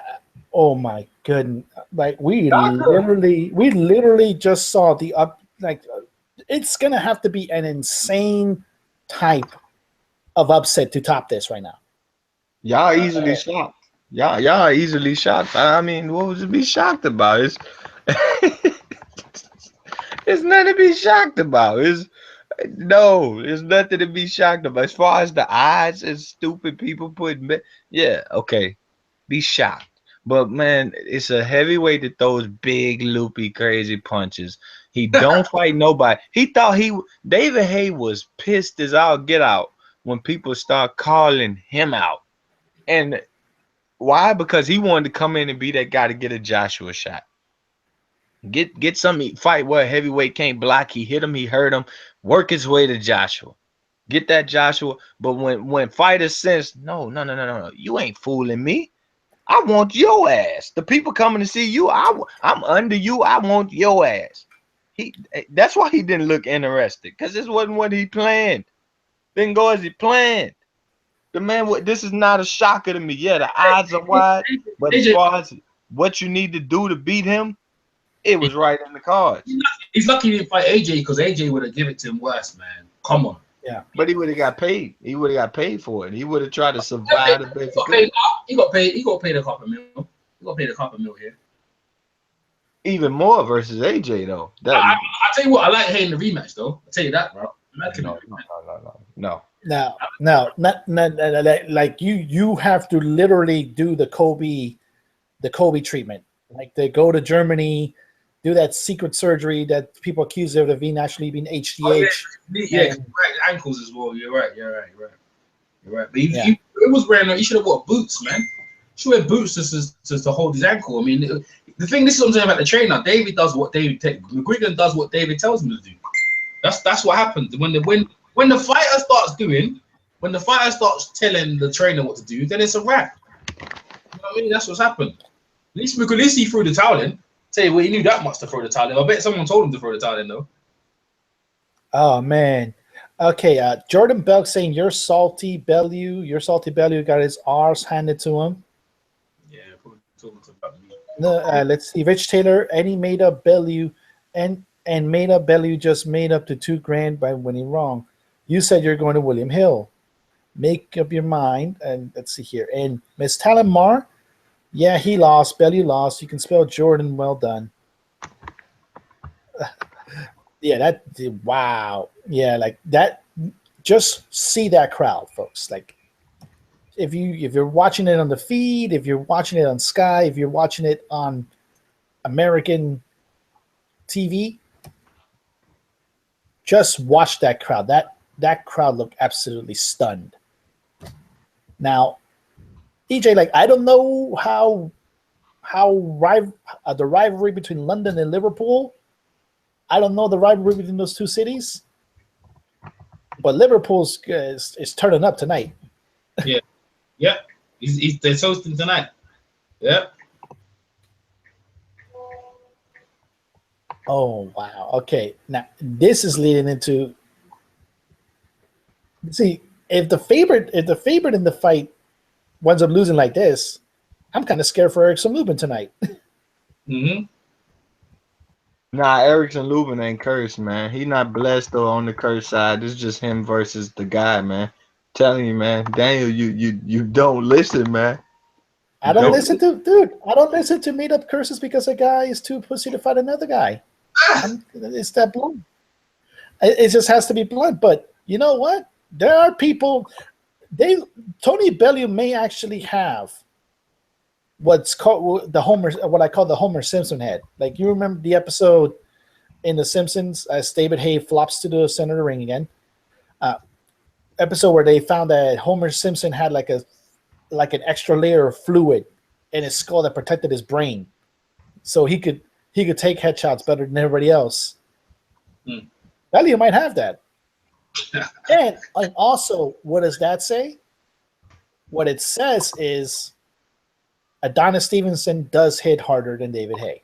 Yeah, I'm telling you, man, the guy is the best fighter in fucking boxing, and everybody recognizes it, and they don't fight him. David Haye's accuracy, because Tony Bellew, Davis inaccuracy done him in that fight. This is what I'm saying. If every punch David landed, Tony wouldn't have been there. Tony said that the punch was landing. I've never been as hard as my life, but David never landed. His accuracy was down. You know, they always do a punch count of landing.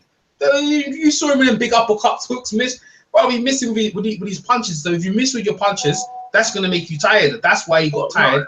Okay, but that's his problem, though. He knows he's been boxing for years. If you want to get the most power, you don't you sit on legs, you turn the hips, you know. You get that body power, not just arm power. That's his problem. Adonis knows all that. Adonis knows, hey, I would subtract from myself if I sit out here and just throw swingy shots.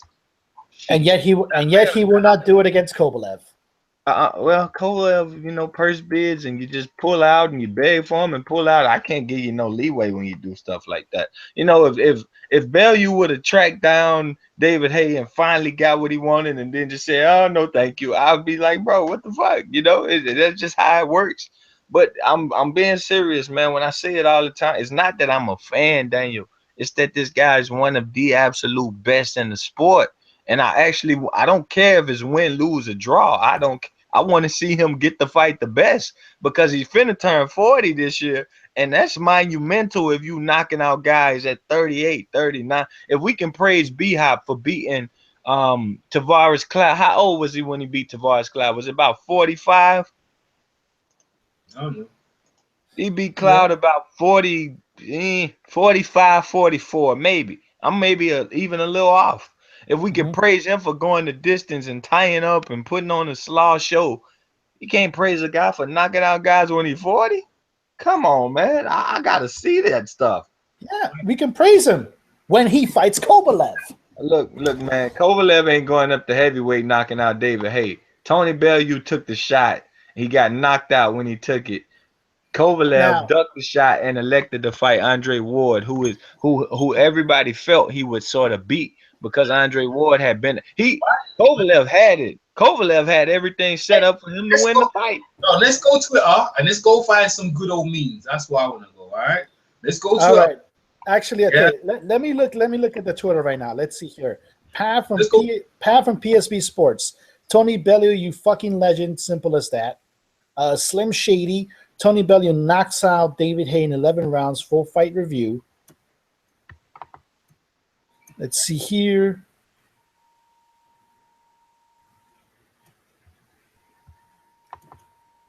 Got to look at this because, oh, dear Jesus. This is going to be full of UK madness. Hey, man, it needs to be done. Needs to be done, bro. Let me look here. Okay. Mirror football. The Daily Mirror, like I said, and for us Americans, it means there's soccer Twitter. Round 11, Bellew stops Haye. It's over. Best bit of Haye review was this moment. Eddie Hearn gets denied by Tony Bellew.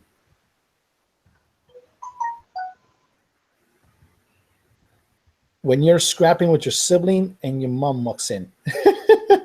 Mr. Jordan Brown has 2 pictures. Somebody put this as like a WWE fight. Let's see here. Fair play to Mr. David Haye, getting up around 11, willing to fight to the last bell with an injury. Good fight. Mr. Daniel McNally would love to see a fight between one-legged Haye and Tyson Fury in his bat suit. Actually, that might actually be good for WrestleMania. David Haye, heart of a lion, leg of a baby giraffe.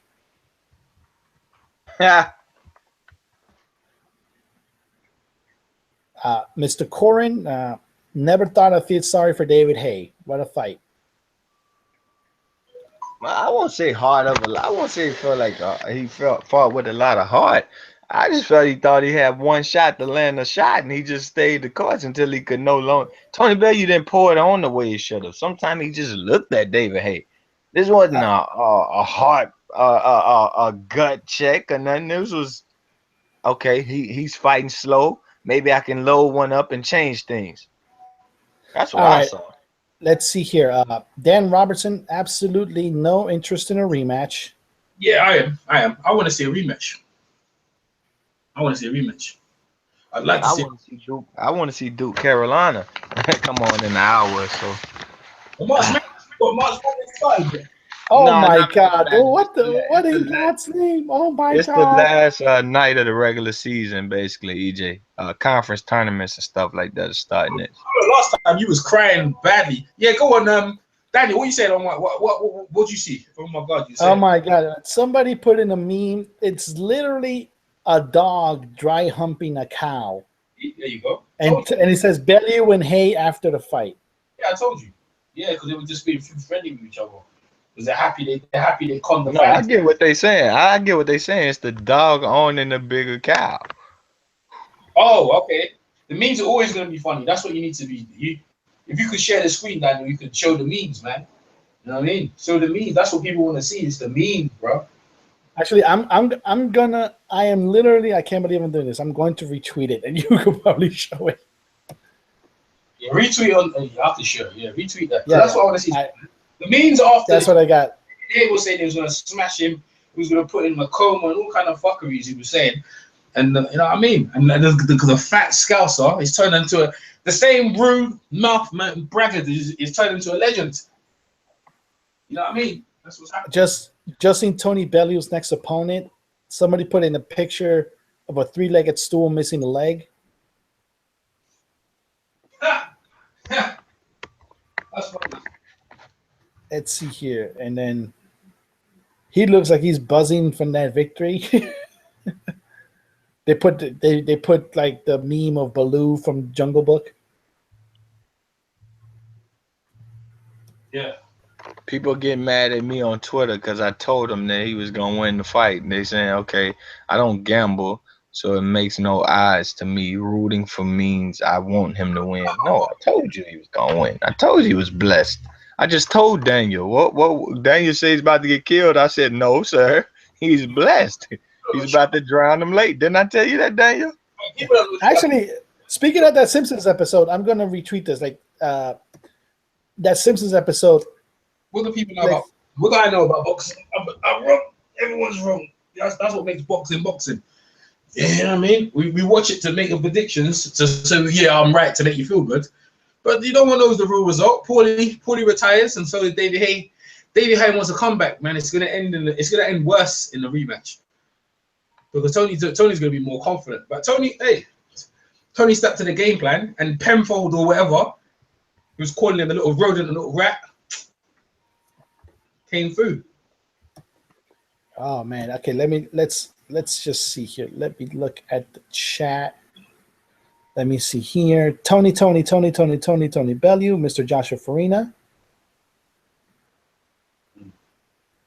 And Mr. Talimar, Bellew lost. Bellew won. I just can't wait for the day Daniel gives in, bro. Dude, like I said, when I see Adonis Stevenson and Sergey Kovalev in the ring. But we know one man is too scared. Kovalev's not a champion no more. Kovalev's a beggar. It's Andre Ward. That's when the day the curse is gonna end. All he ever wanted was to be. Adonis Stevenson was talking about being the undisputed champion before Triple G was. Yeah, it's been a while. He was talking about that. Then he ran to Al Heyman. What are you guys on, man? You guys. Hey, Al Heyman's about to make unified title list tonight, so that's no excuse. That's no excuse. You guys are losing me views, man. You're losing me views, bro. Yeah, they need to know what they need to know why this just happened, guys. You need to know that. What you just saw it. No. You can't make an excuse and then put it into the curse, Scorsese. You mentioned it, and it's true. David Haye literally. Okay, let's focus on David Haye for a minute. he did spend, like I said, he did spend 2 to 3 years trying to adjust his body. What? He's a heavyweight. To be a heavyweight. The first punch he landed in that second round, I think he landed a right hand left hook. And Bellew just told you, all I thought was, oh my God. And he's telling you how feared he is. He still can't. Bellew can't even believe he won the fight. He just told you, I might need to retire. I can't take punches like that no more. Regular, when you are just not blessed by something and you just your normal self, them punches knock you down and put you away. But when you have something covering you, you say shit like Bellew now. Oh my God, I can't believe that I'm still doing this. He hit me and I just said, whoa. And I stayed there. Scorsese, I'm about to retweet something right now. Tell me if this is a better picture than the B-Hop picture. It says, had an accident at work, falling through some ropes, call injury lawyers now. I don't think hold on, you got to show up on mine. Nah, I just retweeted it. I tell you what, people must be laughing their heads off watching David Haye looking gassed. They're looking so tired. They must have been laughing their heads off. Man. Oh man, like Bellew was a plus 350 dog. But listen, bro, it was going to go points. It looked like it was going to go points, man, at some point. Yeah, but hey, well, what okay. If Keith Thurman? What if Keith Thurman is the next hair braided victim? Yeah. Keith, there you go. There you go. Well, no, it's a close. Well, that fight is close. Like I said, it's a reason why nobody's like. There's not a real clear consensus built around that fight. EJ gonna be sleep, man. I'm calling it now. EJ, you gonna be sleep. I don't know about that. I'm charged from what happened just now. I can't see it. I'm calling it. I'm the eyes on EJ going to sleep. Where was you? You were in the hangout the other day. Like I fell asleep. I can't believe I dropped off on the hangout. Man, you know what I'm saying? Like, so you know, because Ben Umar was on the hangout, so I couldn't get on. I'm like, damn, man, I couldn't even remember the fight that was on last. What was it? That was last week, actually. Who was it? Who fought last week? Wilder and it was Wilder in Washington. Yeah, I'm trying to get on and talk Hurd and Harrison. There's like somebody has you blocked, and I'm like, oh fuck, here we go again. I didn't even mind going to look and see who it was. I already knew what was going on. Nah, that's all right, man. But you know what? We're seeing it. We see. But you know what I'm saying, yeah? You guys, because you know how you guys are. You guys will roll out, man. You know what I mean? Next, you know, PMC will be coming over. Daniel, you know what I'm saying? They'll get into it. You know what I mean? So, okay. All right. Somebody put in a meme. Okay. I'll say it properly for the British crowd. A football player falling through the barricade and a fan taking a picture of him. Oh man, man, that's why people see the memes are hard, man. I told you this. You get more jokes out of the memes. The memes are funny. Like, oh Jesus! How you falling through the ropes in front of photographers reminded me of this. Yeah. But the thing is, talking that shit, man. You know the UK, bro. You know what people say without teaching for talking that shit, but you know. Oh Jesus! Oh Jesus! Oh man! No, this is just oh my God! Yeah, people are gonna go crazy. People are already going crazy. Yeah. Like. Yep. I'm waiting to see the whole fight again. My shit was jumping like a. He's lucky the bomber didn't work his body. That's why he's lucky that it didn't start happening. Just go crazy on him. He would fucking be in so much pain tomorrow. Oh man. Yeah. He's lucky. He was getting dominated. He looked too heavy. Like, I don't think he trained for endurance, man. They were training for they train. You see, the thing is, this is what I'm saying. They ain't train for endurance. You know what I'm saying? If they train for endurance, like Eubank Jr., speed and power, power will come if you got endurance. You know that if you got stamina is power. People don't think about it. If I got more stamina, then I can continue hitting you hard. I don't have to even hit. I have to keep. His inaccuracy killed him. He missed too many punches for a heavyweight to continue. His comeback was just a money grab. It's just his whole comeback was a money grab. Anthony Joshua would have slept him. So I know that for a fact. Anthony Joshua would have slept him. Mm-hmm. Andy actually took. Joshua should have took that fight. Should have took that fight with him, bro. He would have slept. He would have slept the David Haye. They asked Bellew about Joshua, and he's like, "What the fuck, man? Just, like, chill out." Yeah. Damn. Like, come on, give me a break. This was 5 years ago. Look at that. Right. See Tony Bellew throw Eddie Hearn off. Didn't notice that. Right. Right. They got a picture of Eddie Hearn getting fucking thrown off by Tony Bellew. On Eddie Hearn's face. Oh my days. What's wrong with Tony Bellew? He's throwing Eddie Hearn off like, oh my days. This is pretty bad, you know, when your promoter tries to be your bestie. Ha! Oh man, this is funny, man. Why'd he do it? Why'd he do it? I don't know, man. He tried to hug him and Thingy just throw him off. Look at everyone's got the oh dear. Let me bring this. I'm gonna put this picture up. I mean, I haven't been keeping up with the build up to the fight. Been too busy, but had they been beefing? Something? No, I didn't. Yeah. I think Tony Bellew. I think he's just emotional, isn't it? He want David. Okay. And hugging him. Didn't like it for some reason. Man, I can't wait till the night, man. We got what time is start time? 8 p.m. Like that. Central. No, it's like 9 Central. PBC start time. Something like that. Can't wait. I can't wait for that shit. Man, I'm all the Angel Garcia stuff. I'm more hyped for this fight coming up tonight than I am Thurman Porter. Like, they didn't promote themselves. This fight, they promoted the shit out this fight. Yeah, they did. I was there. I was there the whole time. I hope they. Go ahead. I hope they do about 10 million views tonight. I hope they break some shit tonight because they deserve it, man. They promote it like that 4-fight series, that 4-part digital series that they done. That shit was amazing. That was amazing. You talking about Thurman? You talking about Thurman and Danny Garcia? You talking about, right? Yeah, that was amazing. They should do about 10 million views tonight. This is crazy.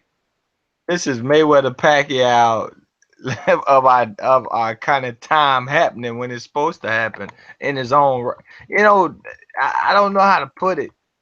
It's a unification on live TV, yo. Like, this shit is crazy. And they not 30. Neither guy's 30. They 27, 28. It's a prime welterweight matchup, man. Yo, I got a picture, man. Let me put this picture up, right? Let me see. Tell what you think about this picture, man. This picture's cold, bro. This picture is real cold. I'm gonna put it up a second, right? But y'all see it, man. It's just pretty dark, man. But it is what it is, man. The man just over the top of the man. Just looking to do him up. David Haye is coming up in a sec. David Haye getting eaten, bro. Man. Can't take this sport. Can't take this sport like body, bodybuilding, and can't do that shit, man. You got to come on. Yeah, I knew he was gonna try to go for that early KO, and all you gotta do is move your head a little bit, have some stamina, move your head. Don't take too much. If you get knocked out by one punch, okay. Oh, that's nothing. But if you could take one shot, 2 shots, and then don't get hit by 7 or 8 shots, okay, you might be all right. He got back in, though. He got back in. He got back in, you know. So he got back in. Some of y'all, oh man, Bellew and Haye are going on like a couple of drunk mates. You're funny, yo. All right, that pay-per-view has ended. I could take this feed off, but luckily no feed needed here. Great fight tonight. What the hell? Okay, somebody just been an idiot. Okay, let's see here. Congratulations, Tony Bellew and David Caldwell. Great win. After the crap coming from Mr. David Haye 2.0, you shut him up. Mm-hmm. He did. Yep. Okay, Mr. Jamie Collins on Twitter. Anyone left in the O2 Arena, I'll give you a tenner and a full Nando's chicken to drop Eddie Hearn. I'm guessing Nando's chicken is your equivalent of Popeyes. no, what? Yeah, yeah. Well, Nando. Everyone goes Nando's, Portuguese restaurant. It's quite nice food actually.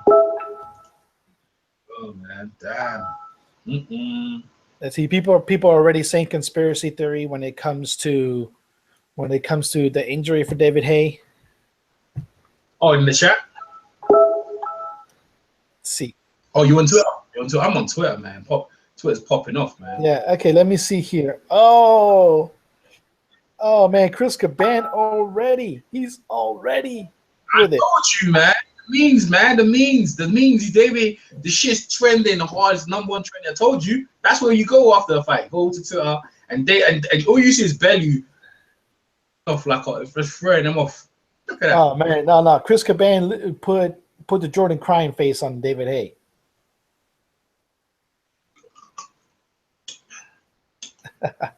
Let's see. Brent Newstead on Twitter. Tony Bellew has given us.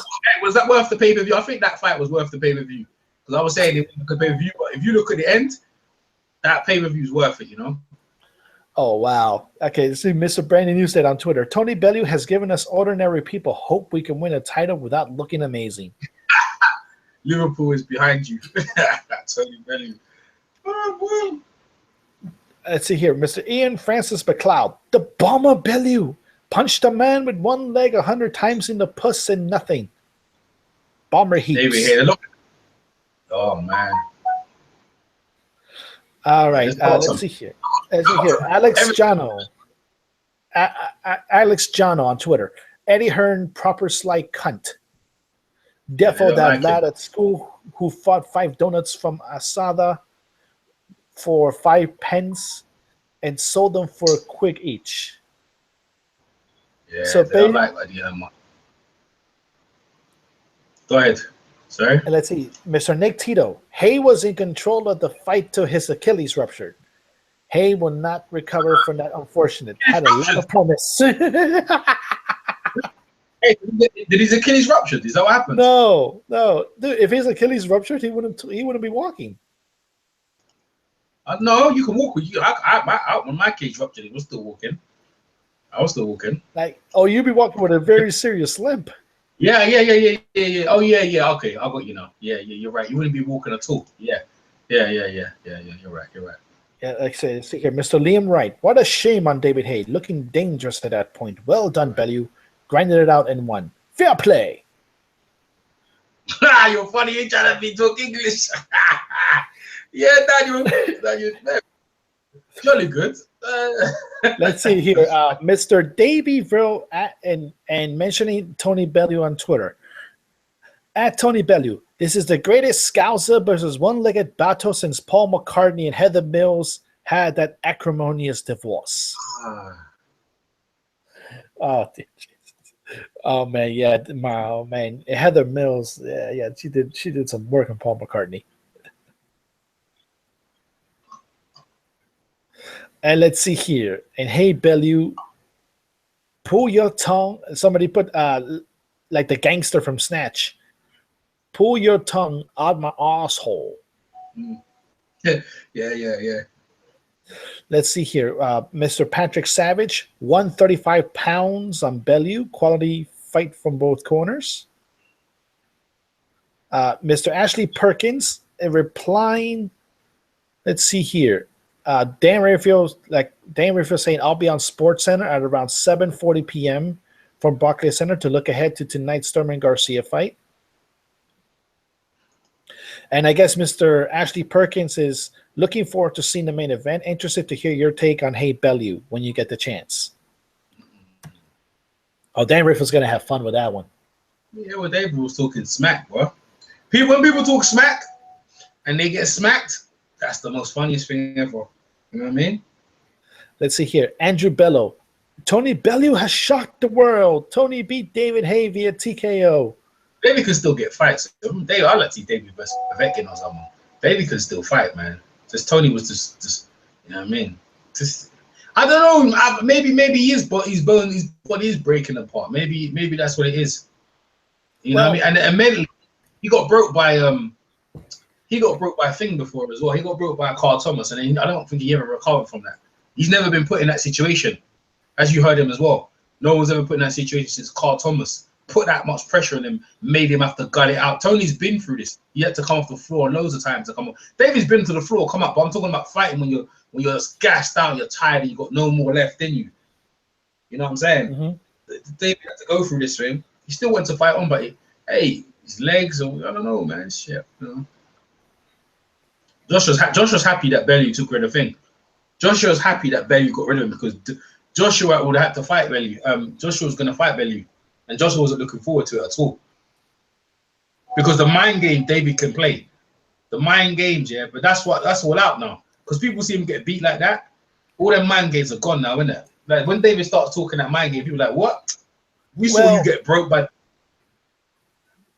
You saw, broke by Tony Bellew, yeah. But if he wanted that, then David Haye should have actually honored his word to Shannon Briggs.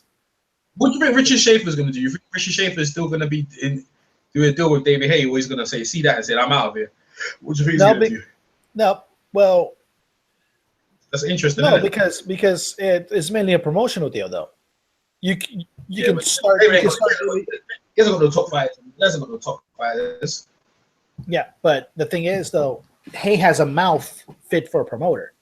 So. Okay, but he hasn't got no fighters. He hasn't got no fighters, but if you get the credibility, one thing that Richard Schaefer does have. After you get nothing like that, who wants to hang out with you? They got a picture of Bambi on thing, can't get up because the legs. People are wicked, you know. People are wicked. They got a picture of Bambi. No, but here's the thing, EJ, though, and this is one thing I'll give Richard Schaefer. He's earned legitimacy when it comes to Richard Schaefer, because say what you will, the way he ended it, he did pretty good things with Golden Boy. Yeah, I know that. So he can do pretty good things with Haymaker on the British front. So absolutely. And let's see here. I get somebody. Oh no. Okay, somebody copied that tweet from Paul McCartney. Let's see here. Somebody Sabrisco mentioned at Eddie Hearn.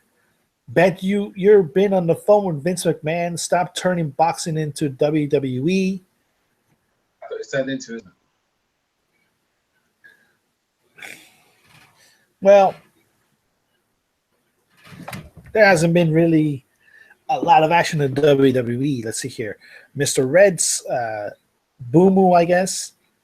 Mr. David Haye is a warrior to fight with that injury. Tony Bellew would take the win, I'm sure. Should be a rematch, though. Someone put £50 down on Bellew. They got £500 back. They got £500 back, man. Everything on return. What did he put it on? Did he put it on win? Yeah, a lot of people make a lot of money now tonight. Yeah. Well, yeah. You just won your bet tenfold. And that you go from £50 to 500. Yeah. They put money on Paulie. Paulie was the favorite on that joint as well. Oh man, okay, let's see here. Somebody Teresa Kate Hempsall. I regularly do at Mr. David Haye Boxing Tone DVD. Feeling like one of my best mates has just lost. Fight in boots next time, David. Yeah, well, the thing is, David, Tony Bellew, they did say, I see you with celebrities and all that. I've been hard training camps and there you go. They got the fight out and you see this fight. They got the fight. Oh my God! Early, this is definitely British because the way he's spelling rumors. Mr. Dave Graham, early rumors. Bellew has called out Oscar Pistorius. Oh, you're funny. That's how Buddha, That's how Buddha. That's what they said. That's terrible. But that's the guy going to jail. Oh no. Okay, somebody put a picture of Wilder and Joseph Parker. Like they were hanging out afterwards, and put Eddie Hearn, please. We're trying hard not to laugh. But Eddie Hearn made money tonight. Eddie Hearn made a lot of money. Yeah, and his fighter won. Oh, so who's laughing? Yeah. Absolutely. Yeah, you can. That's the thing. You can joke all you want about. You can really, really joke all you want about like, okay, yeah, Mr. Eddie Hearn is a cheeky bastard, or best promoter in England, best promoters. Yeah. The best promoters ever, man. Yeah, a cheeky bastard or just a wanker. But the fact of the matter is, like, his fighter won today and he made money. Yeah.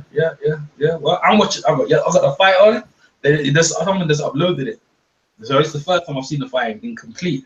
I was walking and I must have dropped on my glass bottle on my carpet, and like all my drink. Yeah. I was doing that, and then the link I had, because I think so many people were watching it. It was choppy. But I didn't care. Like, for me, I wasn't going to pay for the event. But the people who paid, I'm sure they thoroughly enjoyed it. They got their money's worth watching that. They got their money's worth and some. You know what I'm saying? That the main event lived up to the main event. And when it's all said and done, the pay-per-view delivered in the main event, because that's what it meant. You know what I mean? The main event, that's going to be the most watched video for the whole of this year into next year. No doubt about it. The whole from start. From start to finish, man. Oh my God! So okay, whoever is this at Twitter, at Papa Beats, you just won, I think. At Tony Bellew, fight Butterbean. You're crazy, man. Fight Butterbean. Okay, let's see here. Yeah.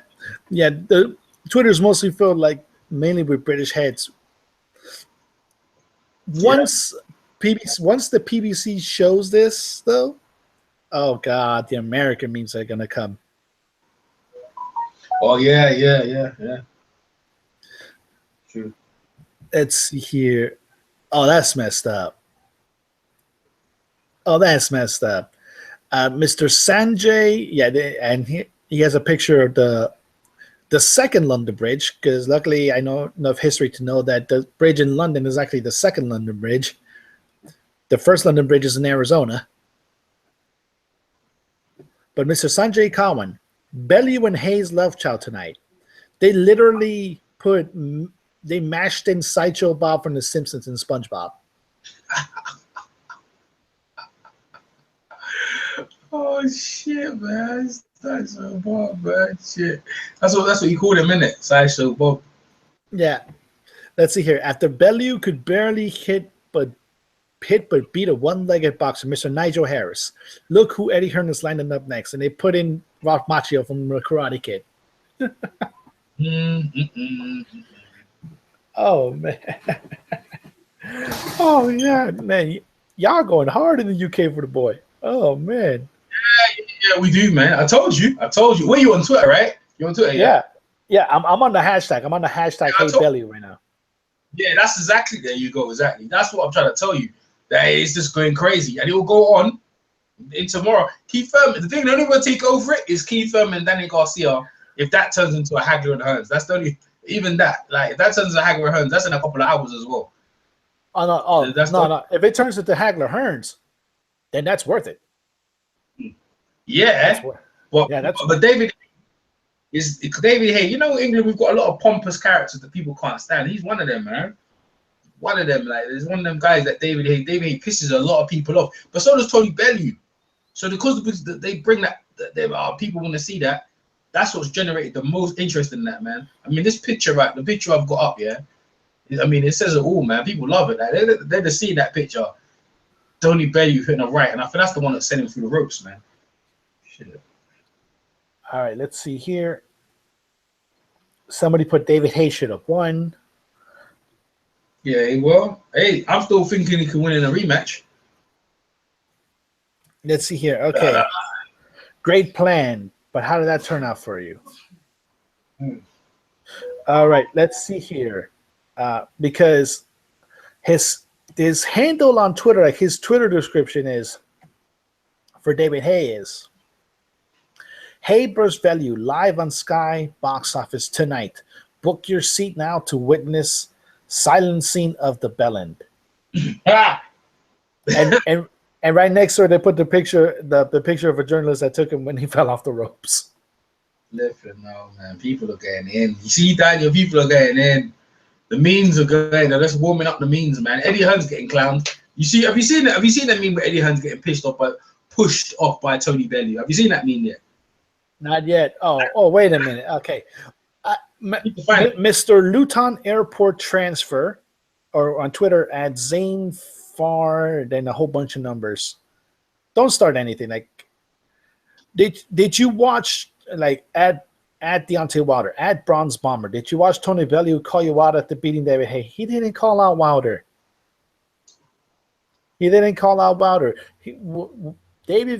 Tony Bellew said he was the best heavyweight outside of the champions. Mm-hmm.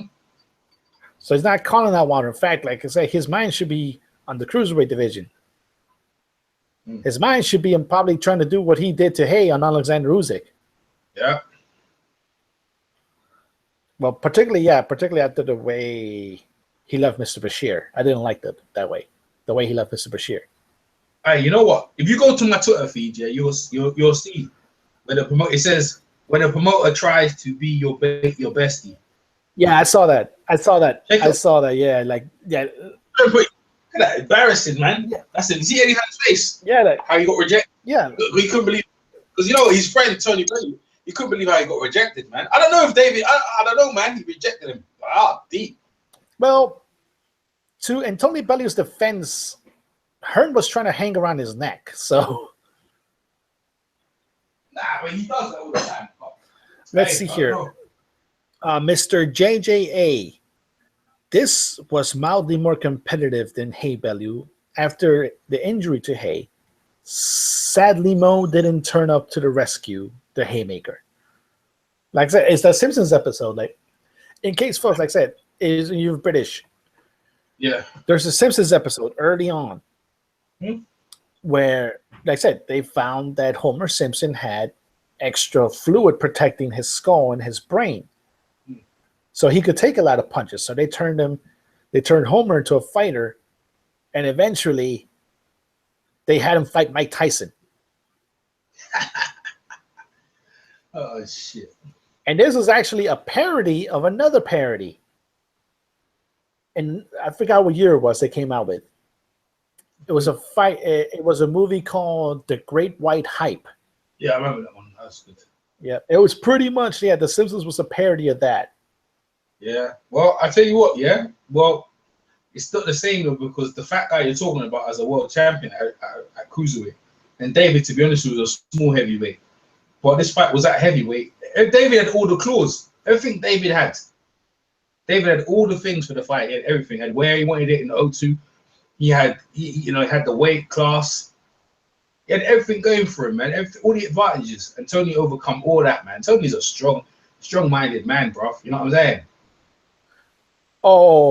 This is just messed up. Okay, I gotta retweet this. Okay, and Chris _Kendall. Tony Bellew has announced his next fight will be against Lieutenant Dan. And in case folks you don't know who Lieutenant Dan is a character in the character of Forrest Gump that lost his legs in the Vietnam War. Played by Gary Sinise.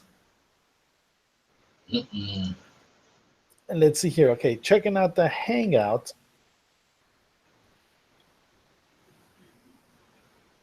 I see here. Gus, I clocked up at 2 bookies every fight. I just need Garcia to rob that Stevie Wonder lookalike. Bring on the Bronze Bomber. There's only one bomber.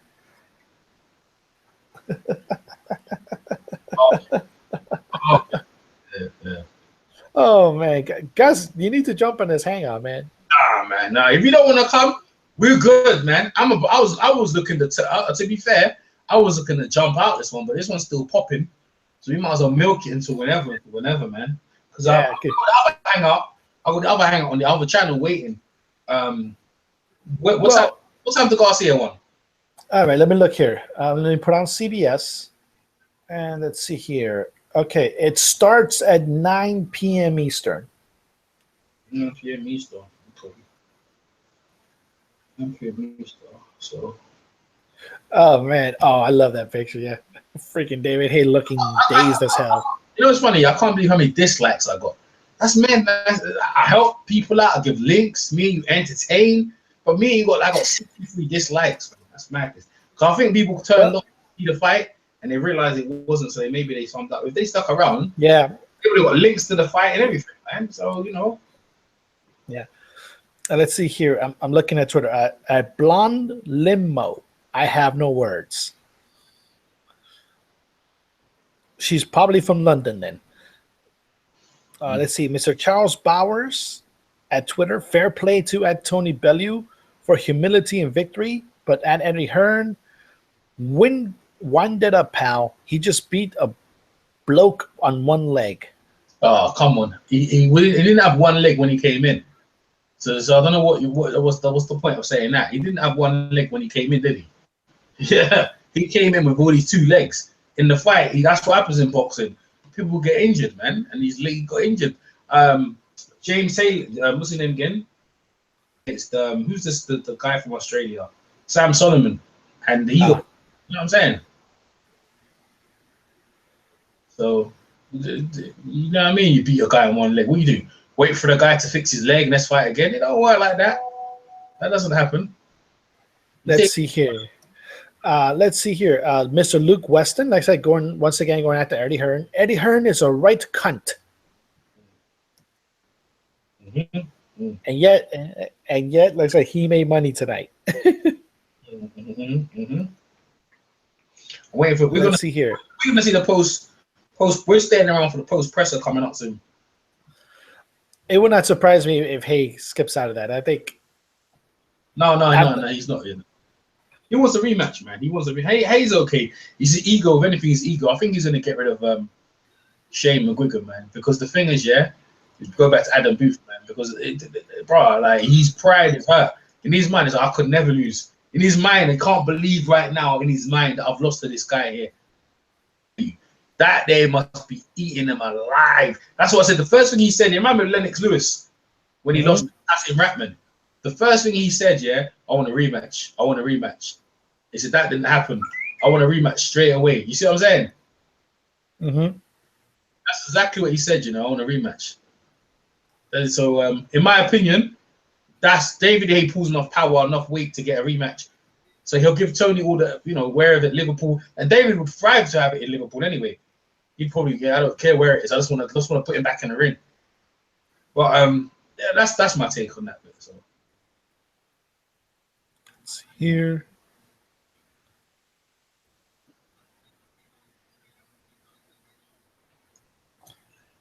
LeBron, David Haye, man, that's the most retweeted. Do you want to hear what some of our other contemporaries have to say? All right, let me look here. Some video. I got enough videos. Stun. Yeah. Everyone is stunned. Let's see here. Stunned. Okay, yeah. Okay, that's a corny one. That's a corny meme. Like, I guess you could call him a Hayes-bin. That's true. You could call him that, but he still wants to fight him again. Okay, cute girl, like I said, a cute girl just, I think, posting a picture on Instagram and put it on Twitter.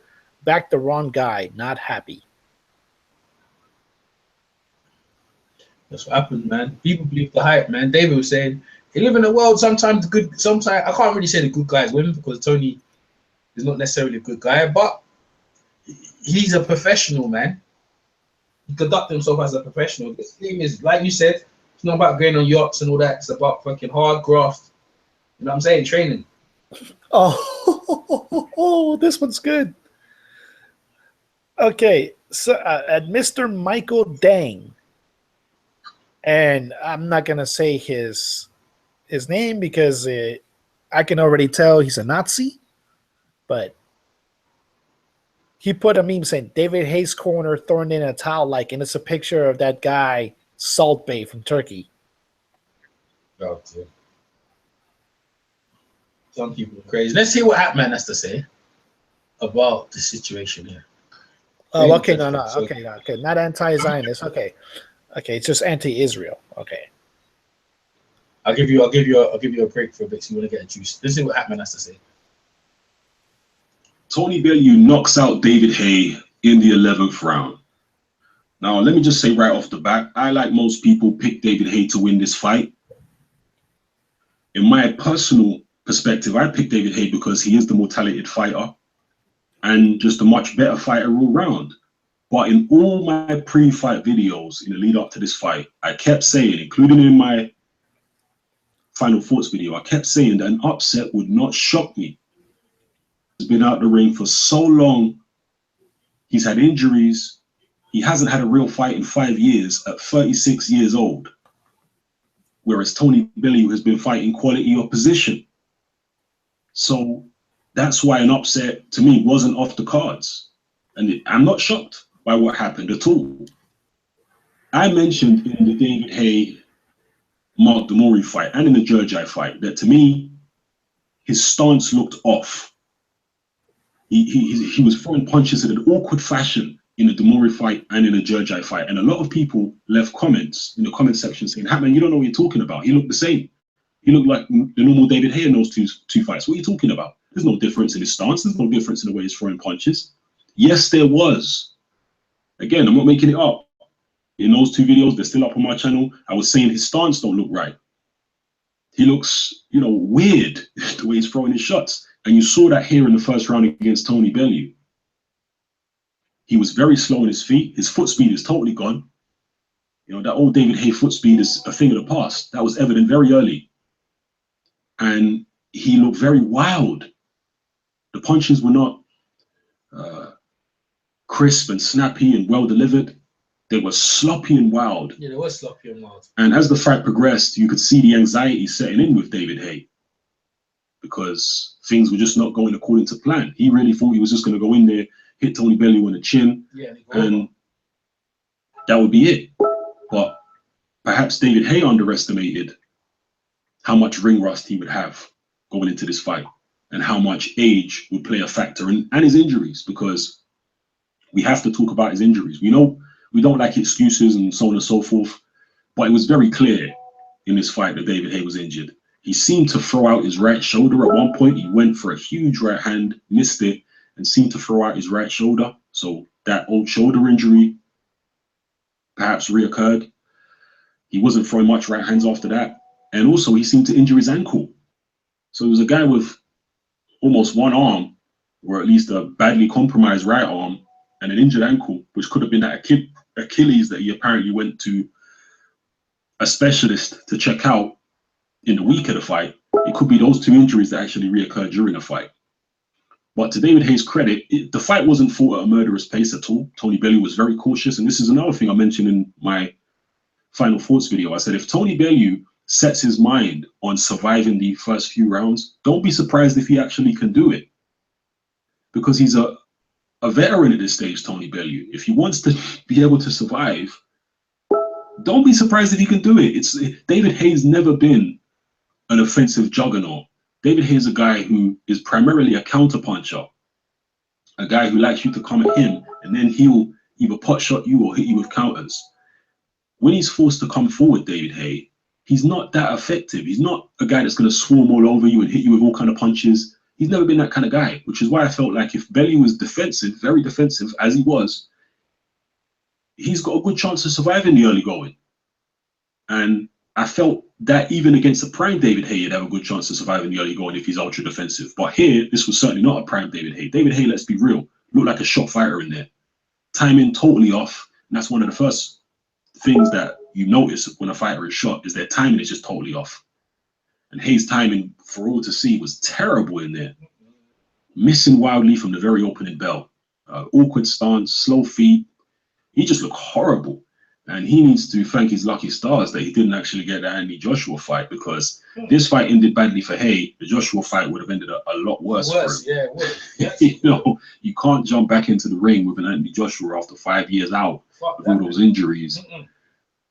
And it end well for you. So, you know, we found out, again, just to reiterate, I picked David Haye in the fight. Okay, but I wasn't as adamant as other people that there's no way an upset can happen. No, I always felt an upset could happen, because why are we taking it on blind faith that Haye's going to be the same as he was when he fought Chisora in terms of ability and what have you? Why were we taking it on blind faith? You know, that's the thing. And this is what can happen when you've been out of the ring for so long at that age. The fight was an enthralling fight. It was an intriguing fight. There wasn't that much action, particularly not from Bellew's side, until Haye threw out his right shoulder. Then Bellew started pressing a little bit more, but he was still very careful about the way he was pressing. And it looked as though it might even go the distance. Haye was taking Bellew's shots very well. You know, credit to Haye. He's showed a lot of heart hanging in there with the injuries, so on and so forth.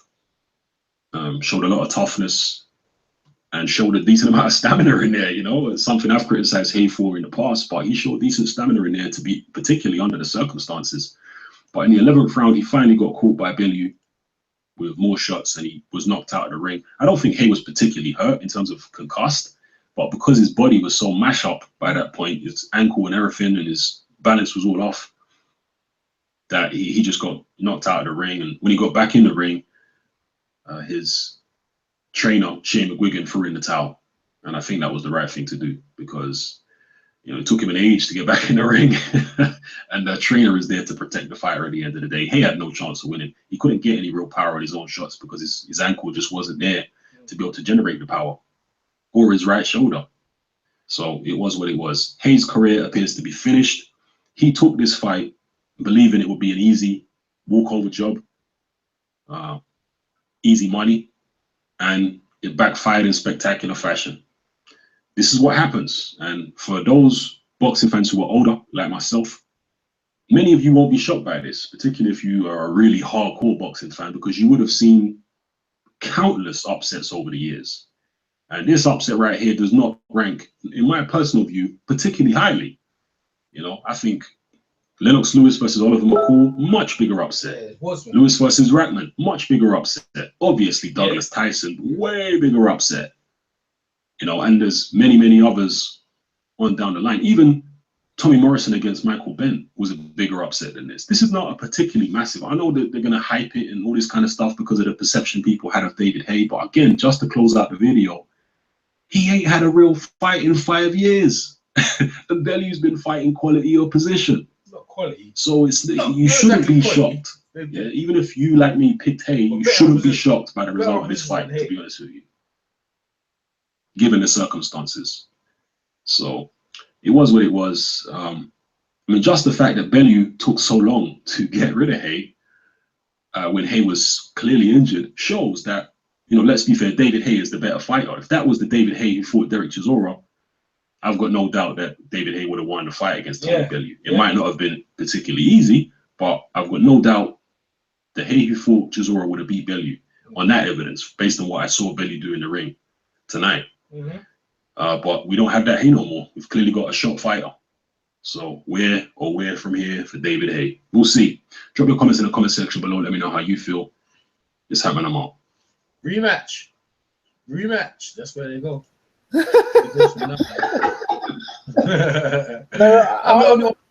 I'm seeing this. Wait up. Look at this. Okay. Haye 2.0 not too similar to Windows 8. You're loving Twitter, isn't it? Twitter is your joy. Oh, yeah, I mean, that's yeah. Oh man. Okay. Yeah. Not a lot of people giving Bellew credit. Like Mr. Anthony Freeman, defied the odds. More like struggled to beat a man who with the use of one leg. Oh, people are terrible haters. They're terrible haters. I mean, he made the man have the one leg, man. That the leg didn't just. He didn't just. You know what I mean? It didn't just turn up there, did it? Like, be fair. Like, let me hear what Del Boy has to say. Del Boy 1974. I have to big up to let you know. Sub to their channels, man. Boxing channels, man. What is up, guys? Del Boy here. So Tony Bellew has caused the upset of the year. He has just shocked the world, and he did the unexpected, regardless of how it happened. Don't even know where to start. I was scoring the fight, but after I think when Haye got injured, I just stopped scoring and I was enthralled in the action. Yeah. And I didn't score the fight. But where do we start? The first round, I was actually very impressed with Tony Bellew's calmness and his. Let's go to ground 6, bro. That's where it started, bro. Couldn't knock him out. And And from round 6 onwards, essentially Tony Bellew just picked up the rounds because David Haye wasn't effective. He couldn't be effective with his injury, and Tony Bellew was just outworking him on the ropes and catching with jabs and just outpointing him. And you know, I'll be honest, I have to admit, from when Haye first injured his ankle, it looked really bad, and I thought he was going to pull out straight away. But fair credit to David Haye, man, he stuck him with it, and he didn't pull out. But round 11, David Haye was caught on the ropes. Tony Bellew lands a barrage of punches, and David Haye falls through the ropes because of the punches. He really couldn't get back in the ring, and Shane McGuigan threw in the towel, and Tony Bellew got the biggest upset of the year for an 11th round TKO / retirement, corner stoppage, whatever. And sorry guys, this is not the most well thought out post-fight thoughts video, man, because I'm just in shock, man. And I have to say, I do like both guys. I've always liked David Haye. I like Tony Bellew, but I've got so much respect for Tony Bellew because I just genuinely felt there was no way he could win this fight. And I felt he was putting himself in harm's way to take this fight, regardless of what he was getting paid. I really felt that Tony Bellew was putting himself in harm's way. So all credit in the world goes to Tony Bellew. I've counted this guy out so many times in his career, it's unreal. You know, against Chilemba, against Cleverly both times, against Makabu, against Stevenson. You know, I've counted this guy out a lot of times. I honestly felt that his cruiserweight campaign would be unsuccessful, but the guy's proved me wrong, man. Fair play to Tony Bellew. He's proved a lot of people wrong. A lot of people lost money tonight, including myself. But do you know what? Usually when I lose money, regardless of how much, I get fucking mad, I'll be honest. I get really annoyed about it. But to be honest, it's such a great story, but I'm not even that bothered. So credit to Tony Bellew. And also, before people say, well, Bellew just got lucky because Haye got injured, maybe there's an element of truth to that. But at the same time, let's not forget that it wasn't like Tony Bellew was out of his depth in the first 5 rounds. He was making David Haye miss. He was countering quite effectively at times. So let's not make out like Tony Bellew had no success until the injury. He kept David Haye off balance very well by making him miss. You know, I felt Tony Bellew, regardless of the injury, was looking decent. He looked a lot better than I thought he was going to look. I thought he was going to get knocked out in the first 3 or 4 rounds. So all the credit in the world to Tony Bellew. Where do both guys go from here? I would like to see Tony Bellew back down at cruiserweight, to be quite frank. Yeah, I did feel his I felt his stamina looked a little off, you know, because of the extra weight as the fight wore on. But regardless, man, I would like to see Tony Bellew at cruiserweight. You know, fighting his mandatory Maurice Bradis or Marco Hook, the winner of that fight. I think that's a great fight. But obviously now Tony Bellew's got a big name, and he can make some money. Let's not go to the Anthony Joshua versus Klitschko win. That's just I don't know, man. That is I don't want to keep calling Tony Bellew fights mismatches and he's going to lose, but I can't see him beating Vladimir Klitschko or Anthony Joshua. So I would like to see Tony Bellew go back down to cruiserweight and do his thing down there. You know, it's a hard one for Tony Bellew because what does he do that tops that? I'm not sure. I don't see where he can go to top that, you know. But yeah, Tony Bellew, man, he's made a lot of money tonight. He can make a lot more money. And the guy, whatever you say about Tony Bellew, whether you like him, whether you love him, the guy's had a very good career. I've counted this guy out so many times, but he's had quite some journey, and it's been fun. It's been fun following Tony Bellew, you know. And yeah, credit to Tony Bellew, man, because these nights in boxing are rare, and it goes to show why we love this sport so much. As for David Haye, where does he go? From his post-fight interview, he wasn't hinting at retirement. He wasn't mentioning retirement because of the injury. He seems to be he wanted to get back into the groove of things and get a rematch with Tony Bellew. But yeah, man, I'm not sure where David Haye can go from there. I said on David Haye's comeback, people were saying this guy's going to knock out Joshua, knock out Wilder, and I was like, whoa, you know, we need to see him in with a decent heavyweight first. And regardless of that, I still felt he was going to blast out Tony Bellew. But it goes to show, man, if you put David Haye of tonight in the ring with Wilder, Joshua, or somebody like that, he would have got his fucking head knocked off. He got killed, man. But yeah, I've they got killed, man. This has been a poor post-fight thoughts video, but I just don't know where to go with it. I'm shocked. What do you guys think? Peace. Nice one. Dan, you still there? Yeah. It's true. Let's talk about that. How do you think Wilder and Joshua would have fared against him? Against Haye? This David Haye? Yeah, he would have knocked him out. He would have knocked him out. Joshua would have knocked him out. Wilder would have knocked him out. I would still say if this David Haye showed up against Joseph Parker might have gotten the job done. Because especially Joseph Parker, because Joseph Parker was doing the thing that Scorsese was pushing Bellew to do, go to the body. That's what he likes to do. Yeah. You can see that.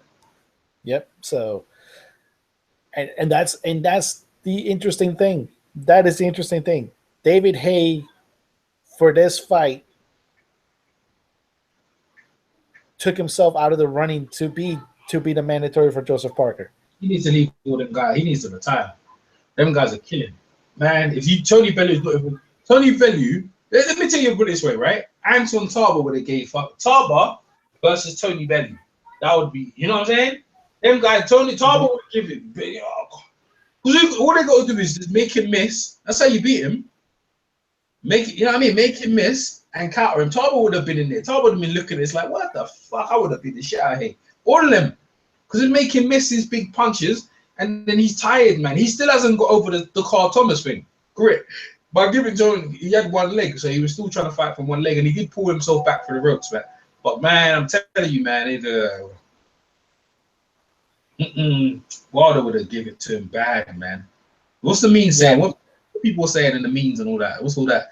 Got any new memes, or is it calm down or whatever? Let's see. Somebody put a picture of a one-legged model saying this is Tony Bellew's best opponent. Somebody put in, like, in that meme with the black eye thinking, he said the Bellin is making his ring walk right now. Hey, someone put in the chat, yeah. Go on. What did he put in the chat? Someone put in the chat, yeah, West Ham, JJ, they need a rematch. I said the same thing, they need a rematch, but you know what? Because of the sake, I can't believe, you know what? We're saying that, and David Haye saying that, because we can't believe we lost. But in retrospect, watch the fight now, it's like, man, he's out of the competition. He's just completely out. What can he do better? But go on anyway, Daniel. No, that's the whole point. That's what I said. Okay. Oh, somebody put in the picture. Somebody put a picture already of the UK papers, or they're already putting a picture of the UK papers. Arsenal battle Barca for Everton loss, and one of the pictures takes Zap, I guess, a soccer player, elbowing each other, and then right next to it. Oh, okay, the Sunday Morning Mirror. Take that, shocked as Bellew bombs out trash-talking Haye with a KO. And yeah, the Sunday Mirror, they put it like on the top. What a belter. Belter. Yeah, that's a good word. That's a proper English there. But belter.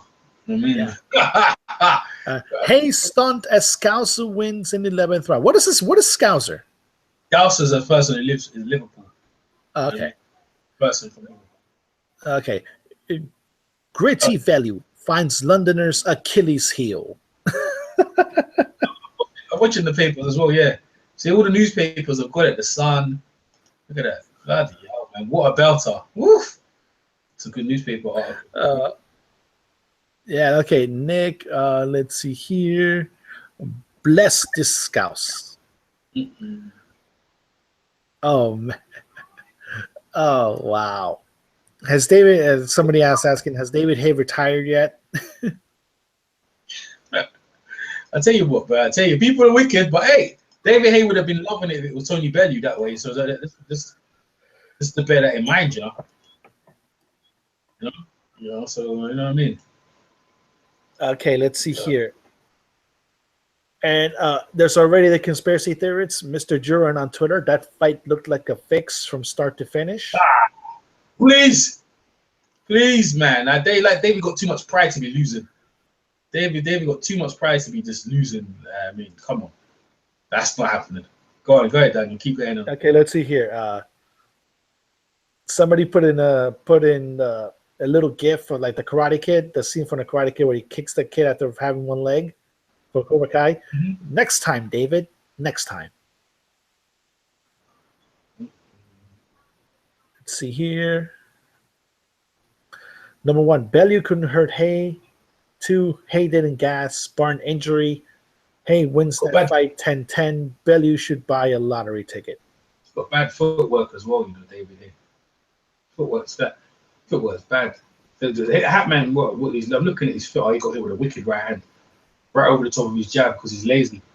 And same what Paulie and David, their styles was reflexes, and they anticipate you coming in because they're left-handers now. You know what I'm saying? Their hands are not up, and they've been training like that. It happened. Roy Jones, same sort of thing, man. All that stuff he was getting away when you were younger, 10, 20 years ago, it doesn't happen, you know.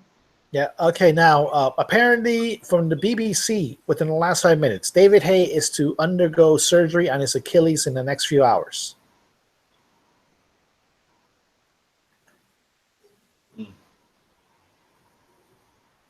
Tony Bellew, you see here.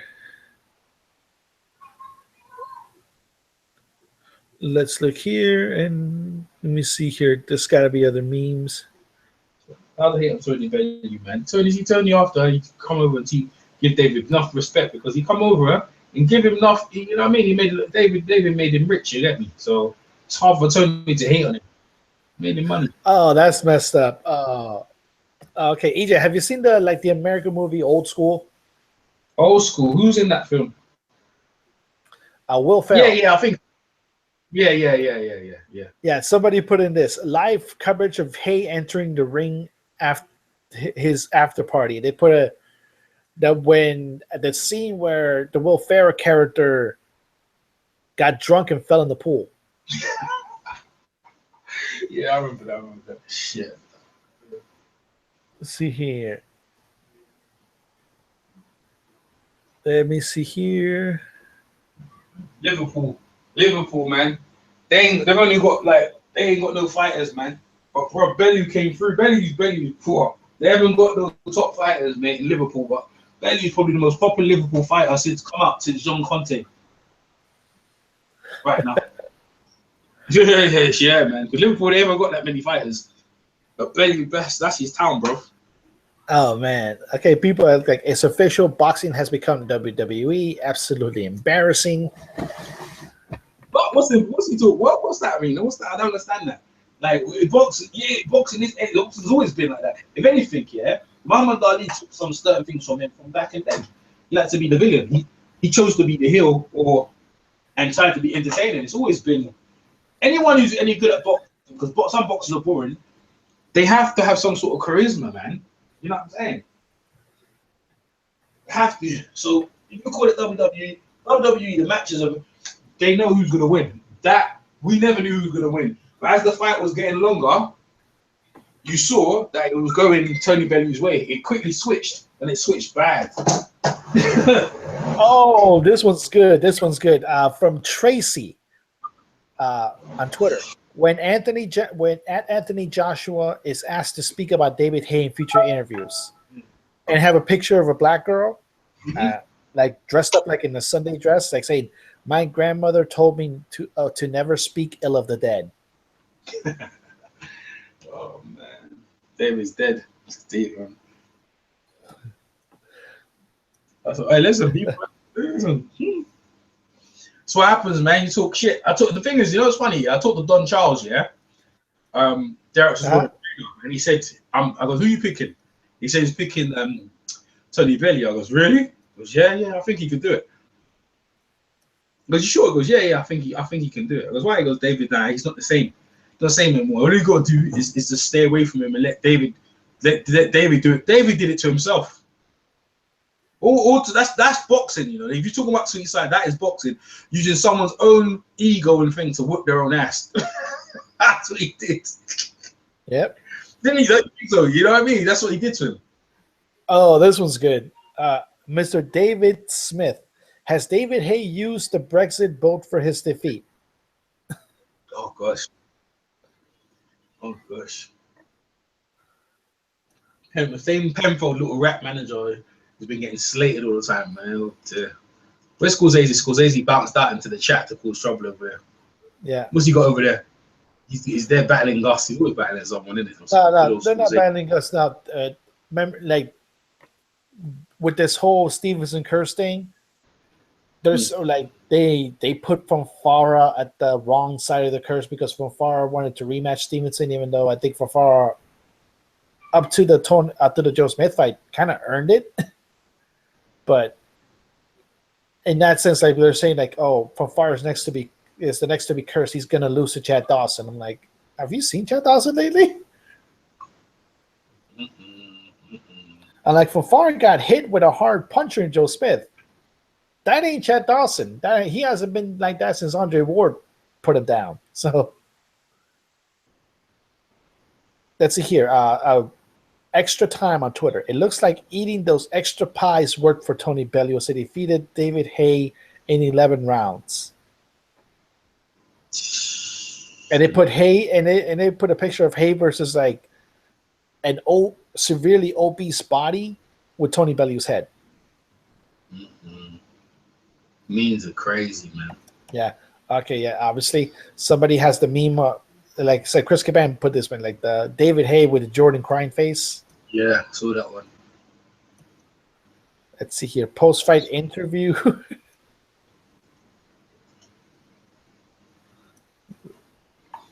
Congratulations, you fought good, sir. Let me see here. Are you reading the chat? Which chat? You in the hangout or? On Twitter. Like somebody put a picture of him on Twitter. Trends in Australia. Haye looking shredded whilst Bellew looks like your dad on holiday when a fit girl walks by. Oh gosh. Muscles. I'm still laughing. Boxing is never about muscles, mate. It's about flexibility and leverage and shit, isn't it? It's never about like to being toned up like that, is it? Yeah. And let's see here. There. Oh no. Okay. No. This idiot got in. Like they're saying, like how Trump started today by accusing President Obama of wiretapping Trump Tower, even though that would require a FISA warrant. But yeah, not too many people know enough about FISA court. Yeah. Let's see here. Sean Mack. Hayes will be remembered more for his injuries than his victories. And Bellew couldn't knock down a one-legged man. He technically did. Oh, one-legged man. People need to stop with that already. Stop it. You know what I mean? Stop that one-legged man. He came in with 2 legs. Came in with 2 legs, man. Like, come on. Let's see here. Okay, wait up. Somebody has a Twitter poll going. Let me look here. Where is it? I just had it.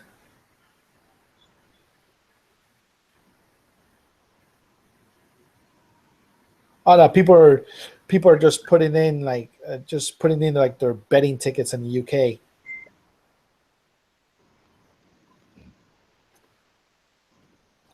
Okay, somebody, Mr. Robert Deddy. David Haye, boxing an absolute shambles these days. Posture sky. Who's going to remember them? Money slags, all of them.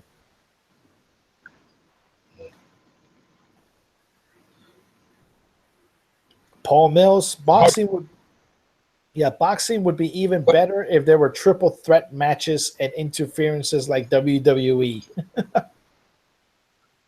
Let's see what the boxing librarian has to say. I know he's from up north. I'm sure. Oh, okay, yeah, definitely, yeah. Put it on that. Yeah, because I've seen some. It's really interesting because all this time we're waiting, I'm just waiting for the post press conference, which is going to be very interesting. See, I don't think David, if I was David, I'd go to the hospital. He's probably full of adrenaline, pissed off adrenaline. People probably like get some kisses from his girlfriend. No, don't worry, David. But David's mind, he wants the rematch like ASAP. He wants to erase that, man. You know what I mean? A boxer, I can understand why, because it's pride, but time is not on his side, man. Tony's still, the thing is, yeah, he's only 2 years younger than him, but he's a different too. Wow. What a scene at the O2 between Tony Bellew and David Haye. My goodness. Bellew wins when the towel comes in late from Shane McGuigan. After what has to be one of the most crazy turnarounds in the fight I've seen in recent years. I think David Haye 2.0 he's not quite as good as David Haye 1.0. I think David Haye 1.0, rather than what Haye does now, moving forwards, using his jab as more of a ring controller. I think David Haye was much better as a sniper, where he'd move back, he'd use his feet subtly to lure you in, and then he'd walk you pretty much onto knockout punches. I think David Haye came out in this fight a bit too eager to please, a bit too wound up. He was far too forward for me. He should have gone into his old state, stalking, moving back, playing his sniper game. But, through the rounds, I think that Tony Bellew up at first 4 rounds was 4 or 5 rounds was way too negative. When he very rarely opened up, he was on the back foot a lot of the time. Sometimes he'd exchange with David, but not very much. David Haye, to me, looked a bit ring rusty. He was missing out a lot. He was landing odd shot here or there, but not really with any rapidity, with any consistency. He was waving his arms around too much. He were, and he were not setting the traps that he would, used to set for fighters. But all of that changed. Interestingly, David Haye, during a bit of an exchange, went over, got up, and his leg was gone. It looks to me, the fight's just ended now. I was watching it on TT. The fight has just ended now, and to me, it looked like the Achilles tendon had gone. The way that he lost all his balance, couldn't pivot on his right leg. And how he stood in there all those rounds and he refused to quit. One thing what David Haye showed is that despite what some people think, he does have a lot of heart. He refused to stop until the towel came in. He still didn't stop. He'd just been knocked through the ropes. He'd managed to get back through the ropes at count of 9, and then the towel came in. But that was one of the most crazy things I've seen in recent years. I mean, Bellew was on the back foot, Haye was coming forward, Haye was missing a whole lot. They both landed odd shots here or there, but when Haye's, I think it's going to be his Achilles tendon, just the way that he lost all his balance, his equilibrium, he couldn't pivot on his leg. Every time he threw a punch, because he couldn't pivot properly, there were no power on his punches. I think it is his Achilles tendon. And if that Achilles tendon is torn and not just sprained, I mean, it's a severe injury that's going to require a long healing time. That's even if David Haye does fight again, after losing this fight to Tony Bellew, a fight that I thought that David Haye of 2012 would have won quite easily and quite convincingly. His 2 comeback fights, we really didn't get a measure. I still thought it'd be way too much for Tony Bellew. But the injury, after what to me was probably one of David Haye's better rounds in the fight, he caught Bellew with some clean shots in the previous round. He'd put that big mark down his face, down his nose. And I thought to myself, he's starting to land some shots. Bellew was being a bit more defensive, a bit more staying out of the way, probably looking to come on in the second half of the fight. But the injury changed everything. It did remind me of Danny Williams when his arm was dislocated. However, in his fight, he managed to get the stoppage with a brutal punches to finish his opponent off. But, as soon as David Haye was injured, Tony Bellew jumped on him, and for the next 2 rounds, threw everything bar the kitchen sink at him. Tony Bellew actually then punched himself out. He actually punched himself out to a point where, he just couldn't seem to throw punches anymore. Then after a few rounds off, with Haye having to fight on the ropes, he couldn't move around the ring as well. At one point he threw a left hook, Bellew ducked under it, and Haye went flying because he had no balance. it was a very, very bizarre scene, and David Haye, obviously, from the look on his face, did not want to lose this fight at all. He did not want to give in to Tony Bellew at all. But, you know, I don't even know if all those rounds of that injury, you know, right up until championship rounds. I really don't know how he kept on his feet all that time, you know, especially with a number of punches Bellew threw at him, and Bellew caught him with a lot of shots over those 2 or 3 rounds following the immediate aftermath of injury. So Tony Bellew beats David Haye in a shocker. I mean, you know, that were a strange turn of events. I thought that in the 4th round, Haye was starting to settle into it a little more. He looked really rusty. He were really off. He were not connecting with many punches. He were missing a whole lot. You know, and he was coming forward too much for me. I prefer Haye when he's on back foot sniping. But ultimately, Tony Bellew gets the win. Tony Bellew gets the win in the credit. What will happen with David Haye now, without knowing what the injury is and how severe the injury is, and, you know, being beat by Tony Bellew, to me, a fight he should have won fairly convincingly by the injury. To me, I thought David Haye should have been able to win that fight in first 4 rounds. Now, you know, I mentioned in my other video that if David Haye still has 80% of what he had, he's going to be too much for Tony Bellew. I certainly don't think David Haye has got 100% of what he had. That is quite clear. Even how he fights now coming forward. Now, we saw that to an extent against Sergey and Mark Demori, where he held ring centre more. He stepped forward off his front foot more, you know, using the jab, whereas before he'd go into sniping mode. He'd use the jab as more of a parrying jab as you came into him, so he could sidestep and set up right hands. So, you know, definitely, you know, the fights with Mark Demori and Arnold Sergey certainly were not just him taking it easy. This is just how he was going to fight now. And, you know, to me, the injury just spelled disaster. As soon as injury happened and he was wobbling on that leg, I thought, right, his Achilles has gone. He's lost all his balance in that leg. And as soon as that happened, I didn't actually expect David Haye to last as long as he did. I mean, Bellew threw kitchen sink at him, you know. So there it is. I mean, I don't know what you guys think to that. That were a crazy. I mean, before the fight, we had the story about Haye hurting his Achilles tendon, of course, and it looks like that may not have been a false rumor, that may have actually been true. And then in the fight, he's gone, which felt almost certain defeat for David Haye unless he could land that big shot. But the problem he had then with the right leg going, which he then couldn't pivot on to generate his power, is that he just couldn't produce the power punches then to knock out Tony Bellew. So basically, we're a case of, could Haye go the distance? Could he still land that lucky shot? Because Bellew was starting to pile rounds in the bank. So that ends David Haye, Tony Bellew. A very, very bizarre happening. It wasn't a great fight, even up to injury. I thought both guys, you know, David Haye were missing a whole lot. Tony Bellew, you know, sometimes he'd commit punches, other times he were definitely on the back foot. He was looking to basically, I think, get through the opening rounds and probably turn more pressure on in second half of the fight. But the injury caused a massive, you know, change in that fight. And where David Haye goes from here, who knows? Does Tony Bellew stay at heavyweight? Who knows? That's an interesting one. But those are my thoughts, guys. I'm Boxing Librarian. I'm out. Yeah, well, that was long and winded, isn't it? Interesting. Daniel, you're still around, sunshine.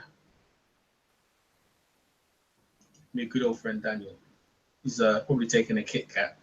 Let me see what people are saying in the chat. There's Greasy Wolverine. What's it? Is it Gavin M? This is so true. Yeah, one of the saying is Bellew should have done him 3 rounds earlier. Yeah, no way. He would have rematched. Yeah, healthy Haye would have destroyed him once. Yeah, he wasn't. I told you, man. Yeah, of course, healthy Haye. Yeah, he's not the same no more. It just shows you, man. Time does that to people, man. But Bellew didn't have KO power. It didn't matter. You don't need to boxing, man. It's just about conditioning. You know, every punch takes a toll on you and stuff like that. And every time you hit, so if you're hitting someone constantly, you're gonna start bruise up yourself, innit? Emma Lewis, David could have had a plan. Could have had a plan to lose. I don't know about asking for a rematch. I don't know about that. I don't know about that, man. No, I don't know about that. Paycheck, nah, I'm not too sure about that, Emma. Couldn't say that. Tony G. Bellew is a character, no doubt. Yeah, he is, man. Crazy. Haye was always a heavyweight fraud. only a good cruiserweight. Hey, he beat bloody a 7-footer. Tony Bellew, I couldn't say it was a fraud beating that 7-footer, bro. And he was that 7-footer. You know what I mean? Put Tony Bellew in there with that 7-footer. I wonder what happens then. You better keep on your toes. Them times there, David was fit enough to go 12 rounds and be on his toes and still be powerful. But, you know, it's a different time, innit? You know what I'm saying? And age just catch up with everyone, especially people with reflexes. Anyone fights with a reflexes style like Paulie, as you saw. Now, a traditional style will beat a reflex style, especially if someone's old, because all you got to do is touch them up in the right places, as you saw. I've been saying a rematch, stuff like that, but I'm not too sure. You guys have been busy in the chat, man. There's so much in the chat. There's so much. I appreciate all you guys commenting. I can see the numbers going down now, so I guess you guys are losing interest. And we're gonna preview up onto the thingy fight, Keith Thurman versus Danny Garcia. Get KO there. Yes, he will win. Okay, what do we got? Wilder. What was it? Tony Bellew has called out Deontay Wilder. Don't be silly. Yes, someone said they put two things, yeah? Vote, yeah? Don't be silly. He'll get knocked out, or yes, he can win. He's gonna get knocked out. Hey, Tony Bellew is always gonna be the underdog, man. Tony Bellew's always gonna be the underdog. Don't get it twisted. Like, he's not supposed to beat Haye. People still can't believe he's beat Haye, even though he's done it. It's like I have to keep watching that shit because it's like bloody like, did that really happen? Yes, it happened.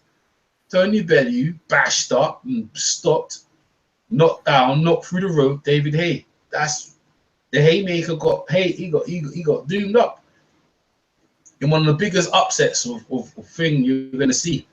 Shit, that's what it is, man. Boxing, man. Let me old Smegger has to say, Mr. Boxing beat some rhymes. Boxing beat some rhymes. Let me hear what he has to say, because a lot of people still watching. I really interested in the Ohara Davies fight. I like that one. I like that fight there. Let me see what he has to say. Ohara Davies, he carved up there. He ain't recovered from that injury. Oh. No, because it was serious. It was a serious surgery. That's why. Yeah. It's an Achilles surgery. Yeah, it has to be serious. Oh, Daniel the turncoat. He jumped out my hangout. He's gone over the other one. Daniel. Oh man, this is just hilarious. All right, EJ, I gotta get a little bite to dinner before the Sterling Garcia card starts. Oh, I thought you know what I did? I thought you bounced, you know. Hey, yeah. My bad, Daniel. Yeah, okay. Hey, Daniel, I appreciate you coming over, man. Yeah, how many hours before the Keith Thurman thing starts? 45 minutes. All right, Daniel, I'll see you back in 45 minutes with a new fresh link, yeah? Nice one, yeah? All right. Take care, man. Peace, bro. Peace, man. That's Daniel Cobb. Yeah, man. Peace, man. That's Daniel over there, man. That's my side. That's my guy, bro. You know what I mean? Daniel helped me out big time over here, man. So, man, I see the numbers going down, so I guess you guys are losing interest, man. Hey, thank you guys for coming over, man. Hope you guys enjoy the night, man. I'm still gonna hang on. So I still want to see a post press conference, regarding David Haye and things. So I'm gonna stick around. Let me see what Beats has to say for a bit. Let me see.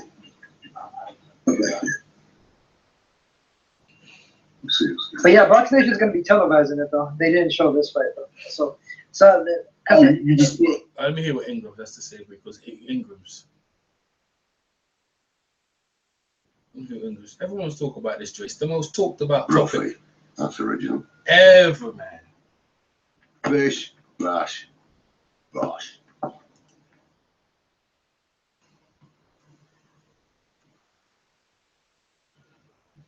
He's littered it with bloody adverts, the Joker. I don't think Achilles has got anything to do with him missing shots. Good jab from Haye. Solid. Oh, he's doing it there. Oh, he's doing his commentary. Haye back up against the ropes again. Making Bellew miss with shots. Left up to the body from Bellew. Roughing David up on the inside. No one's in your commentary. Let's get to the fight. Come on. We know who won. I just want to hear your I'm just... I can't believe what I'm watching here. See, told you. There you go. That's Ingrams. Go in, Ingrams. Go in, mate. That's what I'm saying. Left jab, Haye. Even the jab just misses and Haye falls off balance. Jab. David now falls through the ropes. Yeah, you must have watched it on replay or something. Oh my God, this is embarrassing. Embarrassing. Round 11. Haye's best hope now is for Bellew to do something reckless and to leave his chin in the air. Yeah, that's what. But even so, he's taking Haye's best shots. Has Haye still got the power in round 11 and 12 to take Bellew out? That's the question. Boxing, man. If Bellew is right hand from Haye there. I guess he picked Haye, didn't he? Bellew just walked straight through. He picked Haye like everyone else. He goes Bellew again, putting combination together, and Haye goes through the ropes, knocked straight through the ropes there.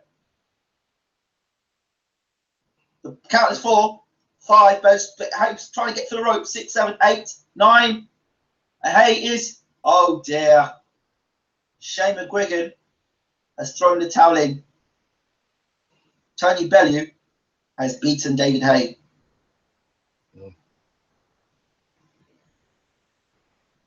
David Haye's career is finished. Yeah. Wow. David Haye stopped in the 11th round, knocked through the ropes, almost Bernard Hopkins like. And as McGuigan goes and throws a towel on him, oh dear, David Haye. Oh dear. Wow. That's a real shock. For those people who said that Bellew wouldn't win this fight, David Haye has been done by Tony Bellew. Wow, what a fight. He's been done, you know. I don't have much more to say. Well, that's it. Tony Bellew beats David Haye, 11th round, stops him. Good fight. What a shock. What a shock.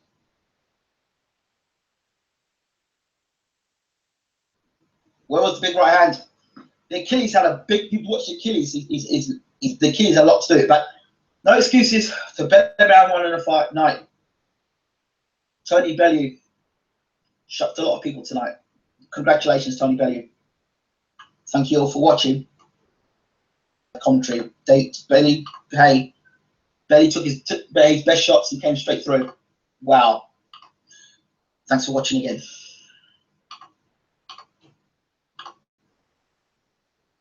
Well, Ingrams. Let me see that. See what else other people are saying.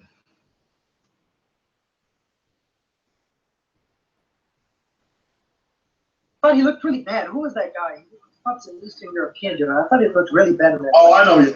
Yeah, the Romanian. Diaconu. Yeah, him. Yep. Hey, that guy was quite good though, man. Did he fight Preston? Yeah. With a dislocated shoulder or something, man. Yeah. Me or other people are saying, keep this going, man. Where's the? I want to see the press conference. You know what I mean? Okay, let's go IFL. All right, let's go IFL because I want to see a press conference, right? Oh shit, they got Wayne Rooney in the dressing room. Fucking hell, man. Wayne Rooney come to see good old Bellew. Wayne Rooney, you know. Jamie Cleric as well. So he's got the whole of Liverpool. Okay. Let me see what Eddie Hearn has to say.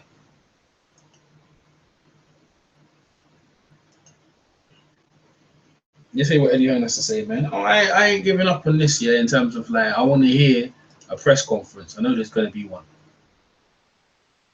I mean, just drag this out as long as possible, fight fans, to give you the best.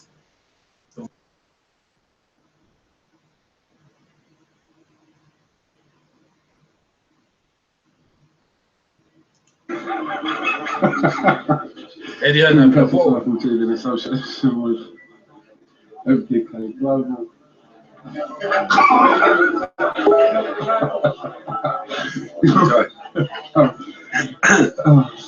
Rank it for me. Where does it rank? Fucking yeah.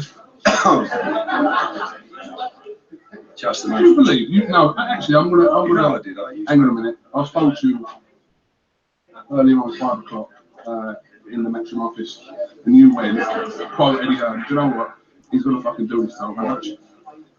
Do you know what? I believed it all the way, but you start listening to people, and you know, I look at my social media and people are going, when he gets hurt tonight, it's all your fault, and I hope you're happy. And I'm thinking, Tony's wanted this fight for so long, he really believed he could beat it. And,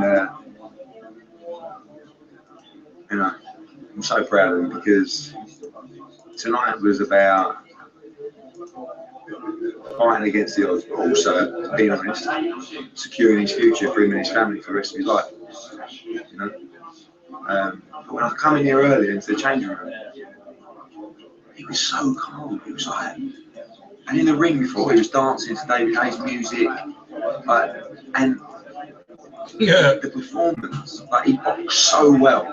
He took everything, every punch that David Haye has, he took it flush on the chin. He took it flush, and then you did, yeah. And listen, you have to give props to Haye because Haye gassed, but Haye would also hurt his leg. Yeah. So that didn't help him. And he went on and on until he could have thrown it in. In fact, I looked at him. I think it was at the 6th round. Yeah, his leg. Was it the same round as a knockdown? Yeah, maybe.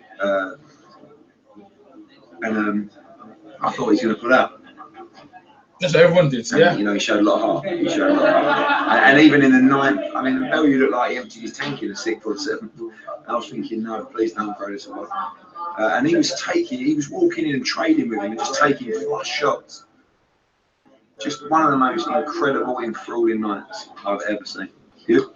Unbelievable. It genuinely was unbelievable. Because in your head, when you're thinking, is this going to go early? That was the common perception all week that this fight could go early. And to go into what, round 11, unbelievable. And credit to both fighters and take nothing away from credit to Shane McGuigan as well, throwing the towel. You know, many trainers wouldn't have. Yeah, I've got a lot of respect for David Haye. He didn't have to, those last 3 rounds or so, he showed a lot of heart. Do you see any sort of future for him that way? 100%. Yeah. On Deontay Wilder, on Joseph Parker, why not? He's just beat David Haye. Do you think David Haye would beat Joseph Parker? Or did you?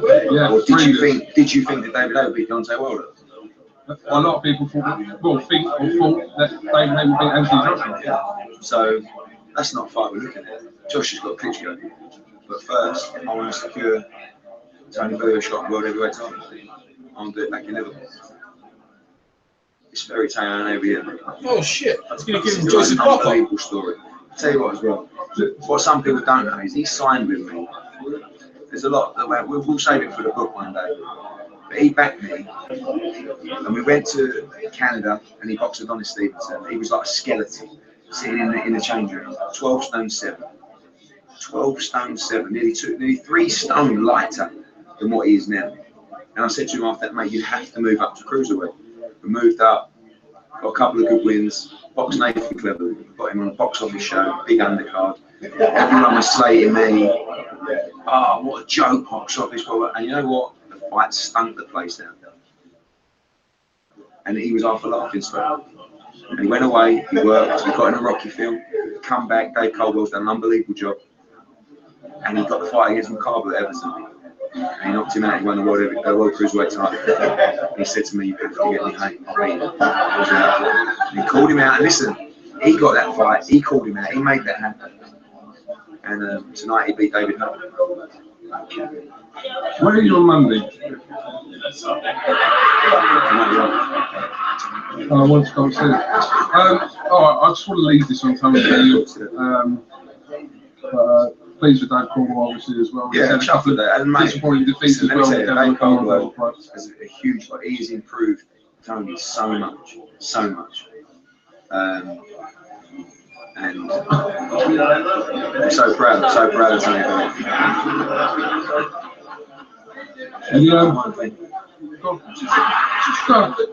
Tell me, I'm going to keep rolling. Catch me outside?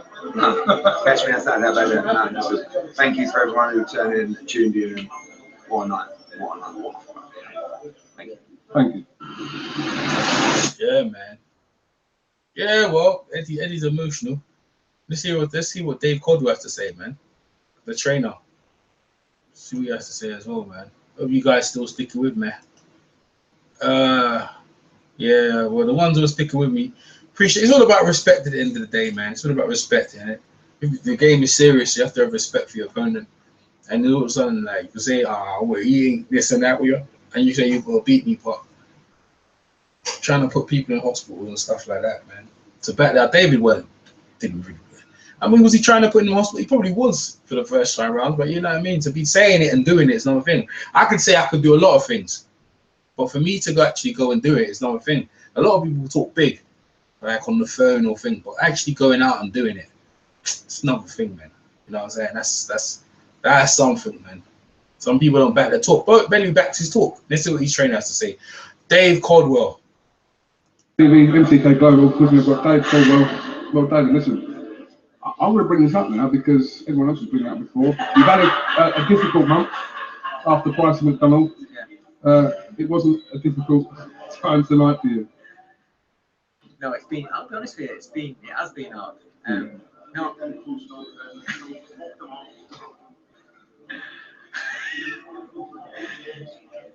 No, I believe in what I do with my fighters, and you know, my fighters believe in me.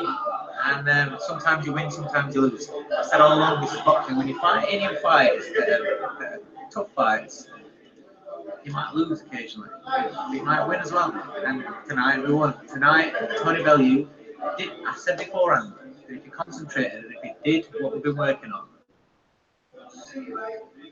I know he'd beat him. And he did. And it's fucking ace. Let's get this out of the way. Obviously, he did suffer an injury in the fight. Take nothing away from Bellew, absolutely not. But just make some comment on that, Dave. I don't know, because listen, regardless of the injury now, he's a dangerous bastard. He can punch. Yeah, absolutely. You know? And the way that we're swinging him in, if it connects, it's going to work.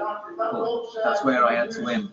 I had to have him focused and smart and being clever, even though he was putting it on him. But you know, I'm just. There's Bellew behind you. Who's he talking to? I don't know. He did what I wanted to do, and regardless of what happened with Haye, Haye spoke like a man in ring, and I respect him for that. You know, he spoke like a man. He didn't blame it on everything. I did tweet beforehand that there would be an excuse, but he didn't blame it on anything. And you know, it is what it is. Is this top in some ways? Do you know what? In some ways, I've got to say. Because he said, and I don't know if you said it, but he said that Goodison couldn't be top. No, it can't be. No. But I think it's two different experiences. It's a different thing, because this is like a special event. It's like it's different. Goodison was the dream. Goodison can't ever be top. It's a different emotion. This one was a bit more. I think because of the build, this was a massive fight. Yeah. A massive fight. Everybody's talking about it. People don't talk about boxing, talk about it. Actually, this was massive. We knew going into this, all eyes on this, and it's one of them that if you're confident going in and you get beat, people give you shit. And we knew that if you get beat, you're gonna get fucking slaughtered. And so it's a different kind of pressure. But we don't, like I say, it's not about pressure. I don't feel pressure. I get nervous from the fighters, because I know what it means to them. And it just means for him, he's fat, he's too slow, it's too easy to hit, he's just not talented. For a man that gets all that sort of grief, then you know, it's nice that he went and pulled off the win. You know, it's just beautiful. It's a beautiful feeling. I can't explain to you. This game is unbelievable because the highs are so very high and the lows are so very low. You know, a couple of weeks ago I was devastated with Isaac. I wasn't devastated with Gav. I was on the night because I know what it meant to him. I was devastated with Gav. But then from the next day after I watched it, I was like, no, wait, look at where he was to where he is. So that wasn't really. Yeah, you're going to take positives out of that. Yeah. From Isaac to this, it's just the emotion. This sport's brilliant. It can be the worst sport in the world, but also it can be the best sport in the world. I just love it. All right, well, so we've got a press conference now. The big dogs are in town. Well, thank you very much. Thank you. Cheers. Congratulations. Oh, and can I please say to everybody that supported us in the build-up to this, because there was a few, there was a lot. You know, I had nice messages from a lot of people from in the sport, and good message on Twitter just from the fans, and I appreciate all the support and everything. And for those that give us plenty of shit, it's your opinion. You're welcome to it. I've always said everybody's welcome to opinion. I don't have to agree with it. Sometimes you're right, sometimes you're wrong, and you're wrong. Thank you very much. They were wrong, innit? I was wrong. I was wrong like many other people, bro. But that's it. You're right. It's your opinion. Your opinion, that's right. It's your opinion, man. Hey, it's a happy wrong, man. I don't know. Shocking. Absolutely shocking. That was there. Shocked. Let's hear from the man himself with Rooney. With Wayne Rooney.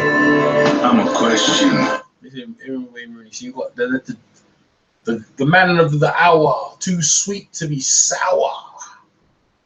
Tony, the Bellew. What's it? Tony the Bomber Bellew. Tony the Bomber Bellew. Smacked him up, bro. Beat the man. Beat David Haye. David Haye with all his accomplishments, man. World amateur silver medal. 2-week champion. Tony Bellew's there, man. Tony Bellew, you hear what David Haye, you hear what Eddie Hearn said? He's going to get him a fight with bloody Joseph Parker. Someone's hit me up for. Who's hit me up? Okay, that was my cousin. Yeah. You can't believe it. Yeah, Tony messed him up. What are you doing? Fucking you Wayne Rooney. Tony Bellew. You're fucking nuts, bro. No fucking mate, I'm not like that. Alabama pussy means I'll fight him. Pussy from Alabama.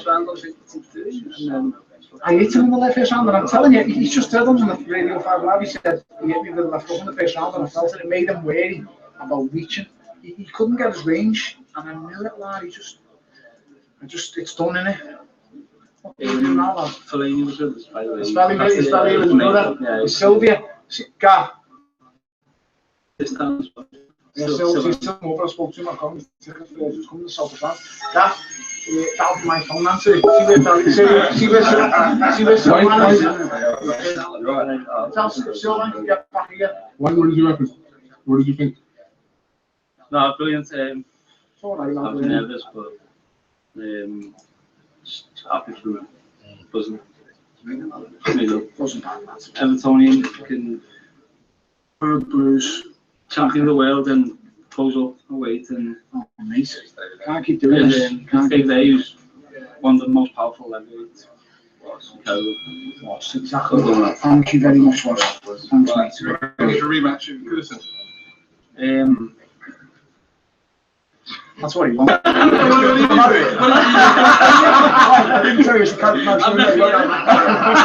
not feeling. I'm gonna get a shot. Right, guys, we're gonna Tony. Oh, you got a name there, Joe. He fought with them and choked his power, so. Do you expect him to win? Honestly. No, I thought he went past 5 rounds. I thought Tony wins. So just slightly. After when past 5 rounds, I expect him to win. Cheers, thanks, mate. How are you doing? Okay. Brilliant. What was it like last night, folks? It's horrible, honestly. When you see it, do you know what? It's worse. It's like no clue what I'm on. It's just like it's really hard. Beating, like, obviously we're all ready and let's go on to win. But after the first round, I think they can't go on. But no, I genuinely was so relaxed going in that ring because I know it was my mind. I mean, you know,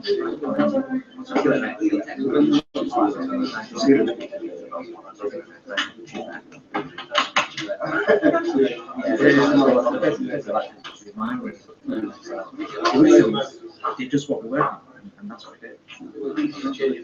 Well, and even yeah. I can't really hear what you're saying. So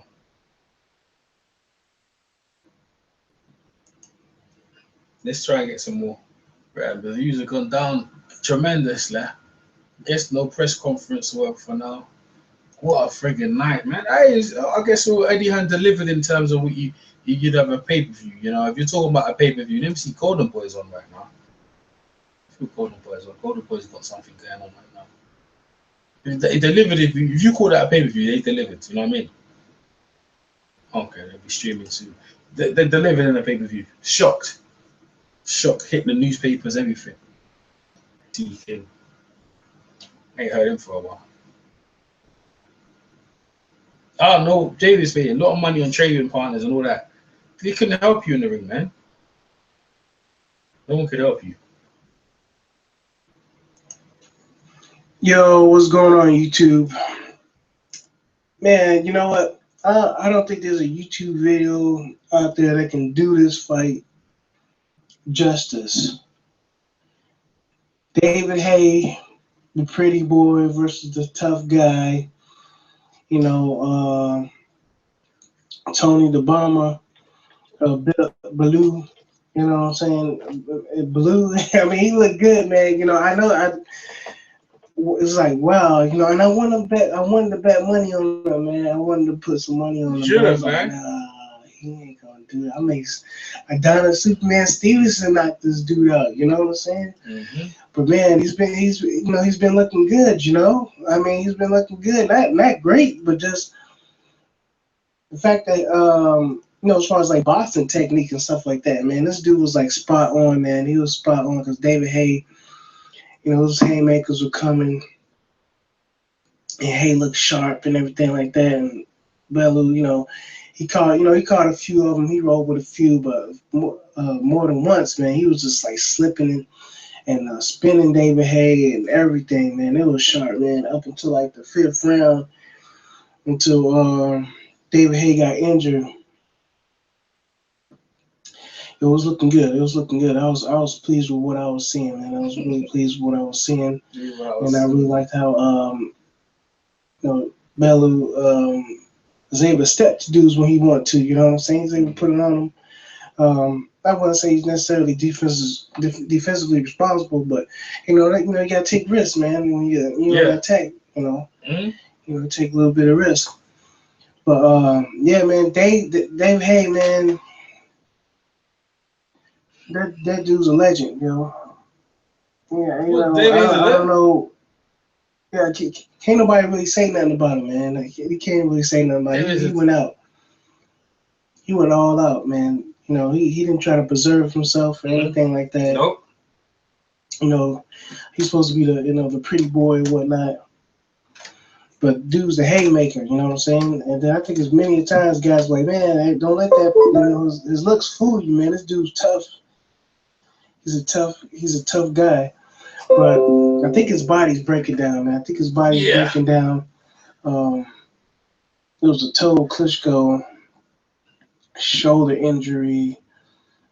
I think it was going into the Tyson Fury fight or whatever like that. They tried making that fight like twice in 1 year. He couldn't come out of camp healthy and stuff like that. I think his body's done. Maybe a rematch is warranted, but to both guys, man, at the end of the fight, I was thinking, I was like, dang, man, I had a feeling that Bellew was going to do this because I know he would have been like so excited just winning, and like he probably would have been tearing up that he would have paid David Haye like so much respect because David Haye was just like bring it on, fool. I'm like, I'm still here. I ain't giving up. Like, you don't have to knock me out, bro. You don't have to knock me out. Yeah, he put him through the ropes, whatever like that. I think it was like more like he was off balance, so he was fatigued. I don't think he was out though. But long story short, man, David Haye got back up. He willed himself back up, man. Got back up, stood up like a man. He was like, let's do this. Let's do this. So corner just threw in the towel. David Haye was just like, whatever, man, you know. Yeah, it ain't on me. You know what I'm saying? You can't say I quit. You know what I'm saying? You can't say it's quitting me, man. Not here right now. And then Tony Bellew was like, oh, you know, it was like the battle of the wheels, you know what I'm saying? It was the battle of the wheels. It's like you had skill, you had will, you had heart. You know, both guys had heart, man. It wasn't nothing lacking up in that fight, man. It was such a great fight. There was nothing lacking except for David Haye's foot, man. And now that I think about it, yo, man, if something comes out like a negative report, that report about his Achilles tendon, which is nothing to play with, man. Your Achilles tendon. I pulled my Achilles tendon playing high school football. Man, you might as well have a flip flop. That's why he couldn't arch his foot or nothing like that. When that Achilles tendon messed up, I guess it finally tore. They said it was okay or whatnot. But yeah, he was on his back foot when that thing messed up. Yo, man, it's like having flip flops on or something like that, man. You can't do nothing with that foot. You know what I'm saying? That foot is like almost it's gone. You know what I'm saying? It's like you can feel it and stuff like that. But as far as like putting any weight up on it, you know what I'm saying? Like getting on top of your toes or whatnot. Man, it ain't happening. You ain't getting on top of your toes with a torn Achilles tendon. Man. Nah, forget it. Yeah, man. And left, man, it's throwing the towel and everything like that. Tony Bellew, Bellew, his corner came out and he sort of like pushed his man away, like, man, yo, you know what I'm saying? Like because he wanted to win. He wanted to win. Because like I said, it was like a battle. He wanted to win. Well, he knew that, you know, he got one. You know what I'm saying? The guys, everything, the stars aligned and it blessed him tonight with that injury. You know what I'm saying? That's what all he needed. Not to say they couldn't have won without it. But it sure did help. You know what I'm saying? It was a whole lot of help, boy. And he was really trying to get David Haye out of there, man, but he couldn't get David Haye out of there. Haye was rolling with punches. He was staying tough, man. And, yeah, man, so Bellew, man, he pushed us through the side, man, and he went over to David Haye. Because I was like, yeah, man, I had a feeling he was going to do that, man. Give that dude a big hug. Like, yo. You know what I'm saying? Me and you, man. Me and you. We the only ones that know what we going through up in here. You know what I'm saying? Just me and you. You know, it was like one-on-one moment right there. And Tony Bellew, man, he did the honorable thing, man. He carried, you know, David Haye to his corner. Mad respect for both of the guys, man. Mad respect, especially for with that, man. He was like hugging on them and stuff like that. He was like, yo, thank you. Like, thank you. Because Bellew was like, man, my kids are good, man. That's all I care about. My kids are good right now. I had already won before I even got up in here, man. You know, Haye could have fought anybody. He could have fought anybody, man, and made good money. But he helped me out. That's why I'm just saying with all the other guys, man. That's why I gotta show respect to dudes that, you know, certain stuff gotta go their way a little bit sometimes because some dudes might be getting their biggest paycheck, you know. You know, offer him an opportunity to be great. Man, the sky's the limit for Tony Bellew. I don't know who he's gonna fight next or whatever like that, but he said, man, I'm the most valuable heavyweight in boxing right now outside the dudes that got a belt. There's a whole bunch of dudes that want to fight me. He like, I just beat David Haye, you know what I'm saying? So I got that, and then he got the rematch. He was just saying all kind of thank yous and stuff like that. He's like, man, I'm gonna sit down, you know, options, you know what I'm saying, pine fields a little bit and enjoy myself on this, man. I get my, you know, there's a lot of options out there, man. There's a lot of options out there. I was like, man, shoot, you probably get Wilder out there, man, but I don't think he want that AJ thing because he's like, I ain't calling out no names, so, you know what I'm saying? So I ain't calling out no names.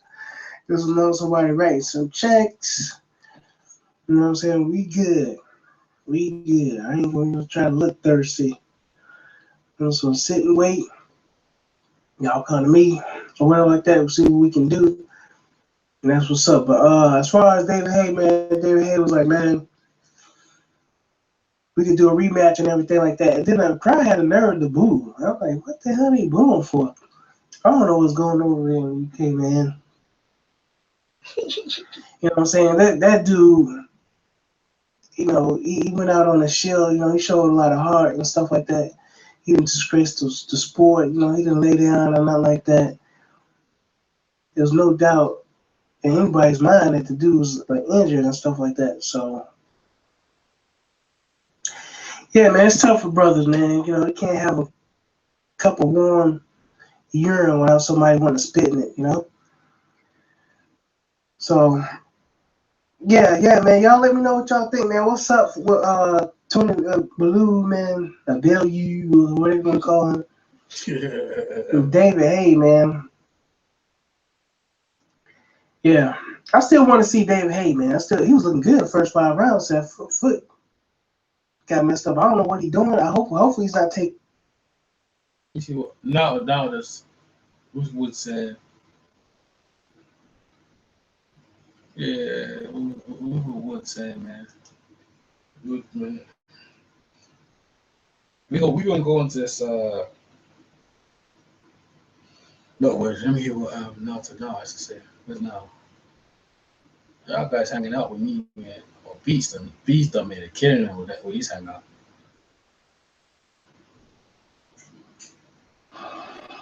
So Tony Bellew pulls off probably the upset of the year, at least so far, and scoring a TKO in the 11th round over David Haye. And man, what a interesting fight! What a dramatic fight it wound up turning out to be. Early on, Haye appeared to be pretty much in control of the action, although he was a little bit sloppy at times as well. All the way up through 5 rounds, I had Haye up 4-1. Yeah, but you know, it seemed really more like he was winning the rounds more off of volume and just the fact that he was a bit more free with his hands, as opposed to really landing like these like amazing shots or like truly outboxing Bellew. Really, it just seemed like Bellew was kind of playing his cards close to the chest a bit more. He was making Haye miss quite a bit as well. But he just really wasn't quite throwing enough in order to really make an impression on Haye. He did land a good right hand in the first round that managed to kind of like rock Haye back, you know, definitely knocked him out balance, and probably was the flashiest shot in that round. So I gave him that round. But it seemed like Haye was on his way to pulling off a nice little bit of a sweep on the cards all the way up until the 6th round when, you know, he got hurt. You know, he got hurt, went down. It looked like he might have injured himself. They're saying now that he injured his Achilles tendon. You know, it's one of those really bad injuries. You know, it's right up there with like an ACL injury, as you know, something that's really career changing. There was rumors, I guess, that he was injured repeatedly in training camp, and you know, over the past few years, just generally speaking. That's the reason why he pulled out of a lot of these different fights that he had been a part of initially. But Bellew took full advantage of, you know, a hurt opponent, an opponent that really couldn't properly leverage himself, not even just for his own punches, but also in order to pull off, you know, his boxing skills, in order to really stick and move and, you know, be able to avoid a lot of Bellew's punches. He was a bit of a sitting duck. Bellew just started punching him, managed to drop him in the 6th round. And, you know, from at that point on, you know, it's like he did, I think, get a little bit over anxious at a couple of different instances in trying to finish Haye off. And, you know, got a little bit sloppy in there as well. But Haye really wasn't landing a tremendous amount. I think it was in the 8th. Haye did land a couple of good shots on Bellew to make that round a bit more even. But regardless of that, the tide was definitely shifting towards Bellew's side by that point. And Bellew was really surging at that point, and Haye was just deteriorating, basically. You know, he really couldn't keep his balance. And he was missing wide. You know, like a lot of those early hooks that he was missing wide with were missing to a much greater degree, and he was getting countered, he was getting picked off as he tried to lunge it from the outside. And, you know, Bellew finally managed to knock Haye down and knock him through the ropes in round 11. And David Haye's corner came out, his trainer threw in the towel, and it looks like that was pretty much all she wrote. And that might be all she wrote in terms of David Haye's career viability at the top level. You know, regardless of whether that injury was a big part of the fact that Bellew was able to score the knockout or not. You know, that's an injury that's, like I said, it's, you know, something that's really career-defining, career-changing. And you know, we could be pretty much looking at just about the end of David Haye. They're talking about a rematch, but honestly, I really can't see a rematch going much better for him. You know, Bellew did some pretty good things in there. I think you could definitely take advantage of it in a rematch, and especially if Haye hasn't properly recovered. You know, like I said, you know, that's that type of nagging injury that it's really hard to continue operating at an optimal level with when you're suffering from it. So I mean, Bellew pulled off a huge upset. He was a 5-1 underdog. Like some people, I guess, had him like as wide as like a 20-1 underdog, which is crazy. You know, he pulled off a huge upset, managed to stop David Haye, did pretty much the unthinkable. Bigger upset than even like when he defeated Makabu. And you know, Bellew, he might be in line for some pretty good paydays. I was just talking about the fact that I could very easily see if Anthony Joshua defeats Vladimir Klitschko, I could very easily see Anthony Joshua versus Tony Bellew, big domestic fight in the UK for big money, you know, relatively low risk for a very high reward as far as Anthony Joshua is concerned. A little bit of a victory lap, you know, celebration fight. If he was to dethrone Vladimir Klitschko and become, you know, ostensibly the top heavyweight, you know, Tyson Fury notwithstanding, considering all of his current issues that are keeping him from being active. And, you know, him versus Bellew would be a big boon to Bellew's bank account, and a pretty good one for Joshua's as well. You know, a big domestic fight, as I said, fill a stadium with a lot of fans for something like that. You know, Bellew probably make 8 figures for something like that. Definitely put himself and his family in an excellent position, you know, to be able to retire and live a bit of a life of not luxury per se, but like a life of leisure. You know, just, you know, be able to chill and enjoy his family. You know, really truly enjoy time with his family, not have to do the full 9-to-5 grind like most people do. You know, be able to live the dream, so to speak, which you know, be solid for him. But so, you know, like in light of the fact that I was pretty much rooting for David Haye in this fight. I've always been a pretty big fan of David Haye. Never really thought that much of Bellew. I don't dislike the guy, but you know, I'm definitely happy for him. You know, match to turn a situation from bad. You know, considering the knockout they suffered against Adonis Stevenson, and you know, pulled off just one of the nicest runs after a loss that we've probably seen in recent years. And you know, you can't really do much but give props to the man. So just a solid job from Tony Bellew. You know, pounced on a wounded opponent and took full advantage and finished him off. Not sure exactly what's going to lie in the future for David Haye. You know, if they have a rematch, you know, that would definitely be good to fill the coffers of both fighters. But I can't really see it going much different than this fight unless this injury was just like a freak occurrence. And to me, I think it's probably more of something nagging that he's been suffering from for a while. So can't necessarily see that being the case. But that's pretty much all I got to say about this fight, and I will catch you guys in the next one.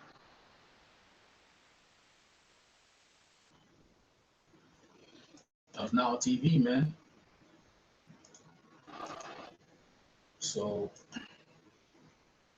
I'm trying to connect to CBS right now. To okay. Oh, they got, there we go. That's thank you.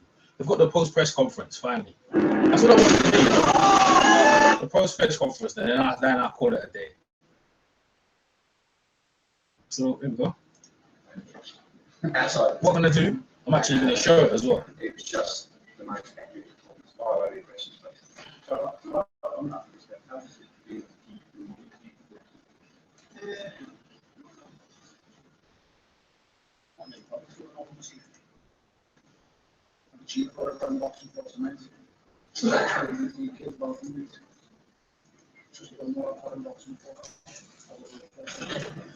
It was about me, he's a quick 12 months and this is what it was after me last year. It's just about me, but it's not about me. So I'm just, that's why just before the stoppage come, I looked at him and said, stop now. And he said, laughing, said, please stop.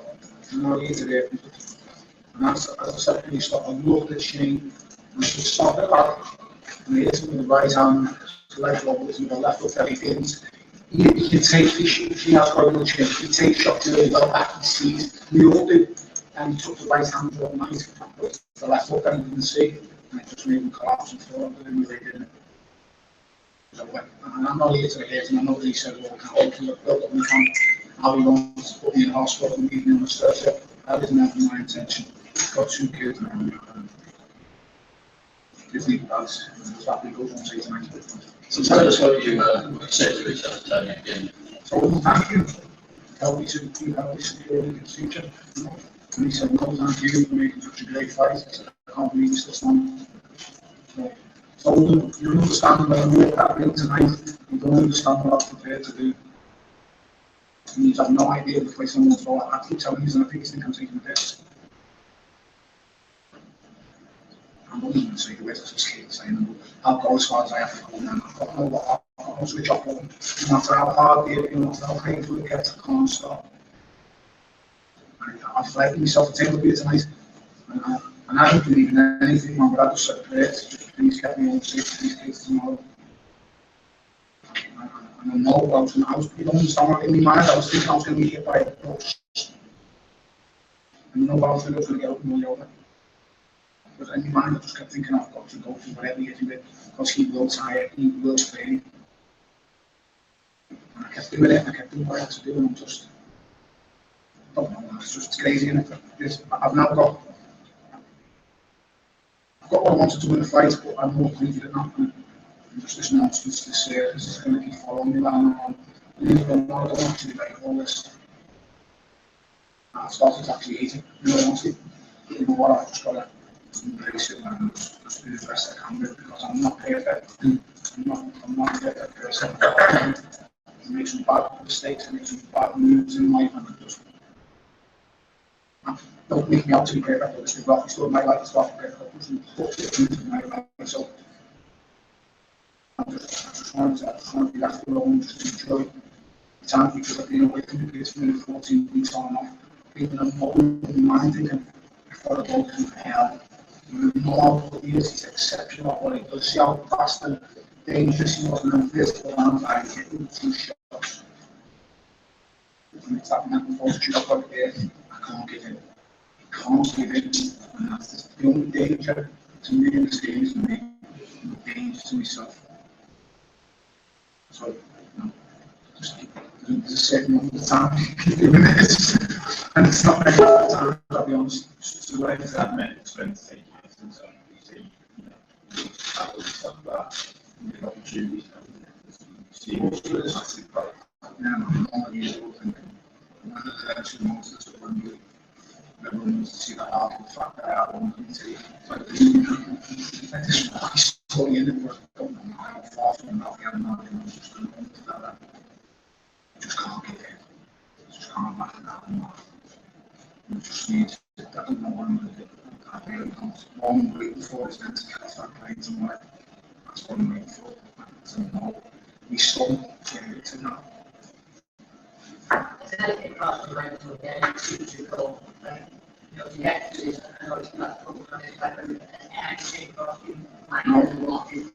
said this to you before. I said the only thing for you to say, the only thing I can contemplate for nothing else crossing my mind. I just said the nonsense on Sky Sports a minute ago last night. Yeah. That big deal for my man. I'll be honest, it's nonsense. I don't know that. Listen, I made a promise we didn't get no safe from me. Let me okay. Looked at me. Before last hour, I was on my face and said, just be safe, man. You know, let me okay, shouldn't be thinking, man. Should have been that goes to it, and I found properly good business or something.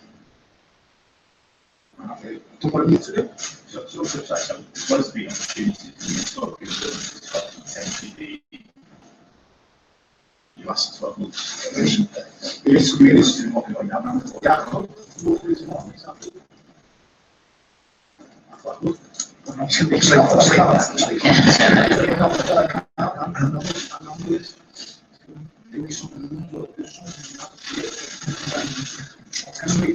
you go back and she's tougher and braver than me, she really is. I told her, man, I don't fear no man.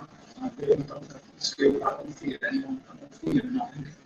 But I fear almost well, I'm not she wants. So what do you think of that? Sometimes that's really like last week's work.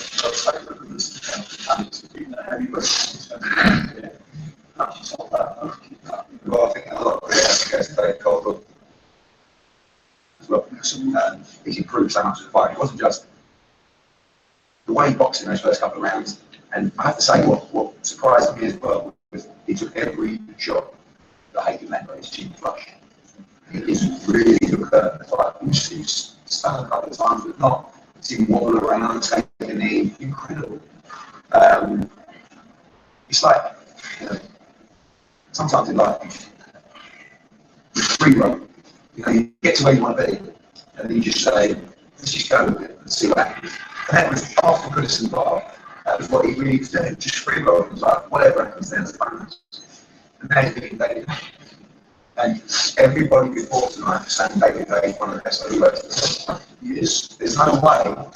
That way David Haye's ranked it up, he's actually going to be in the final limit of the heavyweight championship world. So as far as I'm concerned, he's a shot at heavyweight championship of the world.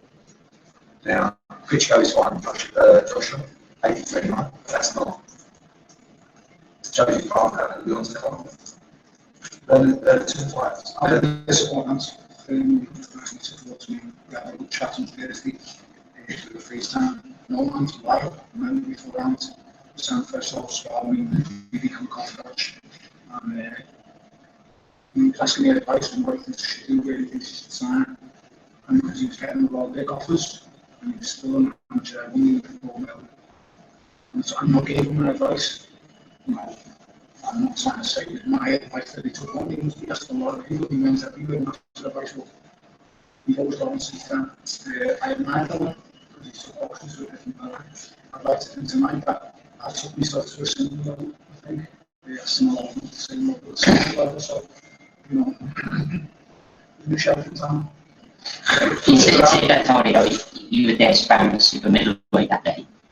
Advising you were sparring the super middleweight, and then. Yeah, I was one of the best middleweights in the world, top two, I was last year's one, to be honest with you, world fight. I think he said goes in the 7th, 4th, all the sessions done, we great, call me then. It shows where you come from, the sparring. We just before we went to weigh in, got to see this fight. You would have seen in the room. He looked like a skeleton. He 12 stone 7. He boxed with Davies and looked like he went up. He was like a skeleton. He moved up, he won the cruiserweight world title. And tonight he's being Gago. And I really want to see some cruiserweights, not being sorry to say that, but I beat him up. We did tonight, he agree with that. Retail absorbed the biggest one punching heavyweight in the world. Couldn't put a dent in me. He just couldn't put a dent in me. He hit me clean a number of times. He is very strong, I will say that. He hits very, very hard. But I was just mentally, because you don't understand me, like I said, I was mentally prepared to do tonight. I was mentally prepared to go to the well. I was absolutely exhausted in 7 and 8. I was just waiting for the second win to kick in. Because I know how fit I am. I'm one of the fittest guys in boxing. But I just needed that second win to kick in. I wasn't able to do sprints the last week, the last killer session. And it just, I don't think I'd have been tired as I was in the 7 and 8 if I could have just had that little last week. But I had a bad right knee in the build-up. I had a knee brace on last night when we were doing certain adjustments in the room, in the hotel room.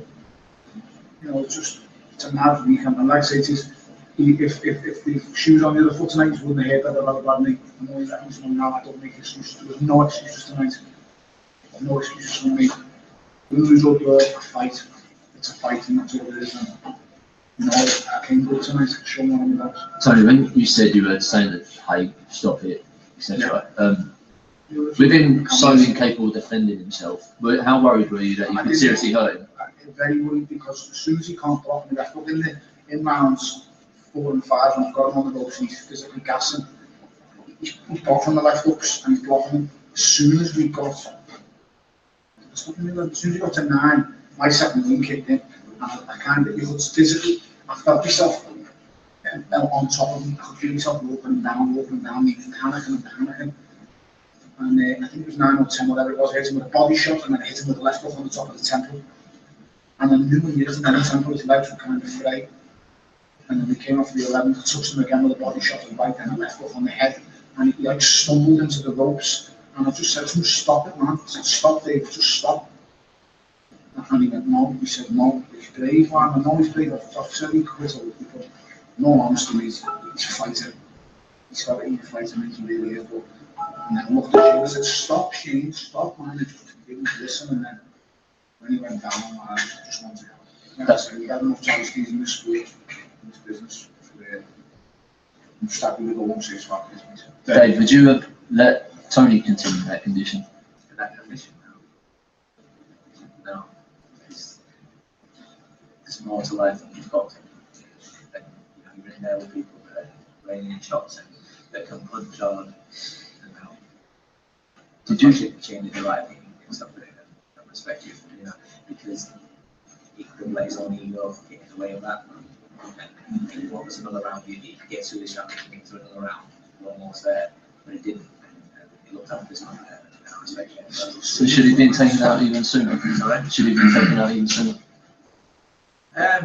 Look back, he was all the way through, numerous times throughout, but he stopped fighting. In all honesty, though, he doesn't know David well enough. No. Listen, he's done a 4-week camp for me. He's done a 4-week camp for me. I'm cruiserweight champion of the world. He underestimated me once, like we all do. I tell you this all the time. You watch me on tape and I look crap. I look slow, I look easy to hit, I don't look like I hit that hard. But just watch the face on the moment first round. BJ got it. BJ felt it straight away, gets me a body shot left up, and he just thought, oh, what the hell is this? What's going on here? It happened again today. Gave it to a jab, slipped it, and whacked him with the left hook on the forehead. He hit me with the right hand on the forehead, and I hit him with the left hook. And the eyes again. Boom. What was that? It happens every time. It doesn't matter whether the heavyweights, cruiserweights, whatever. I hit them clean, and you feel it. And tonight was exactly the same. It gave me the reaction. The only man who never ever gave me a reaction was the woman I'm probably. You see what I'm doing. He's the only man, amateur and pro, I ever hit clean and he didn't give me a reaction. And you see what happened and he didn't. So tonight I got the reaction out of David. And it didn't make him as apprehensive as I thought it would. But it made him respect my power. That's what it did do. And then me twitching the game plan, everything we worked on. I just twitched him up. He was nervous. He was burning energy, and I knew he was burning energy. The only thing that shocked me was his weight. I anticipated him being about 15 and a half. And the minute he was over 16 stone 9, he had 3 rounds and full most of it. But tonight he showed, he went beyond the Call of Duty in my opinion. He showed me the will to dig deep, because when someone says you'll quit, when someone says you're mentally weak, it made them really want to show people I'm not weak. I will dig in and I will fight to the finish. So I think if I never labelled him, man, he would have been over after 5. I really think he would have said, my knees gone, my shoulders gone, my ankles gone. Because I've labelled him up and quitting all week, he done what he done. And that's why you guys, I don't even know about the featherweights, because I can't remember anything. I can just remember the finish. I just remember what I said to him as soon as it was over. So I don't know how good the fight was. You guys have to fight about it. You tell me or whatever, saying I'm really going to leave this and like 2 rounds. I think you redeemed yourself, Tony, on Toby thing. Do you think that was on his mind that he couldn't possibly quit? Yeah. Possibly, yeah, but he didn't quit against what's going on, did he? He stayed in there. Yeah, he used it as an excuse, but he stayed in there as well. So fighters do fight with you. I don't think against Klitschko, listen, I'll take the Mickey out as much as possible. I always have done, you know. Got to get the edge on him in these things. But he deserves it. He gets an awful lot of admiration from a sportsman's perspective. He's a brilliant athlete. He's been a special fighter. He's an amazing fighter. He's fast, he's powerful, he's explosive. He looks $1 million. He got in that ring tonight, and I was just thinking, this looks like Mitchell, man. He's muscle man. He just looks fantastic. I mean, he's an Adonis. He's had his hair going up pretty. He just looks better than me, mate. He really does. But I say this all the time. I've said it enough times. Bodies don't win fights, mate. And I'm the perfect example. If bodies won fights, I'd be Peter Buckley. I really would. So, you know, bodies don't win fights, man. Heart, brains, boxing brains win fights. And believe it or not, I know we'll come across the devices, but I am clever in the boxing ring, trust me. And I'm much harder to fight than blokes on tape. I say that to everyone. I really am. Time and beat speed. I've watched Vernon Foster Shane Mills in the million times in this camp. I've watched James Tony a million times. I always do study the old boys, the classics. You know, watch how they fight on the inside. Not really south, but just watch how he mixes it up on the inside. The little mix in the body as the breathing, as he takes a breath in, slamming in the solar plexus. Shit like that. And then don't forget, he also hit me really low tonight because he could go on. And he said I done DJ with a low mate. He nearly done me. I don't know people or any more kids after that. Yeah, I've got enough. I've been telling every time I get the snip, the doctor won't lose me. So hopefully he's just done it for me tonight to save me a few quid. I don't want any more kids. How do you think there's any health that they should quit boxing? I'll be honest with you, I've got too much respect for him to make that call. So that's not my place to say. I respect those fighters, I really do. I respect all fighters. I know we come across as that kindness and a plan all the time for you guys, but in all honesty, you need to play us the cameras, and I think it's so that I've got you see me to spend time with my family and what's important to me in life. Your opinion will be very different, and so will a lot of other people's. I'm a person who's, which is embarrassing to say, but got too much heart for me and good. Dave, what would your advice be to somebody about the next step?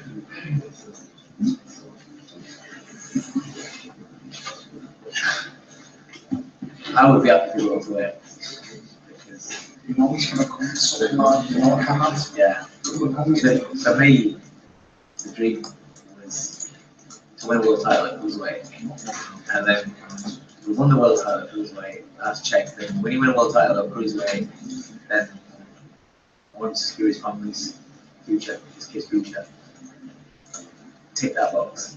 So for me, I would be happy if he turned around to me and said, tomorrow morning, that's what's done. I'd be on the Me and Gary sat there and he said this. You know what, I had a conversation with him today and he said, you know what I win tonight?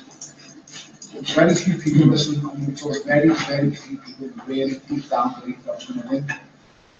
We went for a walk and I said, you know, tomorrow, mate, this is going to, my life's just going to turn into a circus and it's going to get worse. And he said, no. And we said to each other, and said, you know what I've done? Sacrificing my life for this, for the kids. That's what I've done. So I'm going to play the clown, keep singing in the circus. And so, until the circus is more, you know, that's what this is, me. I know, you know, you look at it as a sport and talent, to me it's a circus. One big freak show. And I play the cards, really and seasonal. Anyway, can you give us a sort of a clear line about where the circus goes from now? I mean, would you seriously pitch up for the winner of Parker? Parker, 100%. Well, yeah, I mean, again, going back to everybody thought David Haye was one of the best heavyweights in the world. So he beat him. So what do you want to do? You want to go back to cruiserweight and fight the winner of Parker or Brady? Or do you want to fight Deontay Wilder or Joseph Parker? Just to say I'm the proudest cruiserweight WBC champion in the world. It's the greatest achievement to me of me personally life. I'm so proud to be WBC champion. This tonight doesn't even touch the sides of what Brunson did. You have no idea where I'm walking the range of Brunson. No, I felt that my dreams come true. My lifelong ambition achieved. This doesn't do that. Mate, tonight I was so relaxed in there because I was dancing on. The music's fantastic. So the way he mixed it up, DJ, done fantastic. I had a boogie and I haven't been on dancing for a long time. As you can see, you can tell me moves weren't the best, but I enjoyed it and I was so relaxed at the start. So yeah, me for the first time doing my she got the 11. Yeah, it was talking to me, mate. Yeah. Feel about something. No, tell you one thing. When we signed this fight, they were asked for a rematch for us, I would give it to them in a heartbeat. They didn't believe for 1 second. It's like a lot of you guys sitting here. No disrespect. No one's saying no. No one's saying no. No, it's it. Yeah. No one's saying no. We're not talking if we're interested, we'll make an offer. For a rematch, but like I said, salt and pepper's on my side of the table. No, let's not do that. Salt and pepper's on my side of the table. Comes on my table to eat now. I went to come to his backyard. Let's not forget that. This is his home. He stated that O2 is where he is. It's his home. He's the man, he's this, he's that, I'm the king on this. Tonight I come to his backyard. Like no one thought I could do. So, Tony, if you secure the kid's future, which is obviously what you want to do, and you know, there's things that you say you don't like about this freak show, Yes, I don't. why carry on? If you I'm don't know. telling you, the offer's going to be too big. So when it comes to, I mean, we supposed to all don't really like our job. Depends what kind of future you want. Yes. Exactly. Yes. My kids from our kids, and we really good luck when you take after the mother. He's got 3. Got 3 more. Yeah. There's going to be a few more Bellews lying down in a few years, so I'm planning for their ones. As long as they're not too soon away. I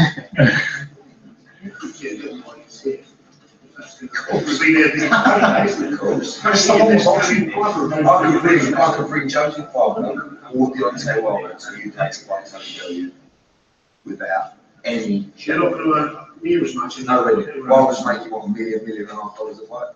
Cheers. The numbers they laid that fight done tonight? Going to pay for these figures? Huge, absolutely huge.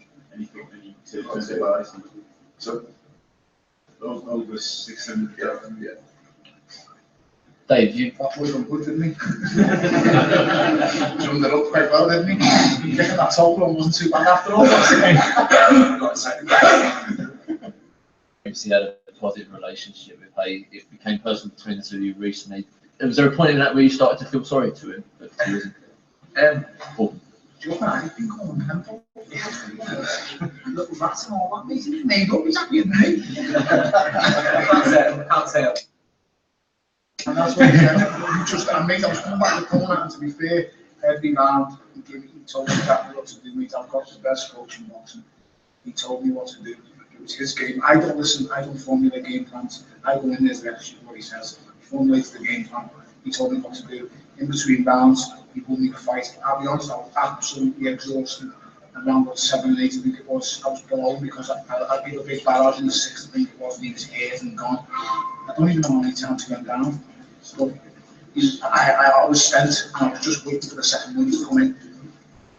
And then he went to call, he riled me up, he annoyed me to be fair. And he said, you know, go on, I'll raise you out of the corner. How much do you fucking want this? And I said, I can show you, move out the way, I'll do them. And then what happened, so. We're friends, but when it comes to boxing, we're not friends. We had this conversation in the hotel before we left. Yeah. No friends, no friends. Yeah. And he, you know, it's a fight that I knew that he had to listen. And I was really confident. Usually, walking into that ring, I get nervous from the fighters. I don't feel pressure, but I get nervous from the fighters. I know what it means. Walking to that ring, and when we was in the ring, because I knew his frame of mind. Me and Gary were talking all day today. His mind was great. We had a chat before we left the hotel. Still don't let me bring the PlayStation now. And his mind was in a good place, so I knew that if he's focused and concentrated on what he needed to do, I knew he would fight. I said all along, I knew he would fight. That's why I've never been as relaxed as that in a ring, waiting for an opponent to come out and wait for that first belt. That's what I was. And I thought he did absolutely fantastic. He was brilliant, and he proved. It's not about proving people wrong, but it's just letting people know that he can do things that they think he can't. You know, he's not. He's not got the greatest body, but I've always said body don't inside. So did you have sympathy for Haye? Sorry? Did you have sympathy for Haye? Yeah, I do, because he said a few words to me in the ring after, and so everything in the build-ups gone. I don't need to listen. His mind games, he's a master at mind games, and his mind games are trying to get into my head by insulting and things like that. But I know him, and so things like that don't affect me. You know, you come from a background that I came from. Somebody, a grown man calling you names, it didn't really make an effect on you, and it didn't bother me. What it did is it opened it up for everybody on social media and stuff to jump on bandwagon. And so that it's not great, but it's like I said, you know, it's schoolboy blood stuff. And when it, you do kind of feel sorry for him, and you know, you look at it now, and yeah, I do feel for him. It's the same as any boxer that comes into the sport, I just hope that when they're finished, that they're happy, financially set, and they can move on with their lives, and that's all that matters at the end of the day. So in the build-up when we spoke, you said you saw a victory tonight as securing your legacy and fight history. What do you think of right now in scoring boxes? You told me, mate, you're a journalist. You like boxing? You said you were as good as Conti, but in Am terms I? of your fights, in terms of profile of fights, where do you think? I've had like John Conti since I was a child. I always had like John Conti. In my mind, I'll never be even on the same level. I couldn't carry his jockstrap. Listen, I don't know you. I'll let you guys decide. I've just always, like I say, I've always looked up to fighters. I'll be honest, mate. I know I beat him tonight, but I don't think I'm as good as him. So, but I suppose I've proved everyone wrong enough to do it. So, listen, I've looked up to David really my whole career, really have. But I've liked the way he fights. Mate, I was in St. John's Market watching him fight all around the Solly's on the telly. I was walking through town waiting for it to start. I think it was in Ireland, and I was watching it on the BBC. I watched him against Carl Thompson, I couldn't believe he's out part of what he did. And sparred with him at that stage, so I studied him even more closely. I always liked the style of fighting. I've always looked up to him from a boxing perspective. I don't know if how he carries on, but that's another story. But from a boxing perspective, as a fighter, I've always looked up to him. He's a brilliant fighter. What he achieved ahead of me was fantastic. He's just a proper dude, he's a proper fella. He can fight, mate. He can't understand how hard he is. Phil wants to God, mate. He just don't understand how hard he is. And I do. I want to talk, well, I don't know what that is, but you know, we actually thought we really discussed what the moment on Wednesday. What for? Well, they said that they've been disappointed by both fighters and they've discussed the whole build-up. You know the board? I won't say what I'm going to say, but you know the board? They're disappointed. I was disappointed when someone trying to sue me and take away my career, was me. So I'm not even going to get involved in that, mate. It's a disgrace. You know what we done for boxing tonight? We put boxing on pedestal. 2 men fought their hearts out, mate. 2 men fought their hearts out. The board can't say nothing to me. And if the board want to say something, I'll go and get a license somewhere else. They're cheap at that.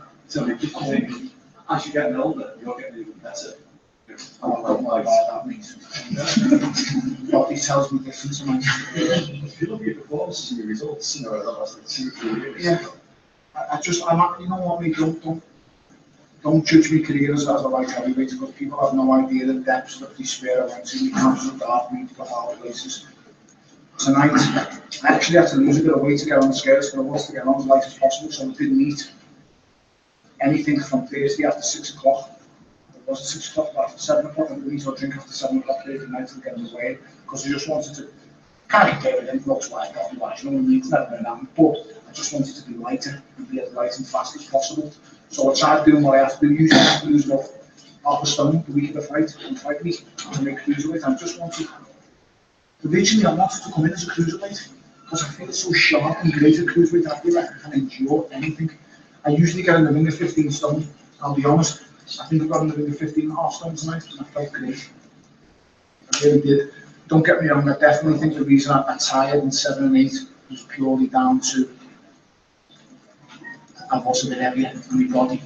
I unloaded an awful lot of stuff in that 6th round. I emptied the kitchen sink and it was still there. I couldn't believe it because you know what I was doing? He kept seeing the right hand coming. And anything Haye sees coming, he can take. He's very fast. He's twitchy. He's very quick with the reactions of him. This is why Klitschko couldn't knock him out. Because every right hand that Klitschko caught him with on the side of the head, he could see coming. And Klitschko can't really tolerate that stuff unless it's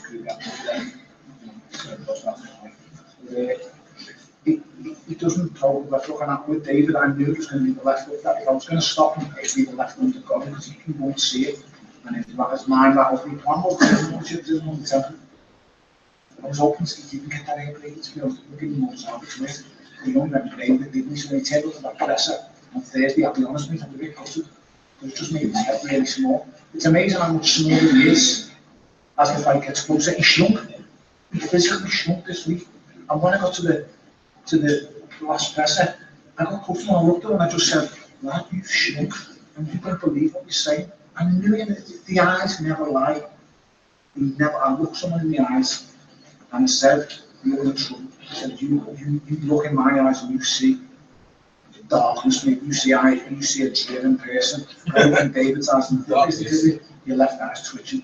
I said, the problem is, I've told you belts over the years. He said, but it's looking right back at your face, mate, and you know you're in trouble. I really do believe I got in his mind. I really do believe I'm messing his head up.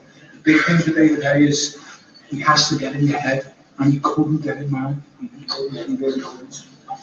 It's easy, very easy in hindsight, so it's back and say, you should have done this. The night like tonight, Goodison, make you wish you didn't look away and left like heavy soon as you did.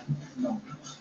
You know why? Because I learned my career at light heavyweight, and I was able to take the hard fights at light heavyweight, the fights where I had the advantages on my side, the size, the power. Well, yes, I've had, you know what, for the most part, I think that was 32nd or 33rd tonight. I've crammed an awful lot. I fought for the first professional title, the 12th fight. I fought for the first world title, which I still believe I won in the 16th fight. I fought for the world title in the 16th fight against the world champion, who won it, defended it, and whatever. So, you know, in my mind, I'm a two-weight world champion, but in my mind, I'm a three-weight world champion, a heavyweight champion of the world tonight. So, for me, mate, I'm over the moon. Like I said to you, after Goodison, I far surpassed my dream. Anything I could ever have achieved in boxing, I thought the British title was my ceiling. And then I come across this fella, he believed in me, and we just plowed on from there.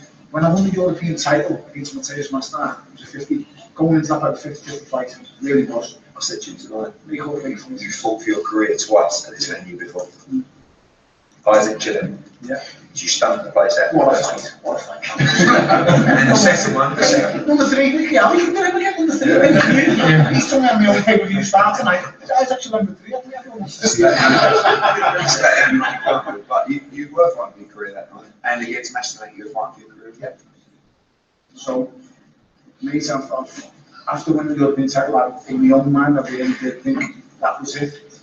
I had a little break and enjoyed that Christmas, and then the Magic Man, Jerry Maguire, lift up the Magic one for Goodison. I refused to fight for the WBA regular, and then, you know, the WBC came in, and I done what I thought to work with Magic. I mean, that's a term for long time. So, you know, I've lived the dream. I've lived the dream and done more than I can ever imagine. And tonight has gave me something that, I'll be totally honest, I didn't think was ever going to be possible. I've always had visions in my mind. I'm going to be going out, and I'm not doing boxing anymore. And that's the best way I can. I always had visions that I was going back out to, you know, do whatever to earn for my kids, and you know what, mate, it's not about signing the rest of the start business off for my kids and carry on for the future, and we can make something between us all and something special. I'm guessing there's still time for the summer to play all these Yeah, we're going to enjoy this one for a few weeks. Lucky bastard, I don't want to need a few weeks. Mate's going to get any better than that, mate. Not to be totally honest, I didn't enjoy getting me no clothes, to be honest. I think definitely. I'll be gone by then. Definitely a week or two off. No, I'd just like to say while he's already here, what a great servant Derry Mathews been to the sport. He's announced his retirement tonight. I'm going to be dressing him after the fight, man. Broke me close up, broke my heart to see me make like that. I love Derry Mathews. He's a good person. You know what? There's not many genuine nice people at boxing. You tell me that for a fact. I know it. And he is one of them. You can honestly genuinely know.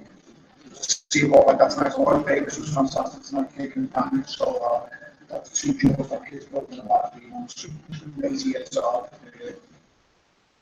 And I just want to say I've got a great ambassador, Derry Mathews, being involved. He's doing great things for my city now, helping kids in the area. We're from tough areas, all of us, me and Dave come from hard place, man. And he's doing good things for the city, so not showing support, man. It's really awesome. Right, guys. Thank you so much. All right, so that's it, guys. Man, hope you guys enjoyed that, man. The whole build up, man. All 11 of you. Who you picking, EJ? I'm going with Furman, Andre J. What we got there? Yeah, what time Furman's? Oh, now actually we got Eric Lubin. Eric Lubin's fighting some guy, so I'm gonna switch over to my other channel and come join me, man, on my live stream. So thanks for coming over. I'll catch you guys in a couple of minutes, yeah? Peace.